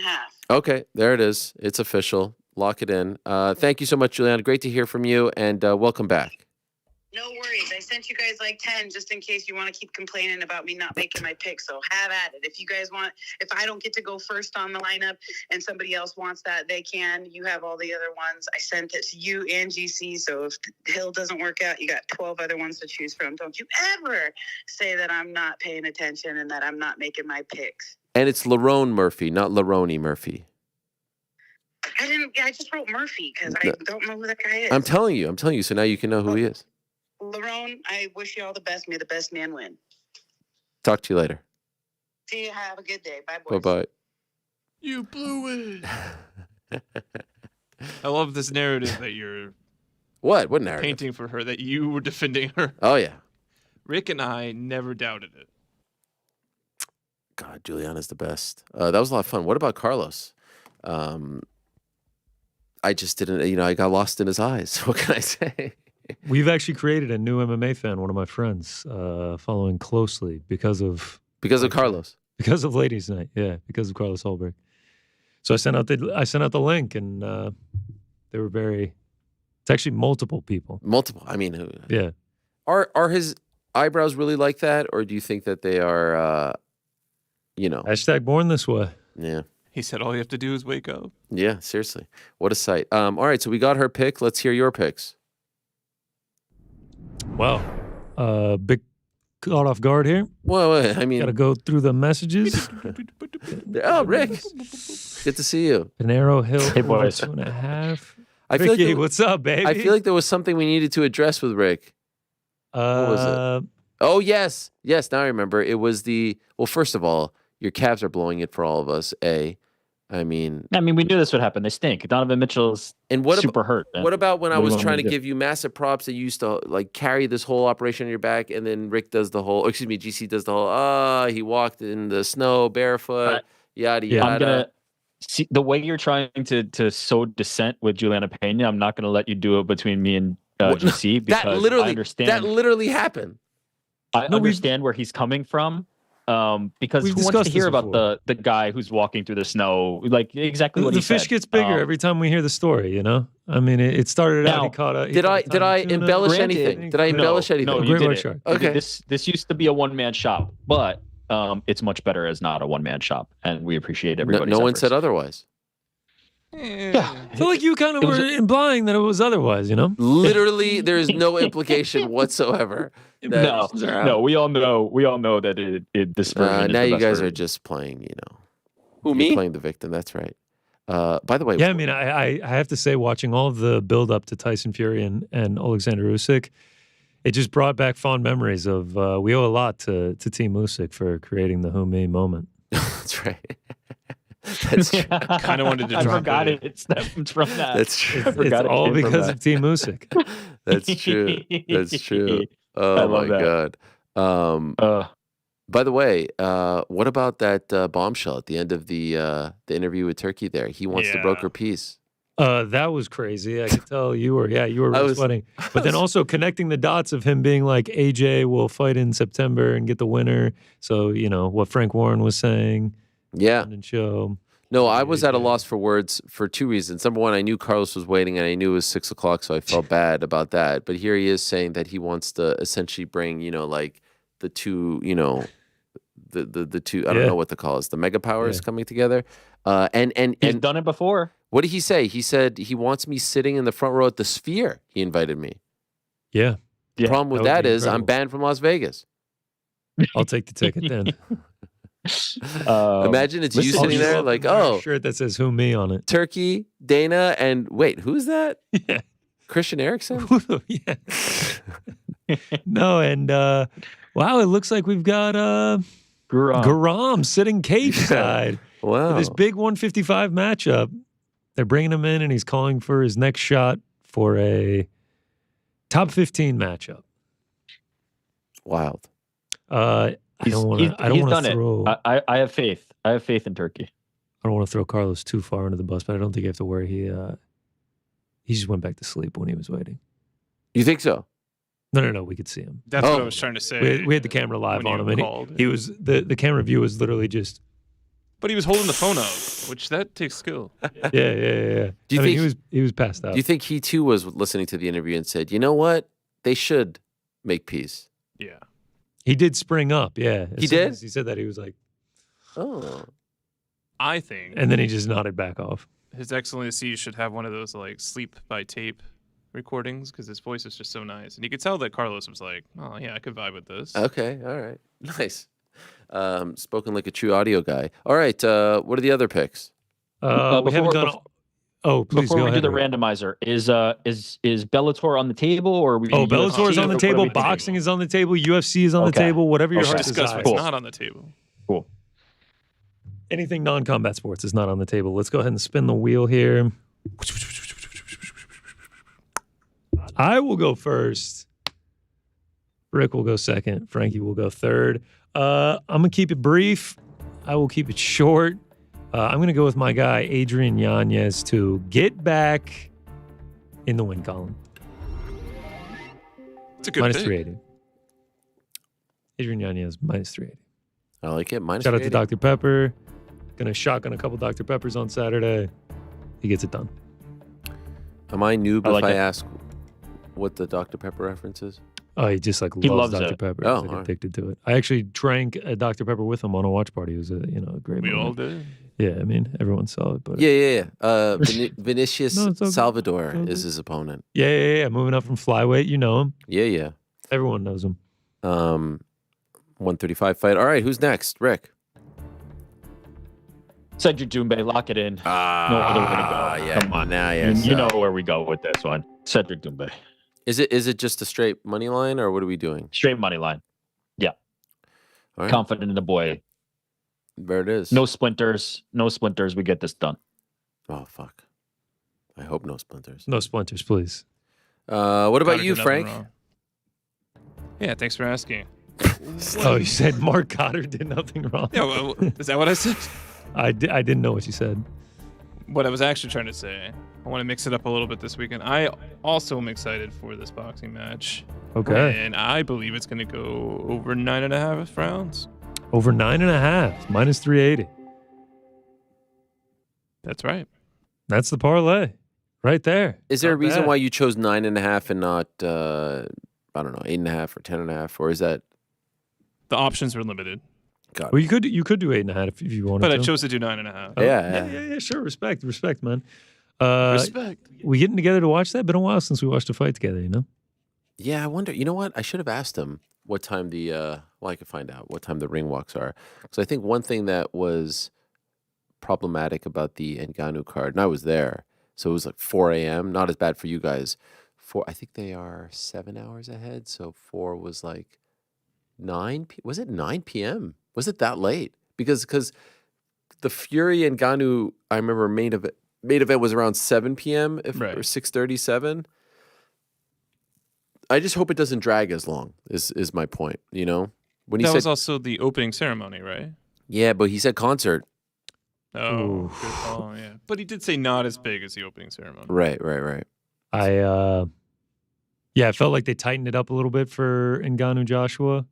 Man, it was long. We were there for 10 hours. Oh yeah, it was long. It wasn't as long as Fury and Ngannou though, but yeah, it feels like they're gonna probably lengthen this one. By the way, did Turkey all but confirm what I had originally said about that March Saudi Arabian card? What about them being Pretty much, yeah. essentially him And then, strong arming to move it? Well, and then him even saying that he wants the next one to be better than this one. Like that this Yeah. one isn't quite up to snuff. 2 to 3 times bigger. end of this year or early next. So it sounds like he's pushing for some big names. And when you asked him Conor McGregor, he said, "Why not? Why not?" So why not? All right. Do we have more picks? I mean, shout out to him. Pretty much the only reason we're getting this fight this weekend. Hell yeah. I do. I'm going fairly light this weekend. I do have one big bet. I will start Patchy Mix. This line is on the move. He opened around like minus 185. I've actually bet him twice. I grabbed the minus 225, minus 260. I know that it's moved more. Don't kill me, but I do think he is one of the best bantamweights in the world. He already has a win over Magomedov. I think he gets another one here. I don't know who you give him after this.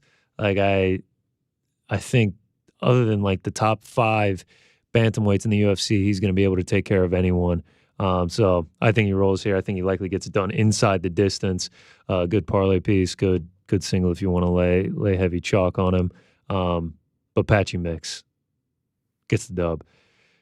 UFC main event, Lerone Murphy. I like the well-rounded game. I know Edson Barboza's coming off that incredible performance going through the 10-8 and then winning the last 4 rounds against Sadiq Youssef. I think Murphy's going to take a different approach. I think he's going to be a little bit more patient. I like the striking. I like that he can mix up the takedowns. I like the clinch work. I like the youth advantage. Carries a lot of power. I think a lot of people are going to be on Edson Barboza for good reason. Great performance last time out. Much more experience, has fought the better competition, but I think Lerone Murphy keeps his undefeated record. 2 parlays, 1 a boxing pick and 2 UFC. Opataya, Abus Magomedov, and Adrian Yanez, and then a pacifist parlay. The 3 ladies strawweight bouts over 1.5. And those are the picks for a big weekend in combat sports. Oh, yeah. Just 4 bets for me. I think it's appropriate. And what about, by the way, Netflix? They announced an NFL game coming. Yeah, Christmas. Happy Gilmore 2? Christmas games, yeah. You hear that? Happy Gilmore 2 is a risk. What does that mean? You know, I mean, all-time legendary movie. Yeah. Going to make a second one. Could be a letdown. Sure.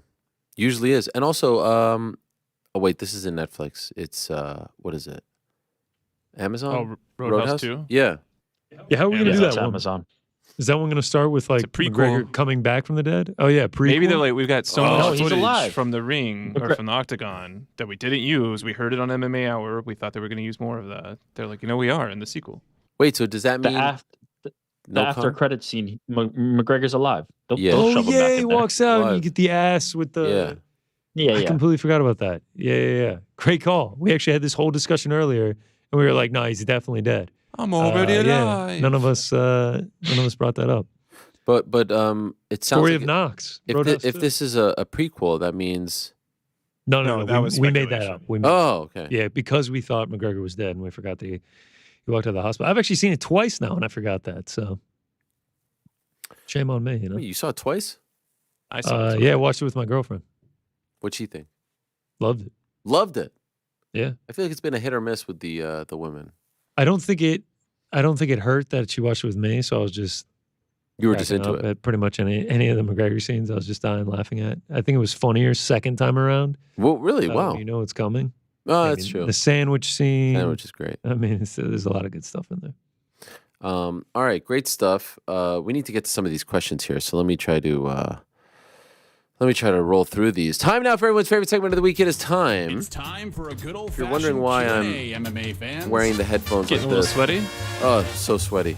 Ladies and Need some gentlemen, water? the moment Well, ever has since arrived to hear from the man himself, Ariel Helwani. Ever since the bombshell was dropped that we're on the verge of peace. City, it's on the nose. Oh, that's been causing the sweat. To Has answer anyone? your question, Can anyone? I love it. get out of your seats What's and it? on No, go your ahead. feet because here he is. No, I'm looking forward to this.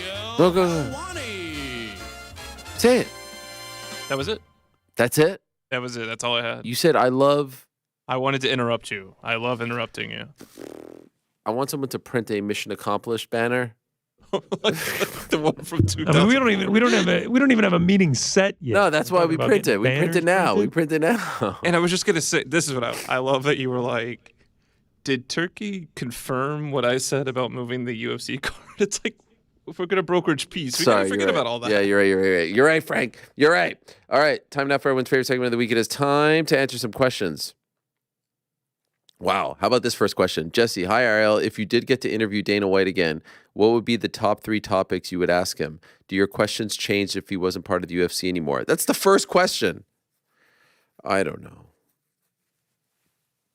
Can we have a couple months to figure it out? Question number Is that one. the Jesse that is that the Jesse that Nate Diaz is after? Is that the guy? I don't know who that Do Jesse we have him? Have we located him? Question number 1. How much did you miss me? Question number 2. How about them bills? Because I have like 6-7 years of gloating that I need to pay back for. Question number 3. More of a statement. Thank you for getting us out of the Apex. Good start? Yeah, this is no good. I'm glad you're This is- workshopping these. Yeah, I know. Like I'm glad we're doing this now so that we can be prepared. Trevor North, Ariel and crew. I hope this is a safe place to defend last week's question. You guys will remember Trevor. He's the one who told us about his youth pastor and they watched the fight together. How could one forget? What does he have to defend? I thought it was a great question. Okay. Number 1, Louisville is pronounced Louisville by people who live in Kentucky. 2, I couldn't attend UFC Louisville in 2011 because I was a broke junior in high school. I 3, feel like all of this was in the question originally. 3, my former youth pastor.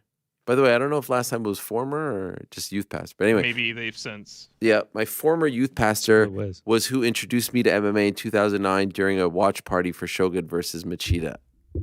Again, I love don't know. the idea of a church getting together, like a youth group getting together to watch blood sport. It's amazing. Also, if he was a junior in 2011, that means he would be a 16. freshman in 2009. That sounds like this kid is probably class of 2012, same as me. Just saying, like, it's kind of young, no? Anyway, 4, while on the way to UFC Columbus, my company car broke down in Cincinnati.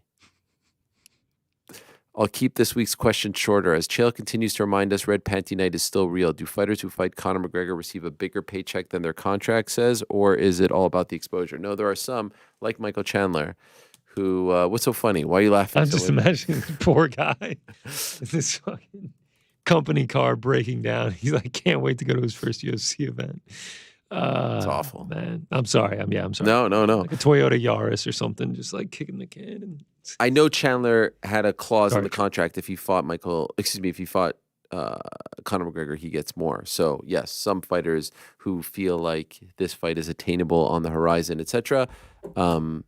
Some of them, they do feel like this is worth putting in the contract. UFC is amenable to that, and they get it. Some, I don't think Cerrone had a very special McGregor clause. I could be wrong, but also, these contracts can be changed at any moment. It's not like they're ironclad, and you can just be like, nah, we're sticking to it. You can sign a new deal. You can lose that fight and get released. You could sign a new deal and then sign another new deal after a win. Like there's no real structure to it. Maximilian, hi Ariel, greetings from Palau. Do you think we will get both champs at the UK card? And if so, who do you think would headline? Yes, I think we get both, and I think Leon headlines. Also, just wanted to let you know that the UFC 286 O2 card last year was done at a normal time because the O2 Arena has a strict curfew policy that every event has to end by 11. Otherwise, they would do what they were doing now. Thanks. Oh, all right. Good to know. Jake, hello, Ariel. Just had a question on whether you think fighters should be allowed to bet on themselves to win in a fight. No, I don't think so. It just opens up a can of worms. I mean, Pete Rose bet on the Reds, and he still got banned, right? So I just think fighters shouldn't bet, period. Like, if they want to bet on the NBA or NFL, great, but just stay out of all of that. It leads to too many questions and suspicions. Straw Hat David, good day to you, Ariel, and crew. I want to get your opinions on this hot take. I believe we are in the tail end of the UFC lightweight golden age with Poirier's last title shot, Conor's last fights, and Khabib retired. Do you all agree? If not, what are the golden ages for every weight class in your opinion? Damn. Every weight class? I don't know about that, but you can say that. I think maybe there was a great stretch over the last few years, and, there's some younger blood coming up, but it all evolves, and I don't feel so attached to a statement like that. I don't feel so strongly about that. But I get it. El Peruano. Hola, Ariel. With Tatiana signing with Ali, is she confirmed off limits? Does someone from Dominance inform you that she'll no longer talk to you? No, of course not. They don't talk to me about anything. He writes, sure, hope not. You've gotten some great interviews out of her. Gracias. Did she sign with Ali? I didn't even know that. No, there's, we had Derek Brunson out, Kayla on all the time. It's up to the fighter. The fighter, if the fighter wants it, if they care enough, ultimately, as I've said a million times, the manager agent works for the fighter, right? So they should be able to say what they want. If you guys think that I lose one iota of sleep over any of this, we are approaching, we are over 5 years into this bizarre, I don't even know what to call it, suspension of interviews for no bizarre reason other than to just, I don't know. Let's not even go. We're trying to broker peace here, okay? We're trying to broker peace. Big money. Hello, gang. Congrats on the upcoming live show. Gutted that I won't be able to make it, though. Just wanted to take a moment of appreciation for Chase Hooper's quote from Monday's episode, which perfectly captures the Apex dilemma. Getting to win, it felt like a real win. Felt like a win in one of the premier sports in the world versus I want a sparring match in a gym and my teammates are happy. Hope Dana/UFC heard that one and continue traveling. Just wish ticket prices weren't insane. Lastly, any truth to the rumor that although the Conor BKFC deal is a good partnership opportunity for both involved, it's also a brilliant negotiation tactic by Conor heading into contract negotiations? Nah, he doesn't need that. Also might be a part of the reason for the UFC's downplay / lackluster promotion for McGregor's return announcement so that they aren't as invested in him as a top star. Nah, I honestly don't think one has to do with the other. Thanks and go Bills. Speaking of Bills, do we have this photo? We have this picture? Look at this. Look at Big Gable. That's Gable Steveson. Is this a tryout or is he just getting a tour of the facility? Bro. There. Remember I told you? Remember I told you guys?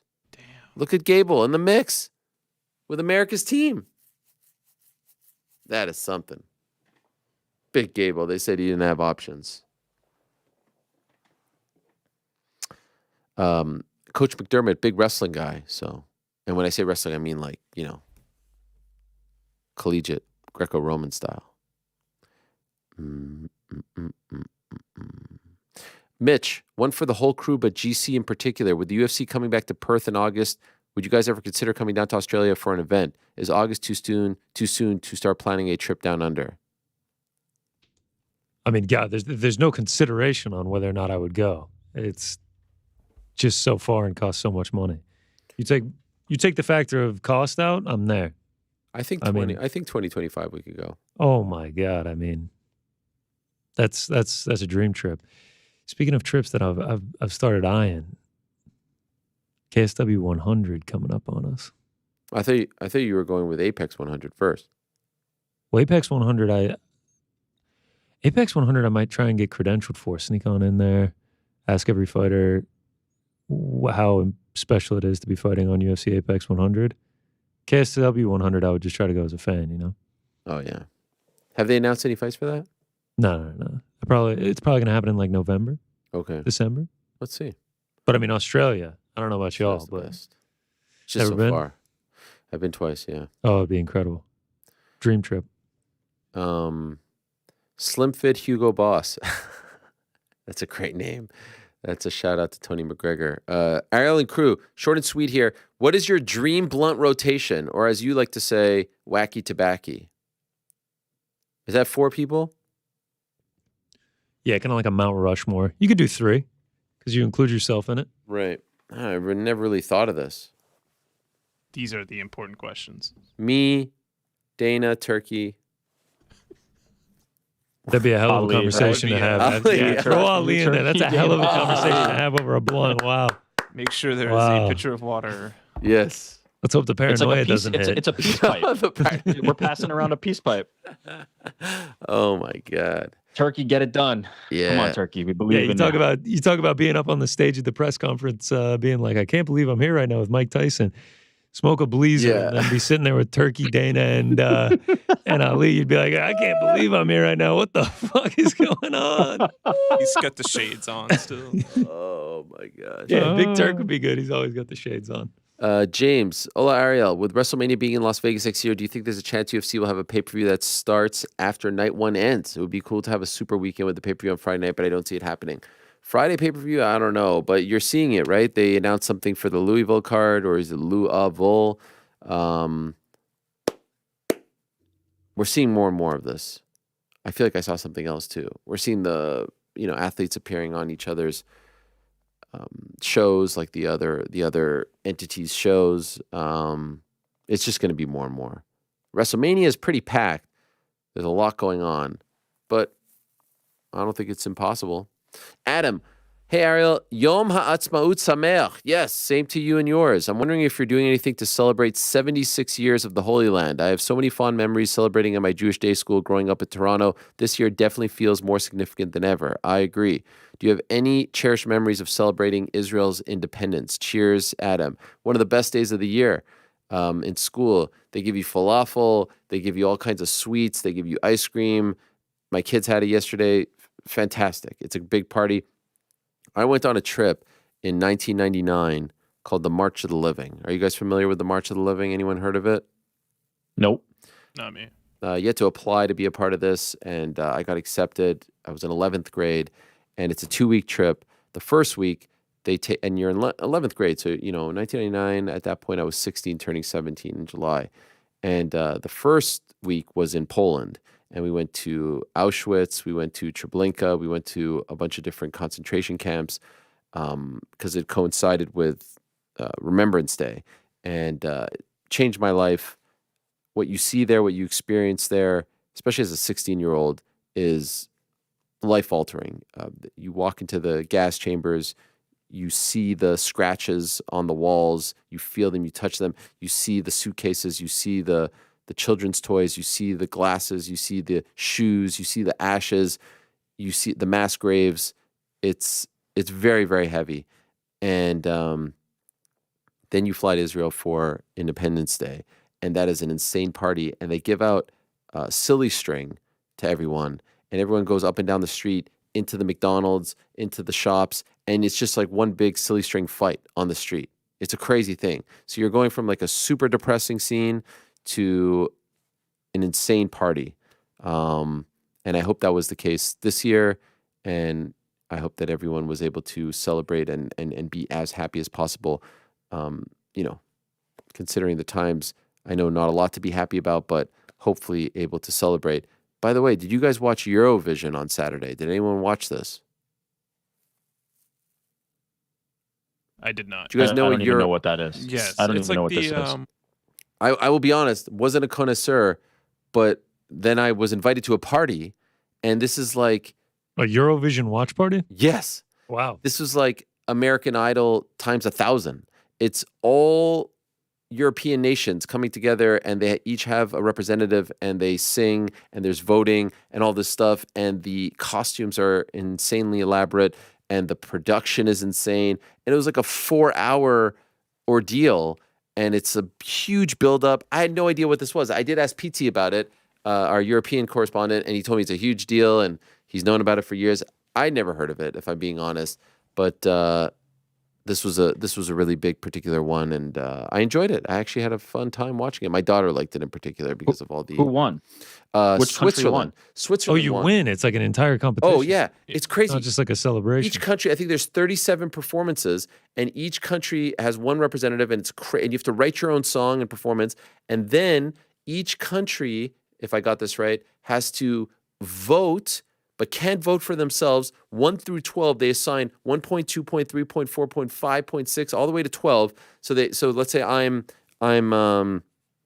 Belgium, and so we say Ireland is our top one. We think Ireland did the best. They get 12, and then 11, and then the world votes, and then there's a points assigned based on like the voting, and then it's a whole big thing, and you're seeing this jockeying for position with the countries, and then the crazy thing is, the winning country then gets to host it the following year. So Sweden wow. hosted in Malmo, Sweden hosted it, and they won last year. And so it's a huge thing. It's like getting a Super Bowl or a WrestleMania because people come from all over the world and the continent, and it's like a 2-week affair. I learned it's like we live in this part of the world here, and there's this massive thing happening in Europe, and we have no idea about it. Shame on us. This guy Nemo won? I don't know his name, but is he from Switzerland? Yeah, from Switzerland. Yeah. Is he just gonna like blow up now because of this? Yeah, so that's Is it, the like, thing. Super massive for him. You then blow up. Yeah. Not even the people who win, like people who are involved. Like the studio I work at, we have Mr. Probs, and he was huge for the Netherlands before COVID, I want to say. So it could almost be like a Did Kelly Clarkson win American Idol? Yeah, this is way bigger. Who lost and got big? Clay Aiken? Yeah, wow. That was one. I feel like they don't get that big anymore.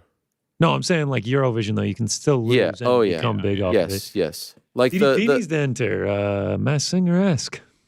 Yeah, the representative from Israel has become gigantic. So there was a whole thing. Why I brought this up was there was a whole thing where they were trying to get her banned from the competition, and there were people.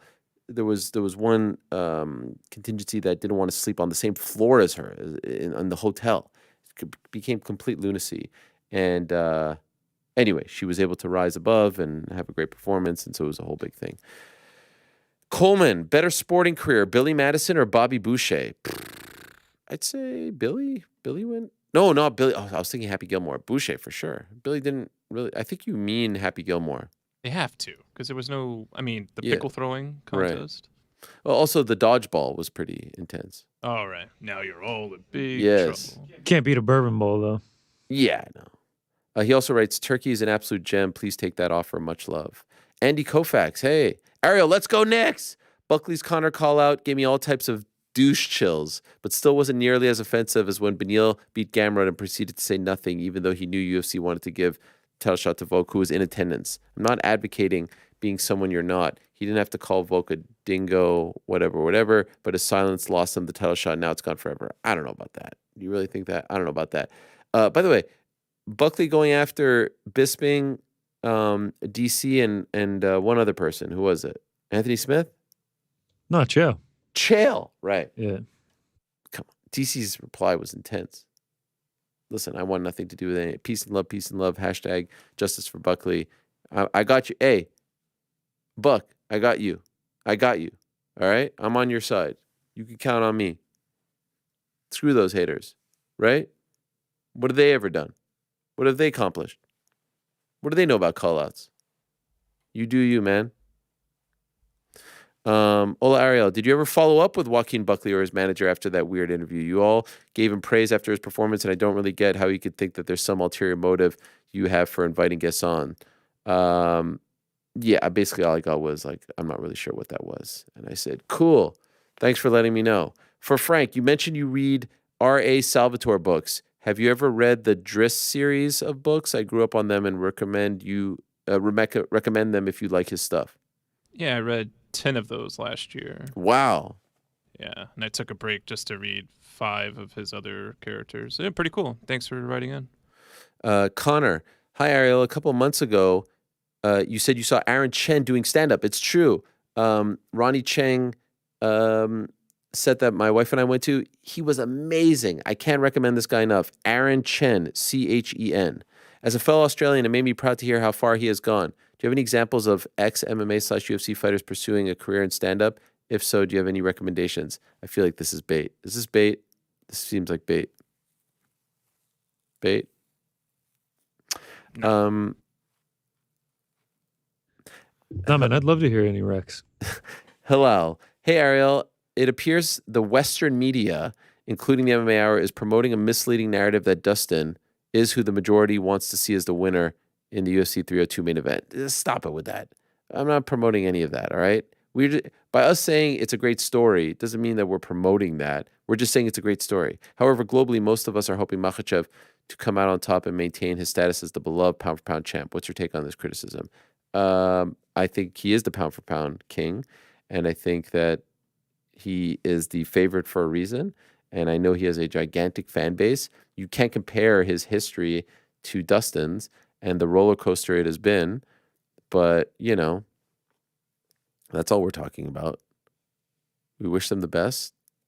Peace and love, peace and love. Abe, quick two-parter. First one's for GC. Which of these futures do you like for champ by end of 2024? Jaleel at 30-1. Manel Cape at, is it Cape or Cap? It's Cape, right? 16-1. Whitaker 8-1. Definitely not Whitaker 8-1.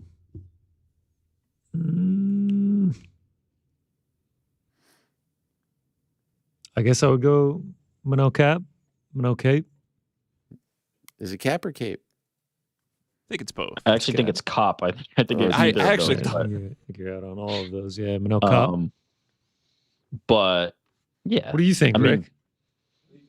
I think Jaleel has the easiest path to it, right? I just like light heavyweight, you can get a title shot quite easily. Cop should be fighting for a title, but he can't get to the fights, which is a major problem. So maybe Jaleel. I think. Yeah, I mean, it's just all about timing. It just all comes down to timing with these futures.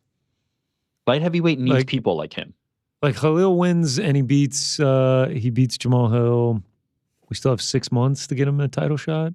But then there's Magomed Ankalaev and a potential Yuri rematch standing in the way of that. I feel like Alex has one more fight at most this year. So is it going to be against Roundtree? It's tough. Just no telling. Yeah, it is tough, man. The words right out of my mouth. Secondly, it's been fun with Juliana Pena, but it's time we take the hint. It now feels like the girl who tries to break up with you, your friend/family, beg her to stay out of sympathy. She'll give it another shot. The moment we needed Ariel to plead for her to stay, the relationship ain't the same, and the end was nigh. And who knows? Sometimes when you initiate the breakup, all of a sudden they want to stay. Don't listen to Frank. Her head's been turned, and she's probably talking to another guy. Much love, your boy, Bay.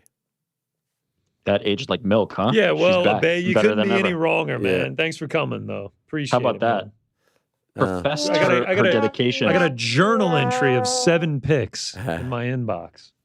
Mark. Hey, Ariel and crew. Mark from New Zealand here. Longtime listener, first-time question asker.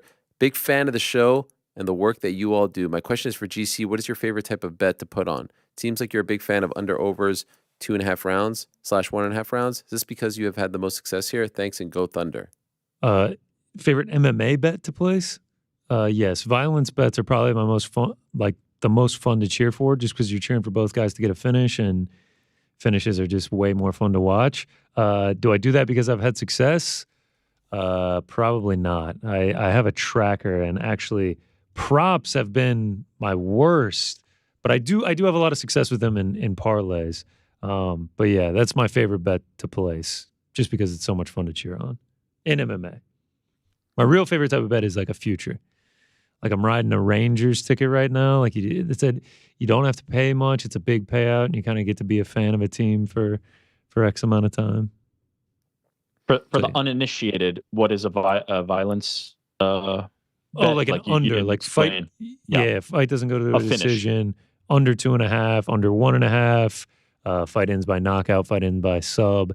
Anything that you're cheering for either guy to get a finish. Because when they hit, it's amazing.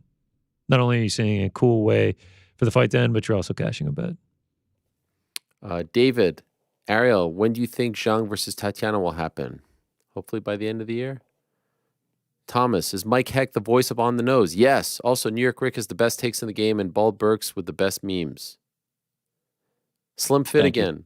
Hello, Ariel and crew. Do you or any of the crew members dedicate certain weekdays as a weekend? My point being that New York Rick usually works the events, post shows, etc. GC hosts of watch parties, plus has to do background digging on guests from Monday's show, not to mention general prep for Monday's show and Rick's social media work. I always kind of my least stressful day is Friday. Saturday. Mine is a Thursday. Thursday's I was going to say mine is checkout day. Thursday is when I can chill the most for sure. Nah, I do Ringer show Thursday. Friday I like. Friday's the best. Friday's also pretty good. And then Saturday it's just the you're watching everything, the which train is starting to ramp up. Yeah, you're watching everything, which is not hard work. And then Sunday is definitely the Monday show looms pretty heavy. You're telling me. Hey, Frankie, we knew that one was coming. Just Jankum. Must know. I know the show will be changing soon. Will GC and New York Rick still be on the new iteration of the show? Hell yeah. Unless they don't want to be. I came here for Helwani, but I stay for the Parlay boys. Wow. Yeah. You know yourself. Weird that he didn't put you in there, huh? Yeah. Wow. A very weak you know yourself as well. Yeah. Just I think you know Parlay Boys yourself. is inclusive enough, Thanks, so I'm Rick. gonna give credit for that. Oh, for yeah, sure. It is Parlay That's what Pals. I heard. Let's be Babyface clear. Rick. Parlay Pals. Gabrielle, hey Ariel, got a twofer for you. One, has UFC fumbled the bag with Shemaev in the last 20 months? I mean, I don't know if that's their fault necessarily. Will Jones have to fight Aspinall after Stipe? Will he have to? I don't know if he'll have to, but that would be the fight. So we'll see. So much has to happen. I think it seems like they're pointing to MSG, which is crazy. It'll be a full year later, and hopefully it actually happens. Logan, hey Ariel, quick one for you. In regards to last week, Louisville or Louisville, I'm here to finally clear up any confusion because you also dissed my home state of Missouri. I had a friend move from Louisville, had very good grammar, but would tell everyone they say Louisville down there. They don't even say Ville right, and only people outside of Missouri call it Missouri. Have some respect, Ariel. All right, well, there you go. I mean, I just screwed it up twice. I actually think I said the Missouri thing. Yeah, it's your fault. Yeah, but I don't call it Missouri. I call it Missouri. Okay. I just like saying Missouri. It's like wrestling. I think I was watching SportsCenter the other week, and Hannah Storm called it Missouri on air. I was like, wow. Made it all the way to SportsCenter. Volkmeister. Hola, Ariel. This question is not only for you, but the fans in the comments as well. Does anyone else feel that we are really dropping the ball by not collaborating with McAfee? I feel that the content surrounding Knicks Pacers series would be must-see TV right now. What are we doing here? Love and appreciate the show. Shout out to the crew. One of the great mysteries of my life will be the rise and fall of my relationship with Patrick, who I adore and have no issues with, but like I was on every week and then I got dropped like a $2 steak. I don't know if that even makes sense, but I don't know. It's not up to me. I can't just barge into someone's show. So you let him know. Hashtag Turkey PMS Live.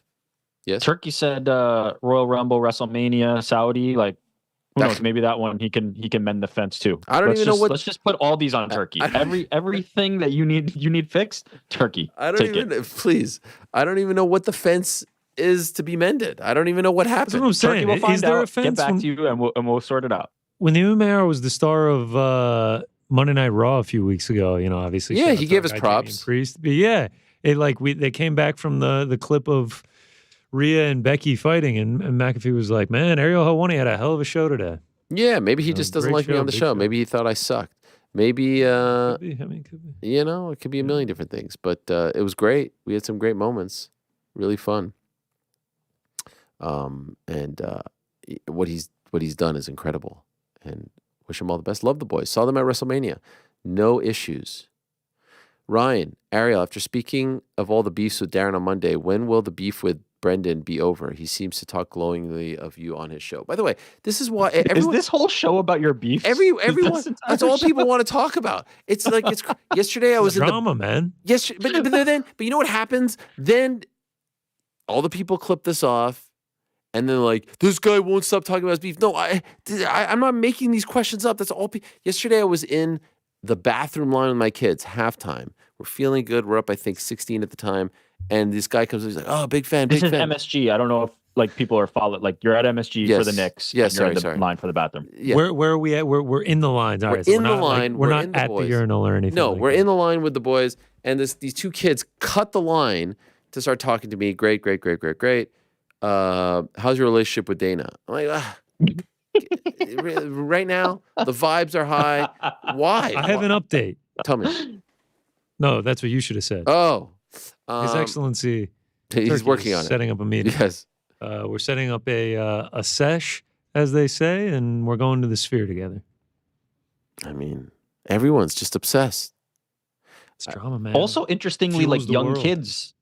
That one interests me because like now young kids are learning about this. I feel like that's more of like an old school thing. You know what I mean? And there's Like been like a resurgence. Like I get a lot of questions about Rampage all of a sudden. Highway to Helwani, okay. man. It's TikTok. I feel like it's TikTok. These things are getting resurfaced, and all of a sudden, the younger generations get initiated. Yeah, because there was like an 8-year period where no one wanted to talk about that. Yeah. Anyway, what can I say? I don't even know what the question was. Oh, Brendan. Yeah, we're all good, man. We're all good. Are you saying you want Brendan on the show? Should we do like an in-studio powwow? Should we I go love that. Should we go on a whole like what is it, like a peace brokering tour? I say It sounds we like just this have is a what's peace necessary at this brokering point. show. Yeah, that's what I'm about. What would the lineup be? I don't know. No, stop it. No, I don't want to list them all. Yes. Okay, just two more here. Chase Hooper was given, this is from Ryan St. John, was given a unanimous 10-8 in the first round of his fight. What would it take to get a 10-7? I don't know, man. We have had a couple of 10-7. I feel like that, though. I feel like that would have been a justifiable 10-7. Yeah. Like Slava almost got finished and he got outlanded like 40-2 or something. Like that feels like a 10-7. Yeah, but also Topuria got one against Emmett, right? He did, yeah. Yeah. So I feel like it's just all up to the judge's discretion. I feel like some really brutal 10-8s. The worst is when it's a clear 10-8 and they still scored a 10-9. Oh yeah. Oh, that's annoying. Yeah. Like, now it's you're just just on autopilot. Yeah, it's like, come on, man. You're gonna count a round where you outstruck the guy by 1 and it's razor thin, the same as like getting completely pummeled for 5 minutes. Gotta do better. If this show taught me anything, you get a 10-7 when you bring the receipts. Yeah. Know yourself, Frank. Blue Gopher, Ireland Squad, hear me out. Chase Hooper versus Jim Miller. All-time good guy bout. Don't hate it. By the way, here's you could do better for each of them. Yeah, Just split those two up. Do Miller versus another like vet, and Hooper versus somebody up and coming. Yeah, Here comes Big do Rick that. to rain on the parade. Yeah, It's just not necessary. Rick, That's taking not the fight I taking a want for page out Jim. of your book today, man. Plain black tea, huh?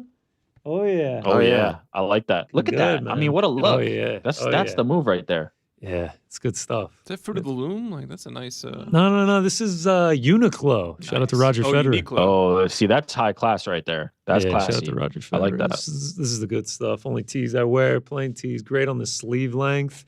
If we want to clip this off, send it over to Uniqlo. Happy to take a sponsorship. Uniqlo? They might want What are you saying? What are you yapping about over there, Frank? Unique Clo? No, I think it's Uniqlo. Wow. No, I've been Uniqlo. lied to. Yeah. Update from Kevin from Ottawa. Hey, Ariel, just following up with the outro song being removed from those certain episodes. Super curious as to why it happened. If anyone knows, the April 1st episode is one where it happened. If anyone needs to go back and listen to it, it's the full episode replay that I'm referring to. Frank, you said you'd look into that? Yeah, I say a lot of things. Can you... The whole Uniqlo thing is throwing me off. What was the comment? This whole thing about... the outro song be removed from an episode. I don't know. I feel like he's fucking Somebody with us at wrote this in point. and said the outro was removed from certain episodes. We said, hey, we should probably have somebody look at Yeah, that. no Frank one- said, "I no got one it, actually and then looked you at didn't it. look at it. All right, we'll get on that though. Please continue to. Please check in next week. And finally, James. Hi, Ariel. No question, but just wanted to say thank you for speaking openly and honestly about your mental health and the benefits you found through therapy. I had a tough time last weekend where I was called upon in an emergency to give CPR to a neighbor who unfortunately passed away. I was fortunate enough to talk with the therapist after and found it really helped me. I truly believe the awareness you've raised helped me to take that next step and just wanted to pass on my gratitude. Love the show and support all that you do. Well, I hate to hear that, James, and I'm very sorry that you experienced that, and I'm terribly sorry for the loss of your neighbor. That is awful. But, happy that you are talking to someone and hope you are able to feel better. And that's just a horrific experience. It is a very, very important thing, no matter what you're going through, ups, downs, life, changing moments, confusion, traumatic moments. You want some clarity, you want some guidance, you want some help. Trust me, it is something that everyone can benefit from. So, and it doesn't have to be just a therapist. It could just be anyone. You need an outlet. You need to speak. You need help. You need advice. You need a friend. You need an ear. You need a shoulder. These are all very important things, and it doesn't make you weak trying to seek out these things. So my best to you, James. Thank you very much for sending that. I'm sorry that you went through that. Thank you very much to everyone who sent in questions. Much love to all of you. It is time to go Oh, yeah, I'm tired, but we got a big rest of the week coming up. We've got Friday, Bellator in Paris. We've got Game 6 Friday night. Oh, 1 win away. The last time the Knicks made the Eastern Conference Finals, I was 17 years young, my friends. 2000. What a time it was, what a time it was, and what a time it shall be. Let us all pray for the health of one OG Anunoby. That would be huge. And then Saturday, we have Ring of Fire in Riyadh, and of course, UFC on Saturday night. I look forward to it all, and I look forward to being back here on Monday to talk about it all once again with all of you. For now, though, it is time to say goodbye. Thank you to everyone who sent in questions. Thank you to our good friends over at Chasen Status. You know Chasen Status, right? Well, Frank went to their concert. Did we ever do I went to their party, yeah. Did we do a recap of that? We did. So it's one of the best concerts you've ever been to. It was probably one of the finest parties I've been to. Why is that such a big deal? Why is that such a big deal? It's a cultural thing. A cultural thing? Yeah, like next time you talk to Saul, ask him, like, do you want you to be in the midst of like a Pink Floyd type concert or like a party where he probably got into the style of music and that's where he performed? Come on. Everyone's like mingling. You don't go to a concert and talk to people and meet people. Saul, we're live on the show right now. I'm sending you a voice note. I told Frank that he went to your concert. We were talking about the jersey you sent me. Thank you again. And he's being very smug and hoity-toity and saying it wasn't a concert, it was a party. He keeps in a sort of, how should I say, passive-aggressive way. He keeps something passive about this. Emphasizing the word party. Can you clear this up for us once and for all? Is it a party or is it a concert? Thank you. So we'll get that update on Monday, okay? I appreciate it. Thank you very much to everyone who joined us today in this marathon show. What a day it was.